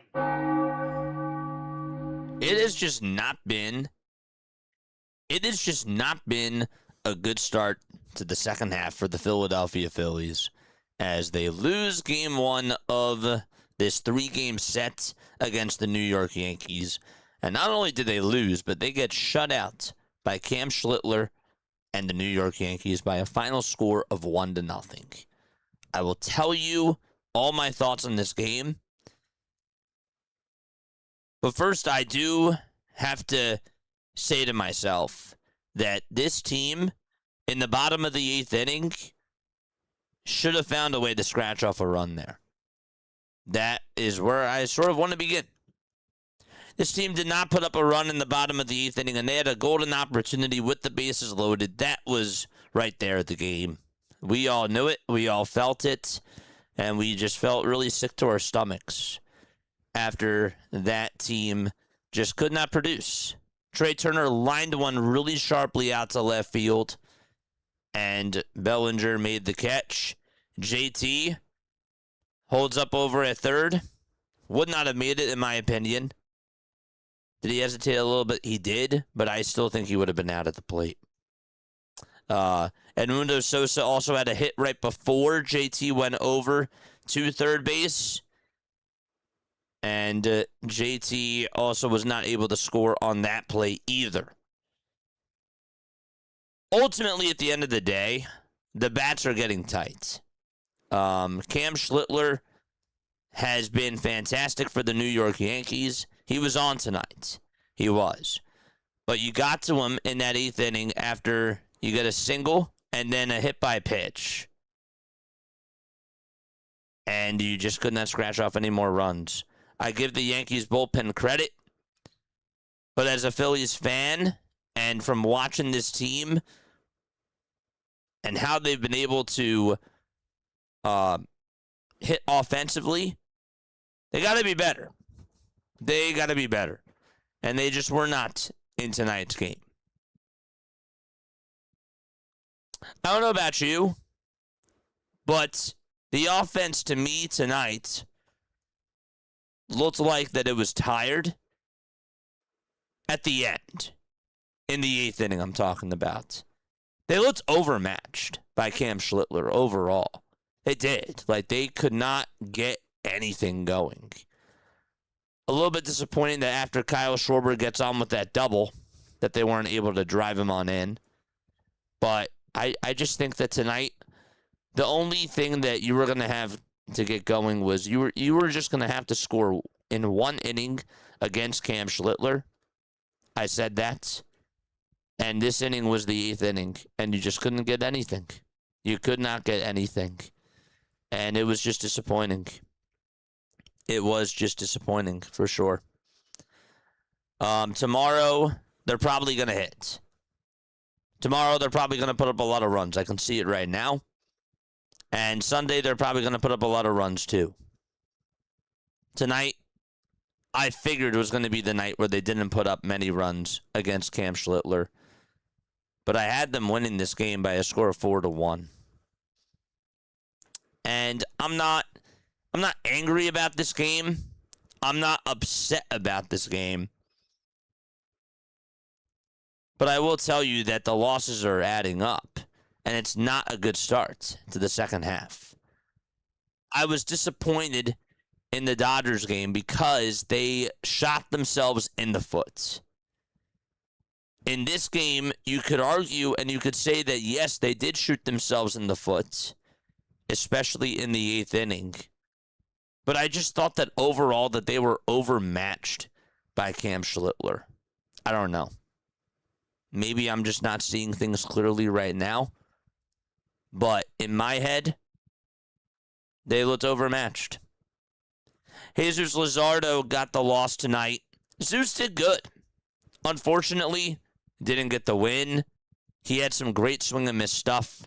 His sweeper looked really good. And I thought that he was in command. I really did. I really thought that he looked like that he was in command in tonight's game.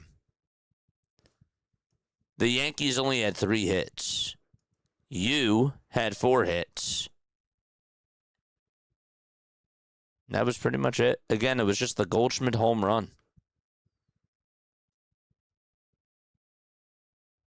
I don't know, man. Like, part of me, as I continue to think about this and how things went in this game, there really wasn't much action. This was a game that felt like it was just back and forth with the both of these pitchers. It was a game of horse. So, Schlittler would get 3 outs. Really, maybe more so copycat. I guess that's the better word. And then Luzardo would get 3 outs in a row. Schlittler would retire another 3 batters in a row. And then Jesus Luzardo would retire another 3 batters in a row. All it came down to was just one bad pitch by Jesus Luzardo. And that was it. That was the game. And I have to tell you this, chat, there's going to be times where you have those types of games. What doesn't make it any better, though, what stings about it, is that from watching this team, it just feels like that we're constantly on the losing side of things. That's not fun.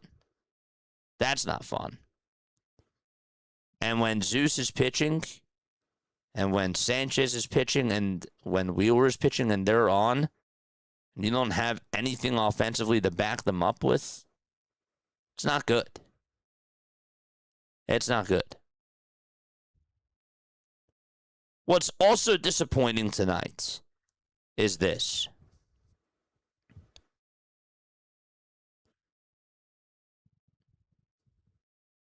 In the playoffs, you're going to have to face really good pitching. You're going to have to face Yamamoto. You're going to have to face Cam Schlittler. Those types of guys. The Jacob Mizorowskis of the world. You have to go up against them. And it doesn't, I don't like to say it like this, but this is just the harsh truth. It doesn't matter if you're facing Graham Ashcraft or who's a starter? Like Zach Gallen right now. Or Sandy Alcantara. If you want to beat the best teams out there, you have to face the Paul Skeens. You have to face the Jacob Mizorowskis. In the playoffs, you're going to have to face Miz. You're going to have to face Yamamoto. You're going to have to face Blake Snell, everybody from the Dodgers, Chris Sale, right? You're going to have to go up against those guys. And I don't really have a lot of confidence that this team can hit off of them right now. Obviously, October could be a different month, and they could get hot at the right time. I hear you, but that's who you're going to have to beat. And that's why these games, to me, are circled in as more of an eyeball test.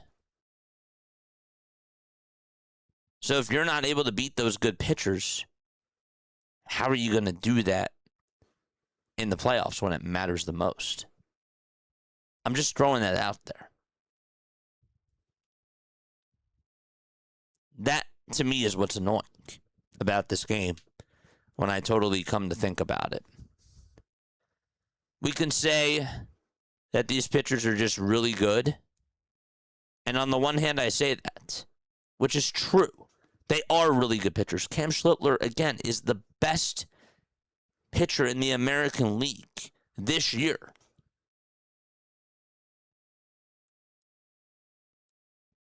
But at the same time, you have to face good pitching in the playoffs.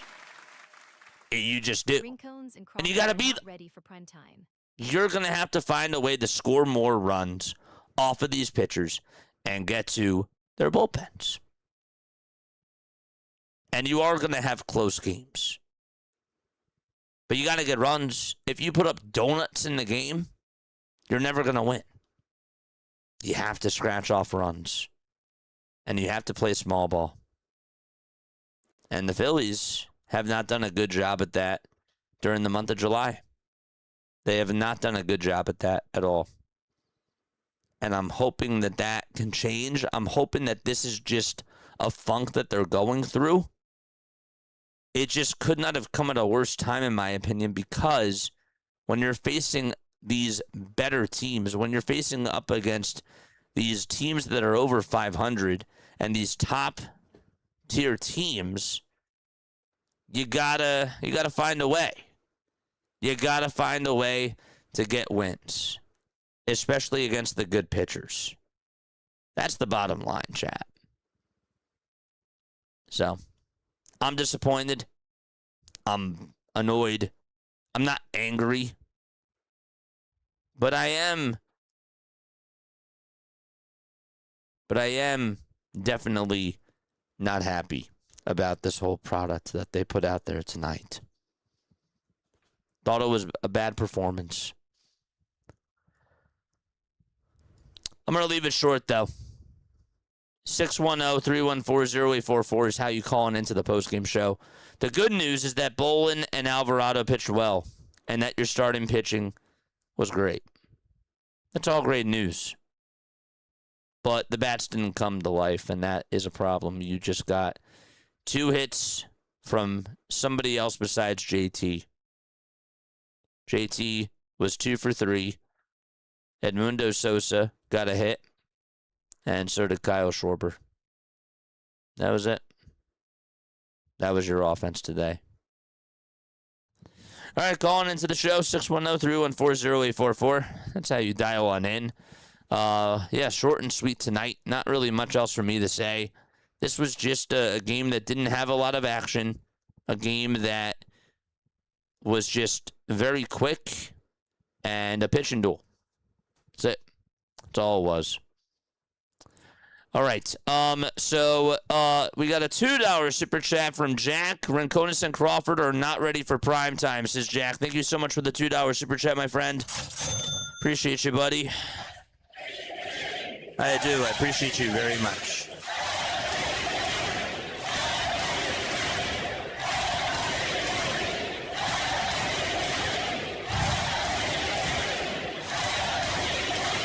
Yeah, so, Rinconis and Crawford are not ready for prime time.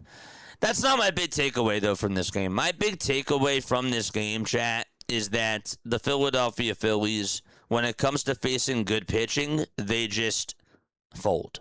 They just crumble. And that, to me, is a much more glaring issue. I'm not saying that you're saying this, Jack. I'm not saying that you're saying this at all.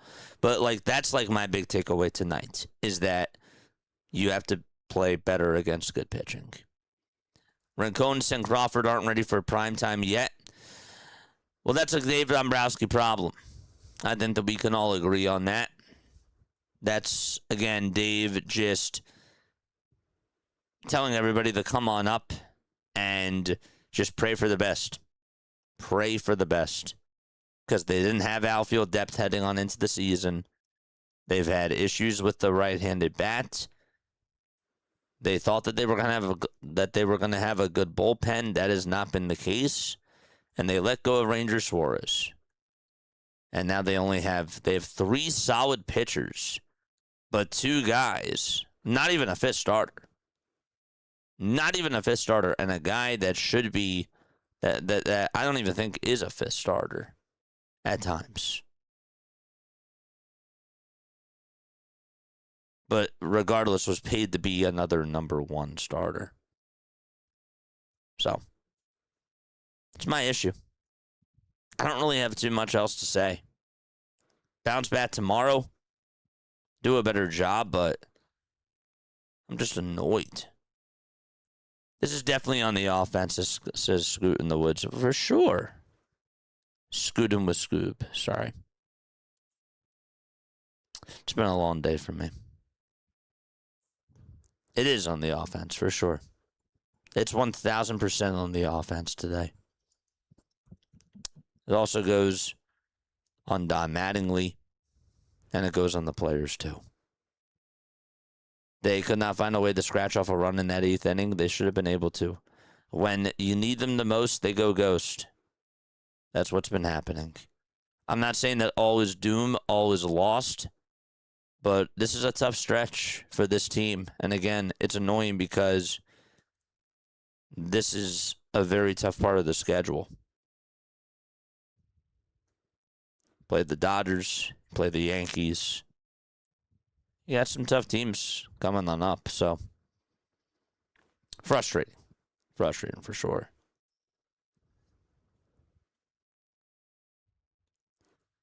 Phillies loaded the bases at the end, but couldn't deliver. They couldn't deliver. They came up empty in the gas tank, for sure. For sure. I do appreciate someone cleaning up my messes that I create, says Ray. Well, that's what Hedrick did. And that's what Hedrick has been doing. Like, the Yankees bullpen, Yankees fans will tell you that the bullpen is by far their biggest strength. It's our biggest weakness. It's their biggest strength. And Hedrick did settle in when he had to. I just thought that the Phillies didn't take advantage of pitches. Now, Trey Turner did put up a really good fight, and he hit the ball hard. I'm not blaming Trey. Unfortunately, it didn't land in the spots that it should have. He hit it hard. That's baseball. That's just baseball. But, gosh, it's annoying. It's annoying. You're right. Doug, you're right. The pitch that Goldschmidt even got a hold of was not even a bad pitch. That pitch was up and in, and it caused him to move his hands. And he adjusted, and he got a home run out of it.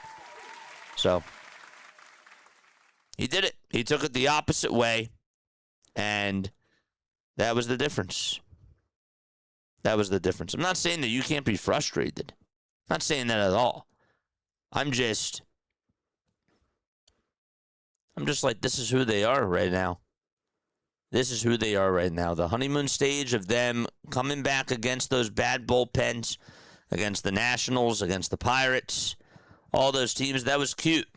That was a fun ride while it lasted.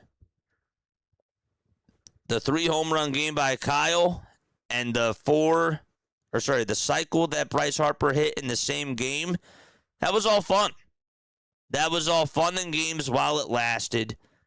And now, they're cold. They're cold. But the narrative now is that the Phillies cannot beat the good teams. After tonight, they cannot beat the good teams right now. And I just want them to snap out of this. I was disappointed, again, with the bad base running that they had in the last series and the bad mental mistakes that they were making. That's what I was disappointed about in the last series, because you can't do that. That tells you about the mental makeup of this team, and I thought that we were over that. I thought that we were in a different spot. They have time to turn it around for sure, but I just want them to be better. I just want them to be better. And I'm sure that you guys do too. That's why you come on here. Good game tonight, bro. Well, I appreciate you, my friend. I do. We didn't have our best offense out there, clearly, at all whatsoever. But Cam Schlittler is the real deal. I can say that, though, and I can still criticize my Philadelphia Phillies for not coming through in the 8th inning and just not putting the ball in play and making Cam work. So, that's all. We got a $10 super chat from Sick Myth. I appreciate you, buddy. Thank you so much. Same thing with you, Jack. And to everybody else who did donate to the channel.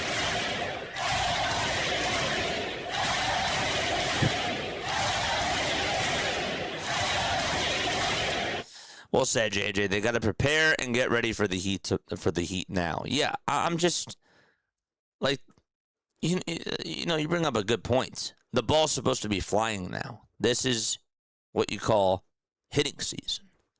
And sure, you're going to go through funks. You're going to go through bad baseball stretches, but good teams find a way to snap out of it. And I'm hoping that they do. And I obviously am just hoping that they can show up for the playoffs and be able to hit and also not have to worry about the bullpen. There's just a lot of concerns, chat. There's a lot of concerns. There's a lot of things that people are thinking about, and rightfully so. Rightfully so. Just to back up some things right now, I want to read you everybody's batting average stats in the month of July. You ready for this? So Trey Turner in the month of July, we'll start off with him. 281. He's done pretty good. He's done pretty good. 281 average in the month of July. Okay? Okay. Bryce Harper's batting average in July. Listen to this. Bryce Harper's average is 164. Oof. That's tough. 164 for Bryce Harper.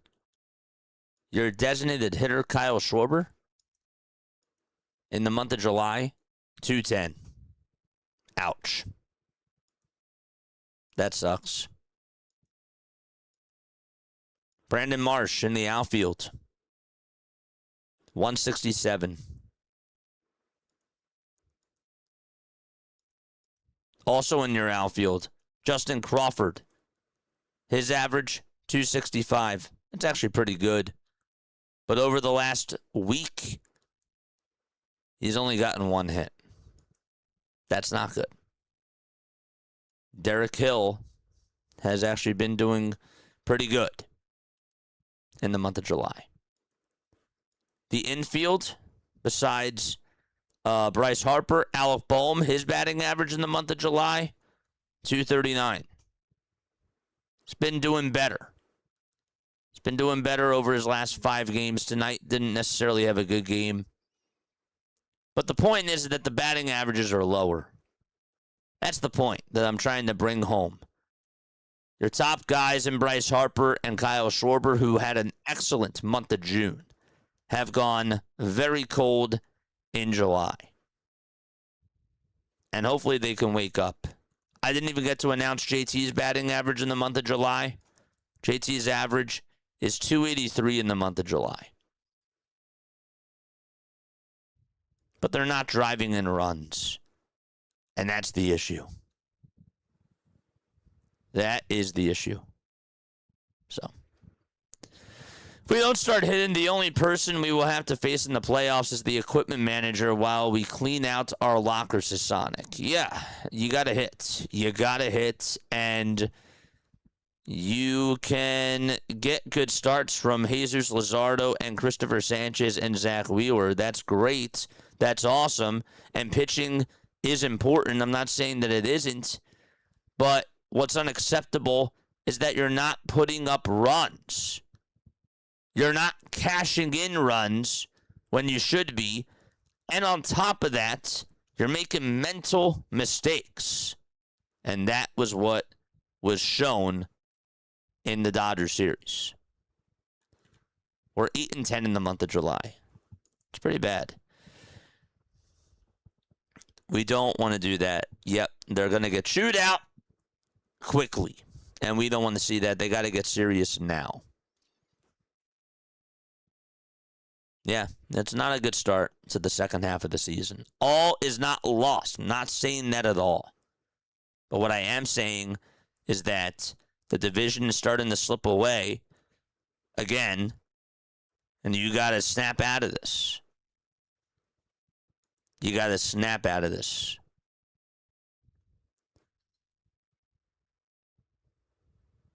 Phillies needed some clutch hitting, and this would have been a totally different postgame. To me, if they would have came through in the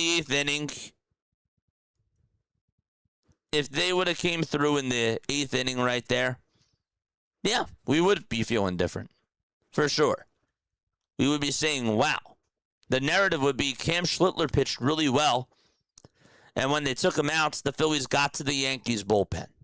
That's the headline of the game. And Schlittler kept the Yankees in it, and the Phillies found a way to win. They didn't do that, though. And when you lose games, we have to talk about it. You know? Read you a couple of things, and then we're going to sign off here. I will read you just a couple of things. Phillies are 2-5 since the All-Star break, says Matt Gelb.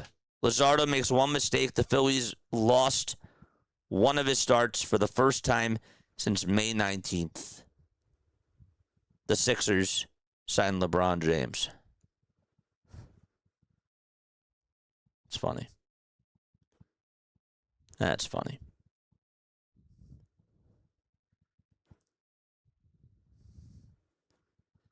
Realized I forgot to post Phillies cheat sheet on TikTok today. So here are my 3 keys to winning the series. Starting pitching, good depth, performance. That was a check. Capitalize on runners in scoring position. Keep the Yankees' power at bay. And I'll tell you what, besides the Goldschmidt home run, they did.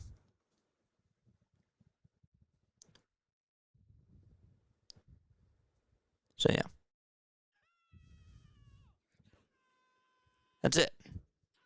That's it. All right, chat. That is going to do it for me. All right. These next 20 games are going to knock them out of the wild card. Check the schedule, says Chef. Yeah, man. They got to find a way to get it together. They do. I'm not hitting the panic button right now. I was just, again, like people are going to say, well, you got mad in the last series. Of course I got mad in the last series because they made mental mistakes against the best team in baseball, and they've been doing that year in and year out against the Dodgers. They did it during the postseason last year when it mattered the most, and I know that this is the regular season, but I need to see mental toughness right now because I need to know your makeup. I need to know who you guys are. And when you're making all those blunders on the bases, and when you're making little mistakes, they add up and they become glaring mistakes. They just do. This team has holes. They got to fix the holes. Can they fix the holes? That's another question. No, they can't fix everything. But anyhow, hopefully tomorrow's a bounce-back game, though. I do believe that they'll bounce back tomorrow and that they will at least even the series. You have to bounce back tomorrow, especially with no Cam Schlittler. You gotta put up runs. I just want to see, you know what it is, chat, and I'm getting this out of my system now. I just want to see them do well against good pitching. That's all I want. There's no excuse in the playoffs when you face good pitching, when you have Kyle Schwarber, Trey Turner, and Bryce Harper, not to produce runs. Like, this lineup was built to hit the long ball and hit home runs and put runs on the board. That's what this lineup was built to do and constructed to do. And that becomes unacceptable in the playoffs. You got to find a way. You're getting paid top dollar. You got to find a way. And they have not been able to find a way against good pitching for a little bit of time. We saw it against Jacob Mizorowski. We saw it against Kyle Harrison in that series against the Milwaukee Brewers. We've seen it against Chris Sale. We've seen it against other really good starting pitchers in the National League and even in the American League as well. You got to beat the good pitchers. You have to. You have to beat the good pitchers. So, all right, that is my spiel. That is my post-game show. I appreciate you guys for being on here. After the stream is over, you're going to be redirected over to Baltimore Orioles Bird Watcher. Yeah, BW for sure. And hopefully they can take care of business and beat those Atlanta Braves. I love you all very, very much. I will catch you all on the next one. Lila Tov, and I will see you all tomorrow. It is a must-win game for tomorrow. They have to be better. And I think that they will. I do. All right. See you. Bye.